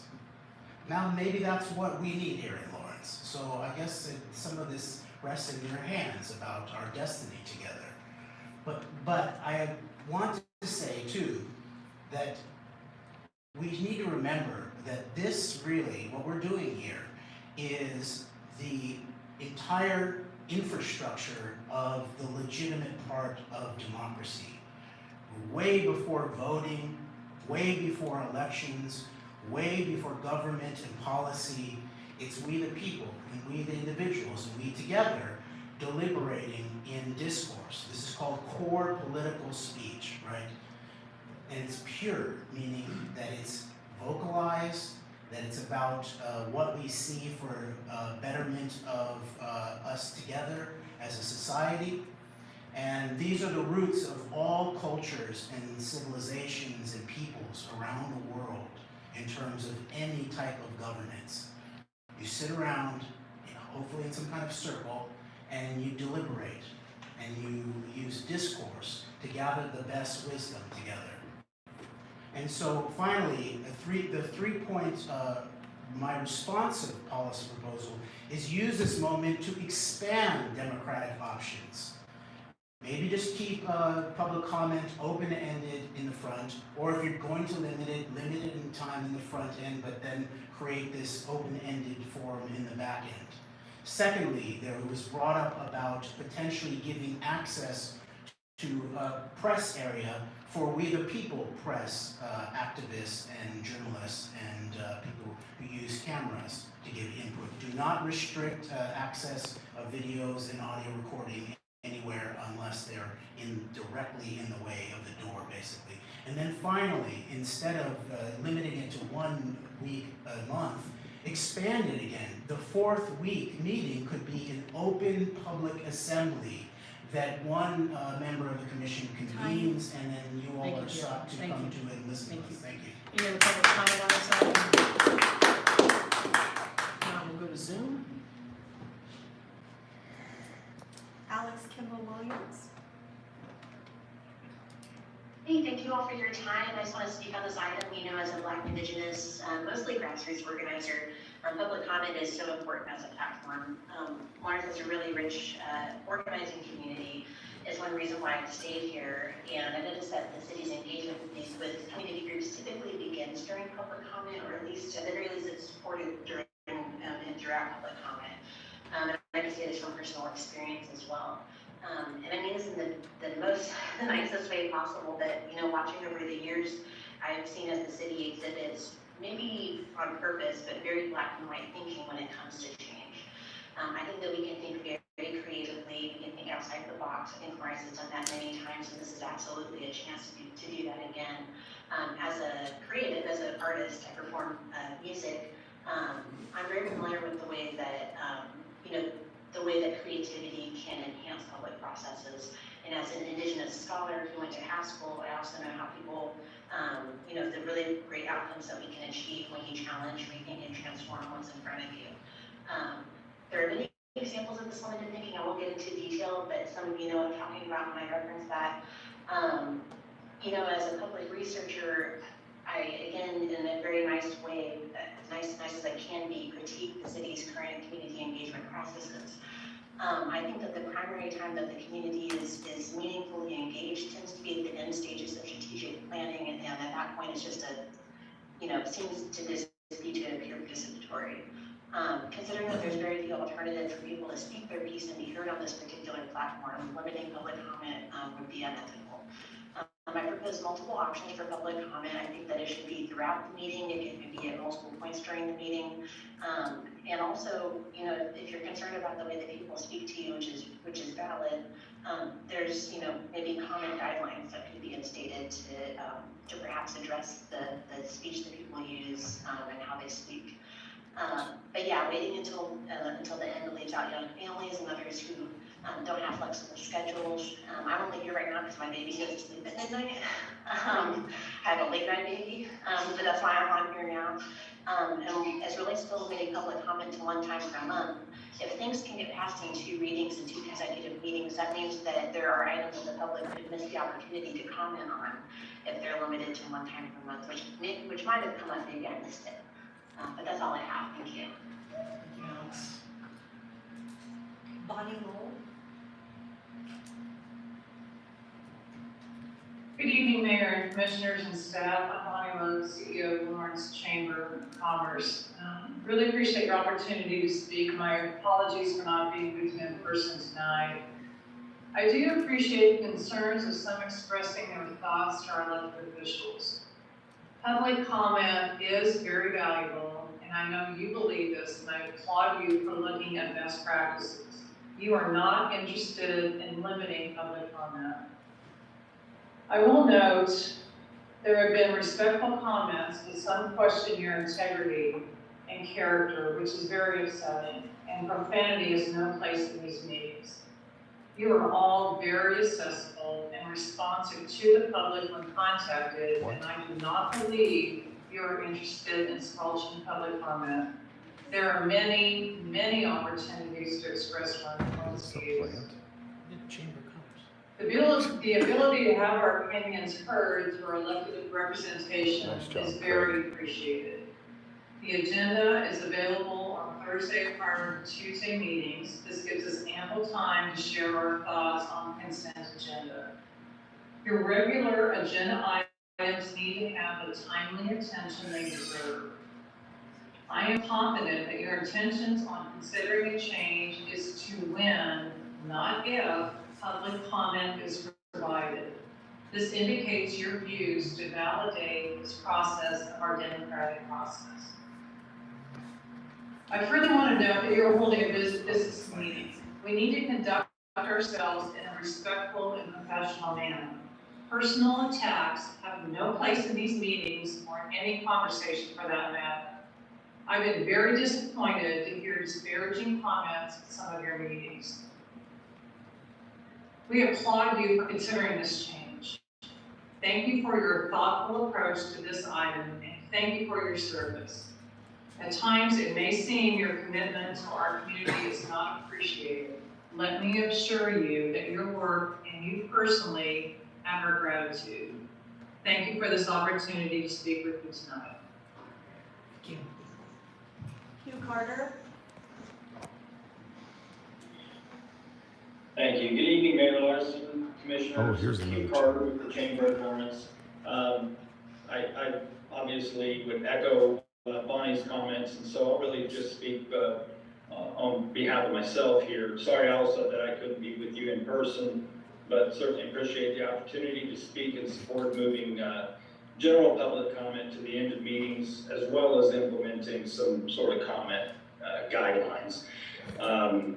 And you know, the ability for me to be here in the kitchen, just speaking from my phone, I think speaks to just how accessible we are these days. So the idea initially, I think, of moving the public comment to the beginning of the meetings was to try and increase public discourse and to hear from more folks. And then, you know, just shortly after that, in the wake of the horrific George Floyd incident and then a COVID pandemic and whatnot, I think we went further than just starting meetings with that to increase discourse, but we gave great latitude about how people express themselves. Comment guidelines were kind of cast aside because it seemed appropriate at that time as sort of a pressure relief valve, I think, for just the moment in history that we were dealing with. And we commend you for that. However, at this point, I believe that continuing to have public comment, general public comment at the beginning of the city's business meetings with no comment guidelines is now reducing public discourse. In my 10+ years with the chamber, it's always been challenging to get your busy people with businesses and families and whatnot to come out and show up to these meetings. And, you know, especially if they're just supporting something. You know, people are more motivated when they're upset or angry or against something. But, and I'm not saying that's right. I'm just saying that's kind of the reality. But now that folks really have no idea, say they're on agenda item 2, if that's going to be heard at 6:30 p.m. or 10:30 or 11, because they first have to sit through anywhere from 20 minutes to 4+ hours of comments from people who don't have scheduled business in front of the commission that evening. It's virtually impossible to get people to come and engage. So even with public comment, it's only 20 minutes or so. It's kind of become consistent that there's hate, vitriol, cursing, name calling, and that is just no way to begin the business meetings of our community, with people being triggered from the outset. So you're not proposing to eliminate general public comment. Nobody is being silenced. But the question is, does it make more sense to conduct the business of our community as scheduled, so that those who are here to conduct business have some predictability, while still allowing the public? Thank you. Time. Thank you. Time. Other public comment on Zoom? But I'm the only one that gets threatened with arrest. Megan Williams. Hi, my name is Megan Williams. I'm a Lawrence resident, and I just want to basically echo what so many folks have said tonight about the importance of preserving public comment as it stands. We know you're not trying to get rid of it, but just even the suggested changes really do suggest to us that you don't want to hear from your constituents. And I think, as someone had mentioned before, it sounds like historically, right, there's been a change where it used to be at the end and moved it to the beginning in order to increase accessibility for folks.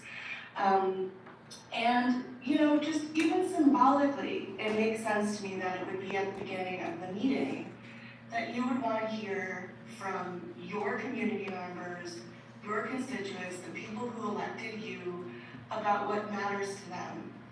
And, you know, as somebody who was here with SB 180 in Lawrence and was part of that meeting that went on for hours and hours, I know that was inconvenient. None of us wanted to be there, right? None of us wanted to spend 3 hours there telling you all how upsetting this law is and how worried we were for our loved ones and how angry we were that nobody was showing care or concern for our trans community members.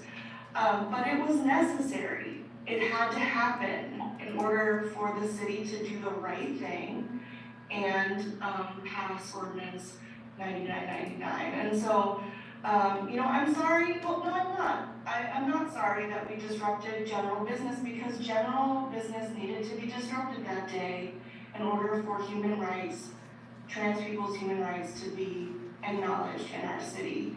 And like everyone said, if it's at the end of the meeting, it's, you know, not as accessible, people don't really know what time it is. But also, a 3-hour long session, right, is not the norm either. That was a special case. So anyway, I just hope that you all put your constituents first and continue to have public comment as it is, as a citizen of Lawrence. It's part of our city of government that I really, really appreciate. And so thank you for allowing me to speak with you tonight. Thank you. Stephen Watts. Hi, thank you. So we just heard from representatives of the wealthy, and I'm wondering how much money does the town hand over year in and year out to that group? Boom. Kind of in bed with the town. That's a special kind of welfare. How often do these people have lunch and wine with city staff? Boom. Your continued suppression of public comments breeds hate. Boom. Hate menaces stable government. The path of safety lies in the opportunity to discuss freely supposed grievances and proposed remedies. The fitting remedy for evil counsels is good ones. And as U.S. Supreme Court Justice Louis Brandeis noted, freedom to think as you will and speak as you think are means indispensable to discover and spread a political truth. The remedy to be applied is more speech, not enforced silence. You stop community input by restricting consent agenda matters, so that means the public must come to you after you act instead of before you act. There is no assurance that when a citizen contacts you before meetings to discuss a consent agenda matter, any commissioner will do so. And as I've noted above, you think you seek to breed hate in our town and destabilize our local government. Our town must return to a weekly town commission meeting. In addition, we need to have public comment at the beginning of the meeting and also at the conclusion of the meeting. Thank you.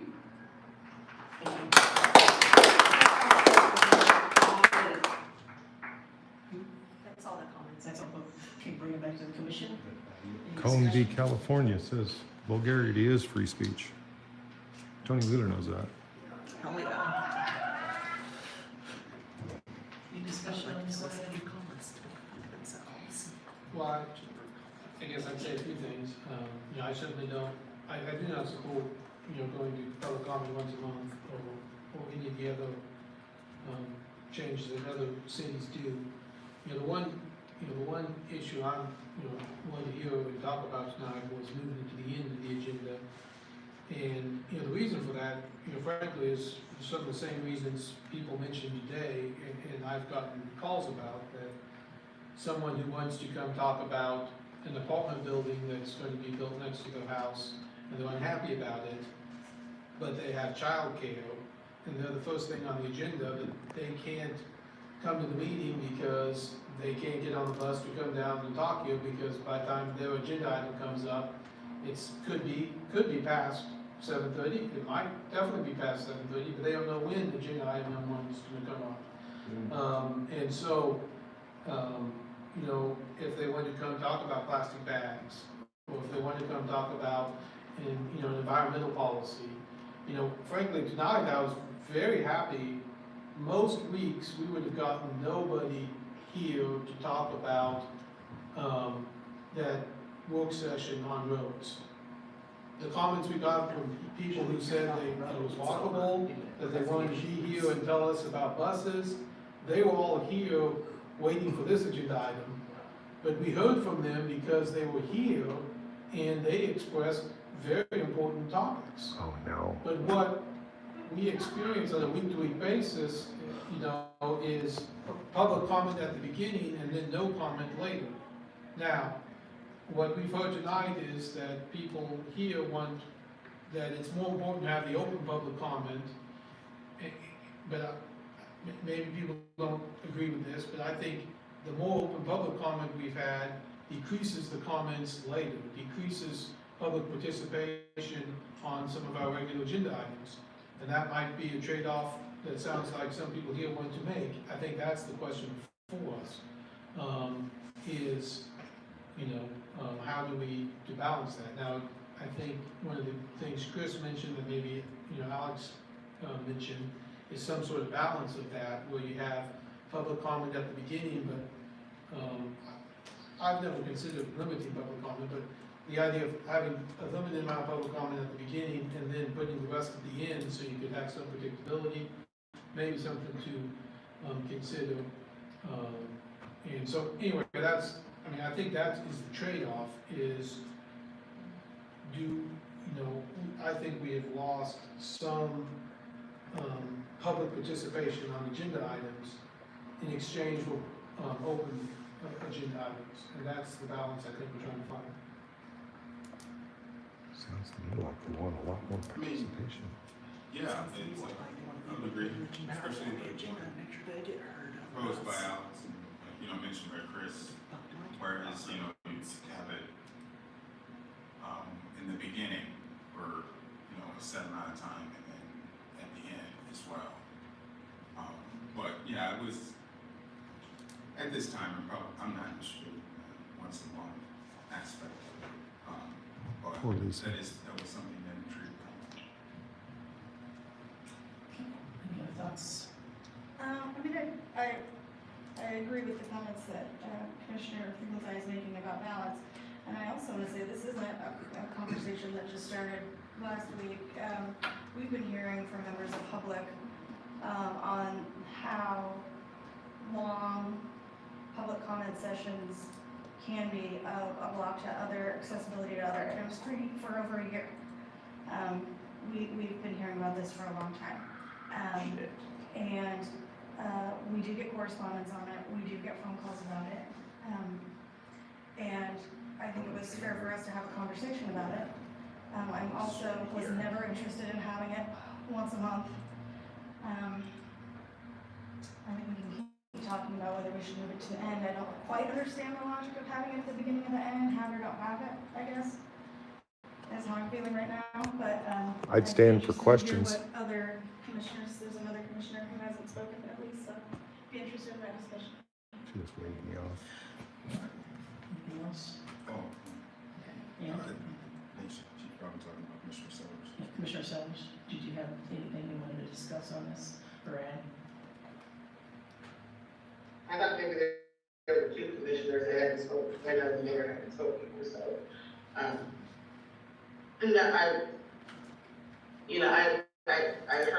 I'm hearing what Commissioner Finkelstein is saying, I'm hearing what everyone is saying. I think we find ourselves in a bit of a situation where, it's a bit of a chicken and egg, chicken and egg kind of thing, where we say we move public comment to the beginning, so it's diminished. We move general public comment to the beginning, so it's diminished participation in regular general comments. But then having this discussion allow for, gave folks the opportunity to stay and render comment in regular agenda items. And so we can say one caused the other, or one did cause the other. I think it's a matter of individuals will stay to hear something if they want to hear it. And so I don't want us to make assumptions of the public's intent, whether they intend to stay and give comment in the beginning and leave because they don't have comment to give on regular agenda items, or saying that taking it to the end will force individuals who are staying to provide general public comment to comment on regular agenda items. That'll be me. We can't make Every single that time. hypothesis. And I think folks will speak to things if they feel like they have something to say, and there is I'll have a lot to say. space for them to say it if they want to say it and it's the intent. So I don't know. I think there's something to be said about the argument. I think it's a chicken and egg. At this point, we've had it at both. We've even had it in the middle. So we can argue everything. We've had it in the middle, we've had it at the end, we've had it at the beginning. So the public will comment on things that they want to comment on, whether or not it's at the beginning, the middle, or the end. I think what we heard tonight is that the public wants to have space to do that, and how we deem that to move forward. I had a conversation with others that said, we can't get rid of it. We can't get rid of general public comment. We've had it this long. We can't get rid of it. I think posing the questions last week about whether or not we wanted to have it once a month at the end created a vulnerability unfairly to commissioners to say, oh, I don't support this, I don't support this. And I'll say, I had individuals contact me and say that they wanted it once a month. That doesn't mean I want it. And if I said I wanted to hear it, I think we said, that's just saying entertaining individuals who wanted to hear it. But I think we limit ourselves we narrow the scope by saying if we put it to the end, it's going to change one's behaviors. Because we brought it to the beginning thinking it was going to change someone's behaviors. And it didn't. It changed behaviors, but it didn't It didn't do what we thought it was going to do. So, I mean, this is a chicken and egg conversation for me. And at this point, I'm not interested in revisiting it right now. It's too soon. Excellent. It's too soon and too close in proximity to things that we've been going through, things that we've experienced in this process. And I don't think it would be smart of us and a good use of our time to try to direct staff to bring something to us to modify. I don't think right now is the time. There's too much energy in this room that's not good energy, and democracy was brought up a lot tonight. And if we have people, if the people believe that their democracy is being threatened, then that to me signals conversation and engagement about education of democracy, education about voice, and public feedback, and public discourse, which we've been talking about on lower levels, state levels, and federal levels about discourse. So maybe we use this as a way to have a serious, crucial conversation with our community about what is discourse, what is that relationship of public comment and commission meetings, to hear more from the community about what they see, what they view, what they value about providing general public comment. Why do they feel that they can't have space? Do they feel like they're turned away from it? Are they turned off from providing public comment? Why is that? We haven't asked that question of the public. We haven't asked that question in the community. Wake him up. But we're making hypotheses about changing how we want to hear their voice based on what? I'm of the mind to leave it as is. It's too much. There's not good energy in this. And I think it would be a bad practice for us to try to change something. Wake up, Craig. Thank you. Well, I'm I'll go back to something Commissioner Shipley said, is that as we have been hearing about this for well over a year, concerns about the tone and the nature of the general public comment.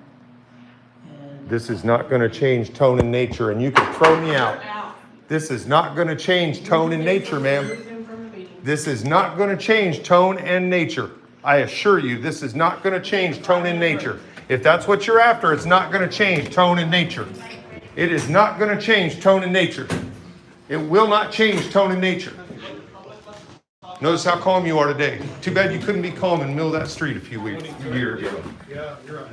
He didn't threaten you. He threatened you. Who threatened me? The guy that night at the accident. Good night, Michael. Yes. Good night. They know it's not about tone and nature. They know it's not about tone and nature, and everybody else in there knows it's about tone and nature. These motherfuckers just came out with it.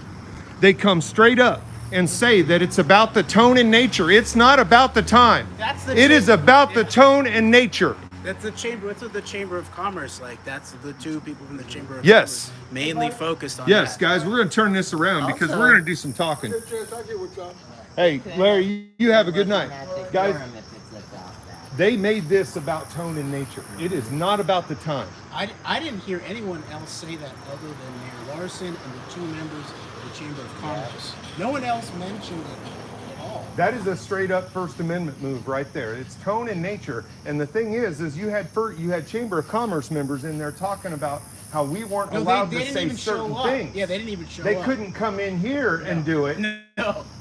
They couldn't come in here and do it, but they're going to zoom it in. Yeah. Look at Austin. He's got a fucking escort coming out of here. How about you report correctly tonight there, buddy? We're going to go check this Lawrence Journal World reporter and see if he can report correctly. How about you report that correctly tonight, Austin? You make sure that your readers know that the City Commission wants to make this about tone and nature. You guys at the Lawrence Journal World need to quit lying to these people.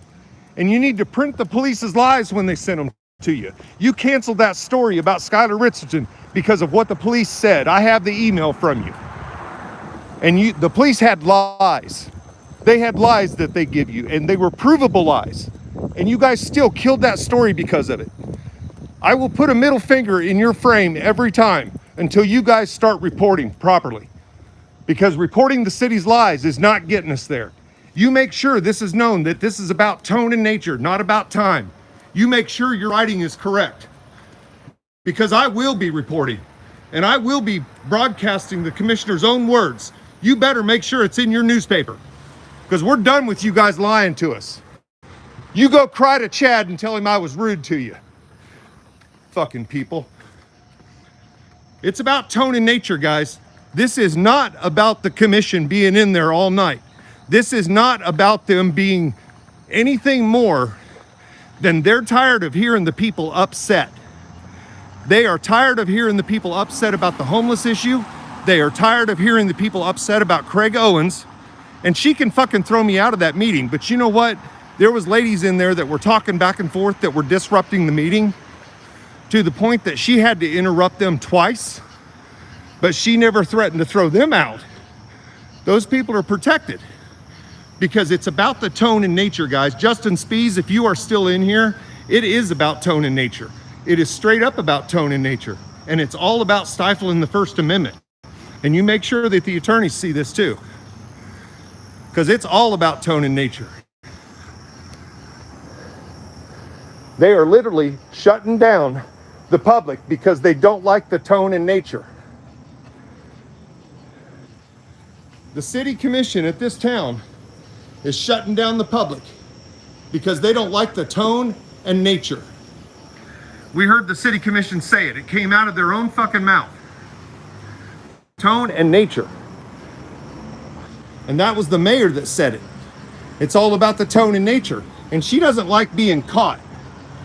And I hope you guys are watching, because you need to understand what you have created here. You have created a situation where we will be here and we will be protesting and we will be doing what we do regardless of these little fucking rule changes you do. And if you think you're going to stop me at this point, no. Better people in this town has tried. Your city prosecutor is trying. Your damn city attorney tried to name drop my wife today in a live feed. Screw you guys. And you guys act like it's all okay. You guys are in here shutting down the public because you don't like the way they talk. Guys, your city commission is in here shutting down the public because they don't like the way you talk. They don't like the way we talk. Cone v. California says that vulgarity is free speech and we have the freedom to say anything we want to you. And if you don't like it, fucking give up your position, resign, get out of the way. We'll get a new city commission.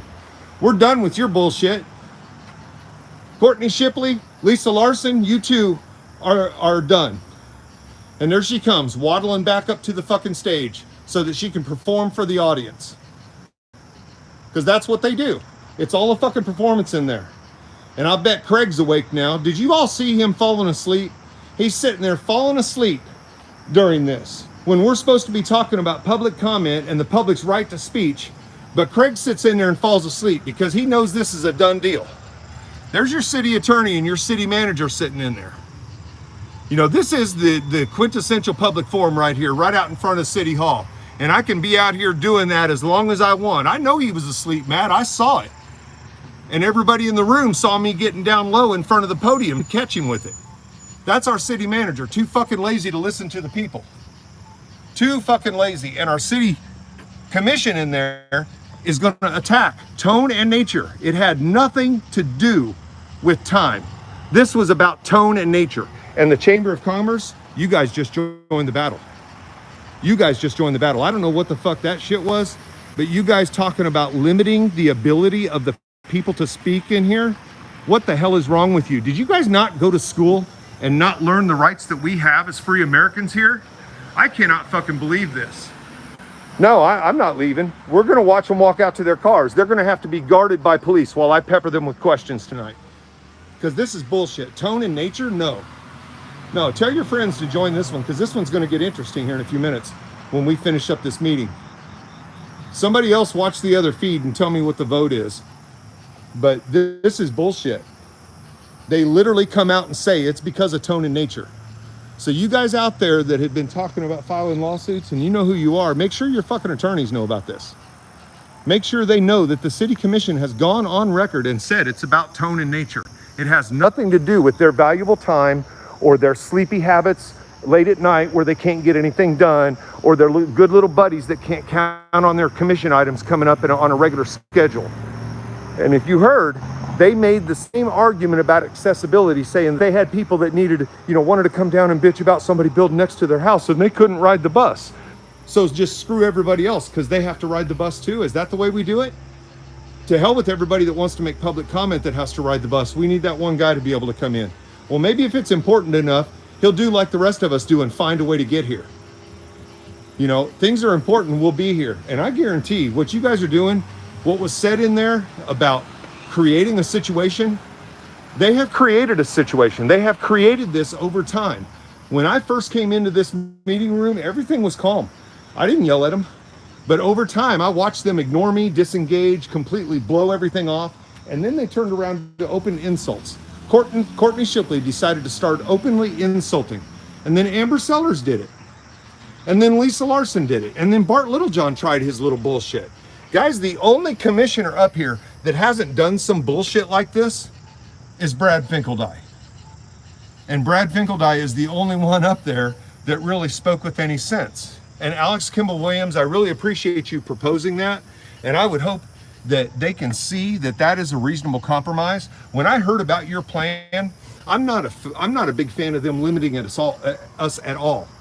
But when I heard about their plan, and I heard about yours with the 30 minutes at the beginning and then the overflow later, I remembered back to a conversation I had with a commissioner candidate who was talking to me about being real tired late at night when the hard agenda items are coming up. And I could understand that. I could sympathize with that. And I was willing to fucking compromise with that. And I even sent a commissioner an email saying that if you guys went with Alex Kimball Williams' plan, that we wouldn't probably stand in your way. Those of us that are adamant about the First Amendment, we wouldn't stand in your way because you would still be giving us the space. But with you guys in here doing this stuff about the insults and you're making it about the manner, no. That's not the way the First Amendment works. We have the right to say anything we want in here. We'll wait to see how this vote comes out. But I ain't leaving until they do. And we're going to pepper them with questions. And we're going to find out who decided to vote for this bullshit.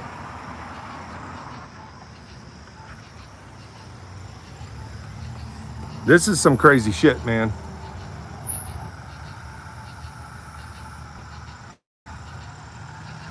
This is some crazy shit. They have literally made it about the content.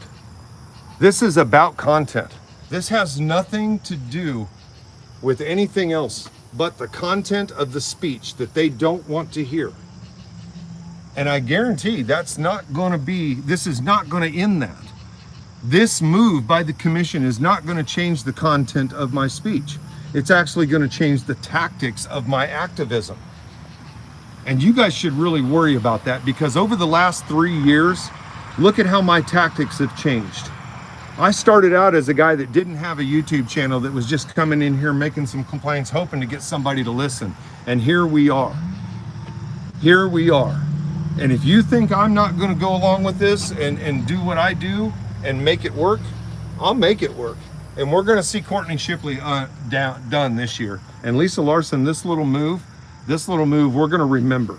We will remember this move. This will be remembered. You can hopefully get the Chamber of Commerce to protect you, but with the Chamber of Commerce coming on and saying the things that they said about freedom of speech and trying to limit it, your Chamber of Commerce is as good as ignored right now by the people that know the rights that we have. Anybody with a brain that went through school understands that you cannot limit the content of somebody's speech, especially in a government room where we have the right to address our public officials. It's insane. Guys, we got a vote going on in there right now. They're trying to change public comment. And they came out and said that it was about tone and content. It had nothing to do with time. That's what they've been trying to couch it in, that they're so overworked and et cetera, et cetera. They're so overworked and they had to make it about time. But now it comes out later in the meeting. And Lisa Larson can't help it. Can't help it. They slip this way. It's about tone and content. That's exactly what it's about. And that reporter ran off because he knew better. He knows what's going on. And he knows that he can't report this story because his boss won't let him, because it doesn't go with their narrative of shit. And you know what was going on in there, and the reason he really got pissed off at me was because when he was trying to take pictures of the advocates and the activists that were in there speaking in support of the First Amendment, I put a finger up in his camera frame and he couldn't get a shot of anybody. And he kept scowling at me. And that's when you might have heard me report right, and or that's going to happen until you start reporting right. And I'm going to do it to him every time. Because until the Lawrence Journal World starts reporting the truth out of this room, we're all screwed. Do you guys all realize that? If the Lawrence Journal World will not report the facts, and Austin knows that that police thing was a lie. He knows it's a lie, and that's why the Lawrence Journal World won't print it. He knows it's a lie.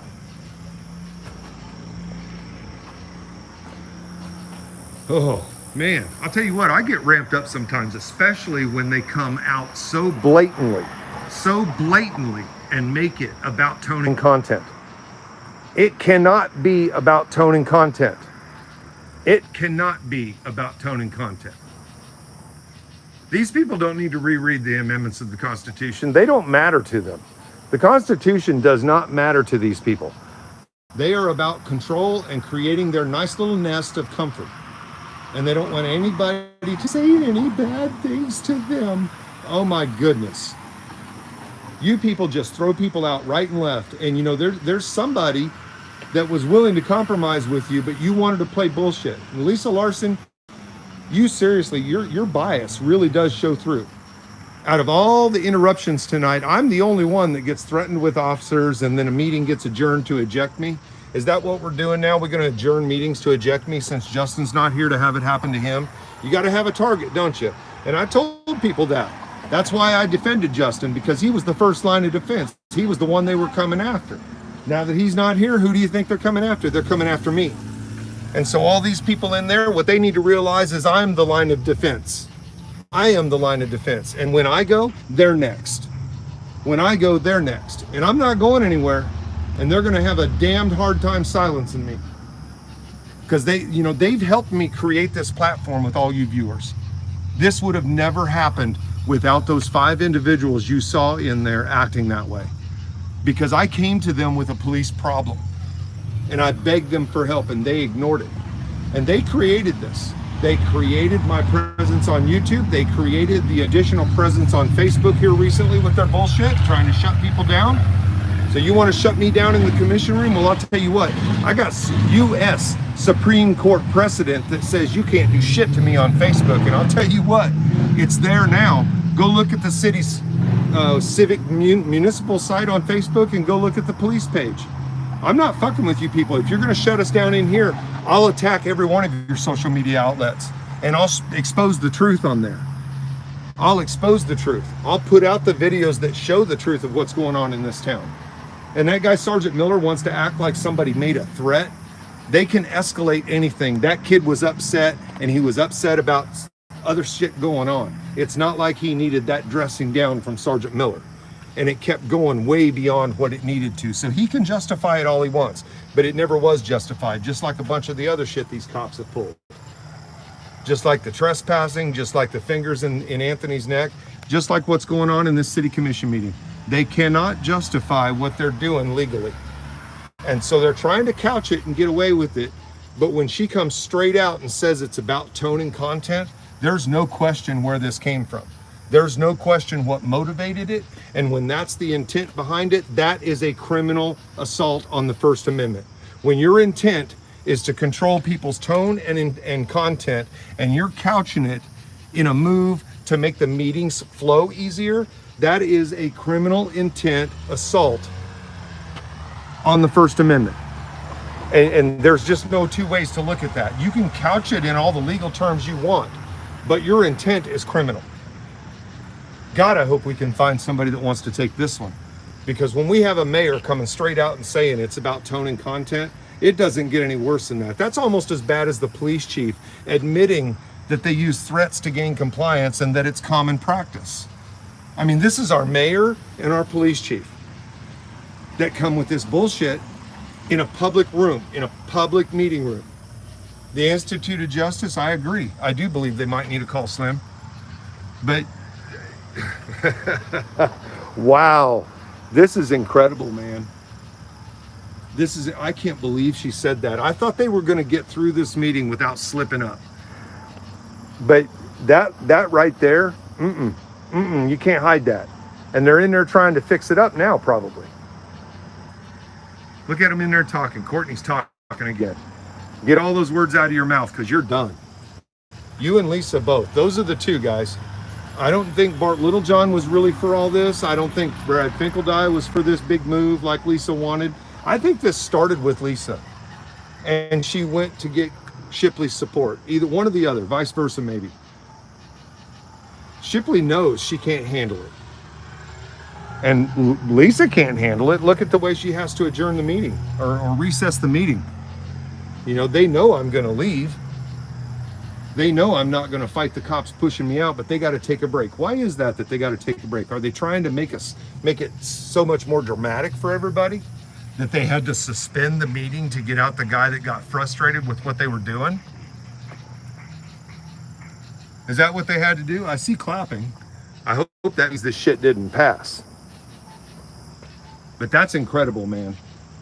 This was about tone and content. Tone and content. And that's our mayor. That's our current sitting mayor. And I'm pretty sure our fucking city staff over there, our legal team advised them on this. That's Tony. Tony Wheeler advised them on how to do this. Her and Randy Larkin did that. These are our attorneys that work against our interests. As a matter of fact, Tony Wheeler supervises Elizabeth Hufoka, who regularly just runs charges and waits and drags you out and then dismisses. You know, I'm almost hoping that she wants to go to trial with some of this shit, because at least it'd be something different than a dismissal. This is some bullshit, man. And the city just keeps doing criminal shit. Criminal shit. I'm going to judge by the look on Courtney's face. That might not have passed. No, these priorities are all screwed up, and their intent is laid clear. There's no way that you can mask that anymore. There's no way that you can mask that. They've created this, guys, and it doesn't stop until they do. They're going to need to stop this escalation against the people, period. They're going to need to stop it. I don't even know what time it is. Let's see. I got 270 minutes on this live. Are you serious already? Fuck. What's 270? I can't even. Yep, it didn't pass. It did not pass, apparently. Woo! Woo! That's right. I knocked on the window. What are you going to do? What are you going to do? Eat on that, fucking Courtney Shipley. Eat on that. Tone and content. Tone and content. Tone and content was what that was about. Tone and content. I'm assuming it did not go. They tabled it indefinitely. Fucking A. Tabled indefinitely. I would hope so after that tone and content comment. That laid their intent bare. That was, I can't believe that was almost as worse. I said this a minute ago. That's almost as bad as the chief admitting that threatening charges to gain compliance happens and that it's common practice. Yeah. That's almost that bad. That's almost that bad. What blows my mind is they're like, public comment rarely goes more than 30 minutes. And so then we can cap it at 30 minutes. It's like, okay, well, if it rarely goes more than 30 minutes, why is this such a big deal? And when it goes more than 30 minutes, maybe you should fucking listen because something's happening. Exactly. And you know, the thing is that compromise that Alex Kimball Williams proposed, this is why I was not, and I told the commissioner that I would not stand in the way of that and that I would support it. And the reason is because public comment rarely goes more than 30 minutes. That's what I'm saying. And if there was a pertinent issue, a big issue, people are going to be willing to stay till the end to finish it. But if it never goes more than 30 minutes, leave it where it is, allow that 30 minutes, and if there's a big issue, then let's attack it again later after you've worked through your agenda. But don't just move it all to the end I'm also just thinking their whole like priorities Yeah. is bullshit because it's like no, Tone what the and public wants to content. talk about comes first, and what No. the commission wants to talk about comes second. I'm telling That's you how it right now, that works. comment about tone and content doomed that vote. When she said that, that doomed that vote. Because nobody could, who voted for it? Anybody? No, they all voted to. They all voted to table it. You know why they voted to table it? The people. And man, I got to tell you that tone and content comment, they had no choice but to table this. Because if they would have passed it after that, we had a First Amendment claim right there. That would have been a First Amendment claim against them if they would have passed that after saying tone and content. I'm fairly sure I'm the one that sparked the tone and content thing, considering I told them to go fuck themselves. Well, no, that was the Chamber of Commerce. They thought that chamber comment gave them an opening to say that. Well, there's a difference between somebody on public comment saying that and a city commissioner saying that. Yeah. There's a difference. You know, I can go in there and say anything I want, but as a city commissioner, there's certain things you can't do. And you can't come out and say that you're trying to stifle the people because of tone and content. Also, don't fuck the Chamber of Commerce. Oh no, the Chamber of Commerce just made an enemy. Yeah. Are you still streaming? Yeah, I'm still streaming. I've been streaming now for 273 minutes. This will be my longest live stream yet. And I'm gonna stay here until they walk out. Okay. Gotta talk to you sometime. Sure, call me. Or you can hang around and watch the show and we can go for coffee. I'm so tired. Okay. Have a good night, Kirby. Tone and content. Let's not let them forget that. Tone and content. So I'm halfway thinking that I'm the one that pissed the Chamber of Commerce off by telling them Oh to no. go fuck themselves. No, that was us. That was me and Justin mostly. You may have done some of it last week or so or in recently. Can you believe she said tone and content? Who? Larson.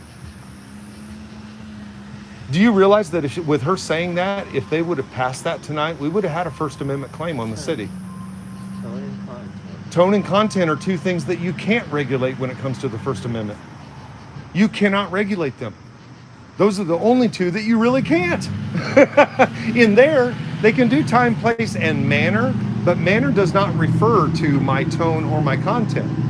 What is going on now? Oh, he has something from, I think it's our sister's We like barely scraped through on that though. Like we barely won tonight. No, the tabling? The tabling, I swear, that has to do with the fact that Larson said tone and content. Because that opened the door. That opened the door right there when she said tone and content. Yeah, but I don't Larson think is the such a others fucking knew. prick. Did you see her like glaring at all of us the entire fucking time? Because you were stopping her plans. Did you see how quickly she ruled to throw me out? And you notice those two ladies in there earlier that she had to stop the meeting twice to tell them quiet down? Yeah. I make one comment and I'm threatened to get thrown out. How you like that? That's bias. You gave me a decent opening though. Like, you know, I ended up pretty much getting a decent comment in while they were like throwing you out. Oh yeah, what'd you say? I told them pretty much along lines of, you know, public comment comes first because the opinions of the public come before what the city commission wants Right. to talk about were more important. Well, And I won't comment on Chigoffin. they're just trying to make it easier for him. Did you see Craig sleeping? Oh, I got him on video. Dude was fucking out twice. And you know, you could see him wake up as I'm getting kicked out of the room.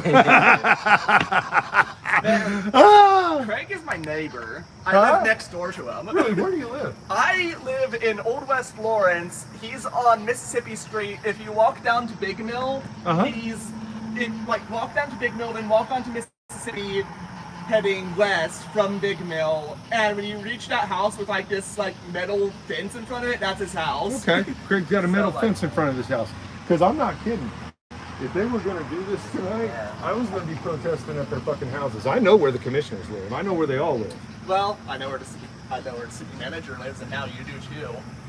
I can't believe that, you know, guys, the only reason that got tabled was that comment. I don't know, was something, did Tony Wheeler and them went back in the back with them, right? I would expect that fucking attorney in there knows what happened with her, with what that said, when Lisa said that. I would have to think that our city attorney knew immediately when that was said that this conversation was over. If you didn't notice, they were scrolling through their phones. Somebody texted them. Mm-hmm. Wonder who texted them. Think we have to submit a core for those texts? Can we get them? I have no clue. Tone and content, guys. Tone and content. And once again, loose lips sink ships, I guess. That's what it... God. How come you're not in there listening? Oh, right. Do you not care about here at Suka? Or Uton?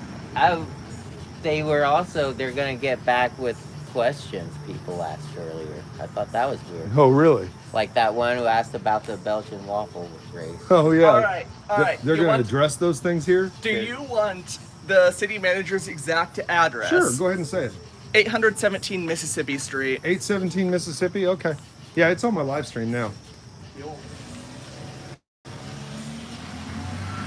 Maybe if people protest outside his house, he can learn to function with less sleep so that he won't be falling asleep in here.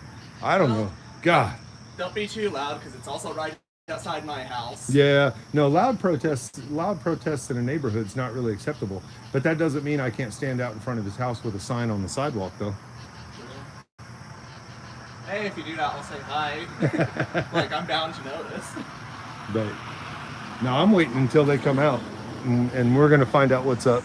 These people, I can't believe they said that. Guys, this is another situation where they have doomed themselves with their own words. Made a big move against public comment, had a whole bunch of discussion about it, and then the mayor pops off about tone and content. Tone and content. That's what it's about. Wasn't about the time. It wasn't about how much time they had to spend doing this stuff. It was about tone and content. It was about that the whole way through. We all knew that. And we knew that was what was going on last week when they fucked with the consent agenda. Because the reality is the whole move against the consent agenda, the way they did it, I honestly believe that was a dead-eyed response to me going in there and telling them that if they weren't going to do something to change, that I would start pulling all the consent agenda items and discussing them. And then right after I said that, another guy got up to talk about a change order where they were spending more money than they planned on. I think it spooked them. I think they realized that that could be dangerous for them if somebody started pulling everything and asking questions. But you know, they created a more dangerous situation by trying to come after the people's rights. They could have just accepted the right of the people to government redress and the right of the people to be involved in our government and not try to shut us out. The move to shut us out was a mistake. And I think they learned that. Having to table that tonight, I think they learned that. I definitely think they learned that.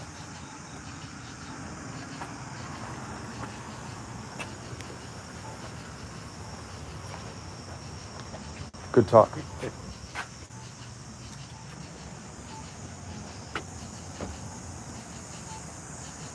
Yeah, I think we learned a lesson about tone and content tonight.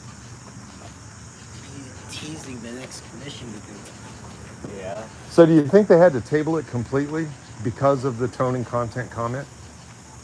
No, but I think they did not return to it though. You know, that tone and content comment that she made? Yeah. That literally opened up a First Amendment claim if they would have done that tonight. Because it laid her intent bare. Yeah, and tone and nature. Tone and nature. Sorry, I'm getting it wrong. Tone and nature. No, it's all right, yeah. Yeah. And there was nothing in the ordinance that addressed that. Right. Right. It was all about time. They were trying to save all this time. Tone and nature. The chamber provoked The chamber. Wow. That's incredible, man. That's incredible. That's incredible.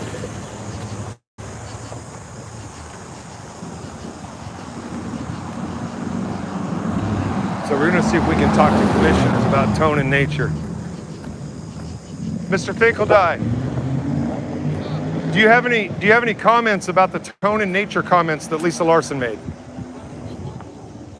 Remind me what those... Well, when she referred to the tone and nature issues for the reasoning for wanting to do something about the public comment, I took that to mean that was really what her intent was behind. It didn't seem like it was as much about the time that we were taking as it was more about the tone and nature of our comments. I guess I didn't take it that way. But I mean, I guess you made that comment, but that's not how I took the comment. Can you tell us why everything was tabled right after that? I think we were in the middle of a discussion and we didn't have a consensus on where to go. So just tabled it indefinitely? Is that what? Yeah, we decided not to bring it back. We didn't have any direction because we had no consensus on where to go. Okay, thank you. Okay.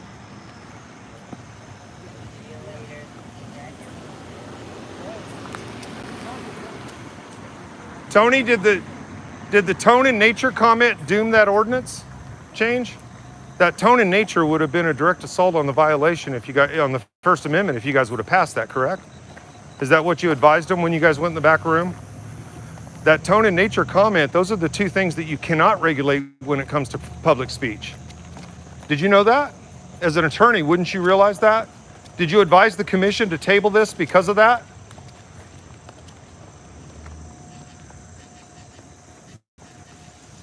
She don't want to answer because she knows it's true.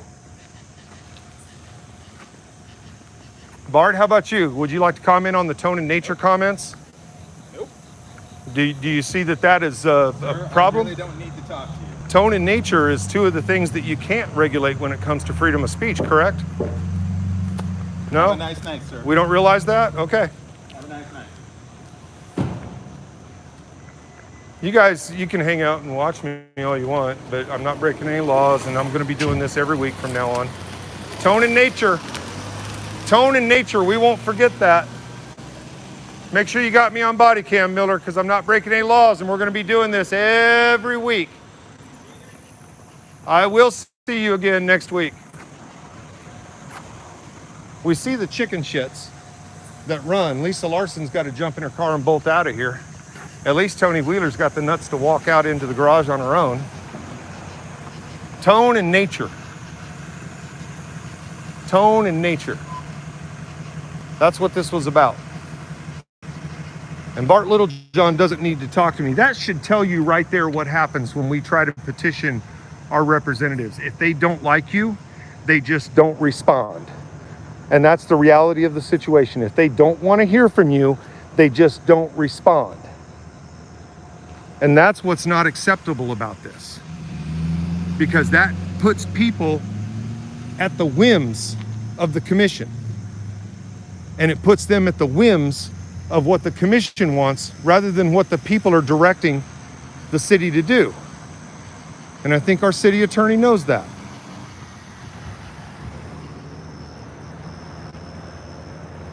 Wow. Tone and nature, guys. Keep that in mind. Those are the ways that the city will try to shut you down in First Amendment speech, is tone and nature. How you doing, brother? We got a hell of a city around here, you know?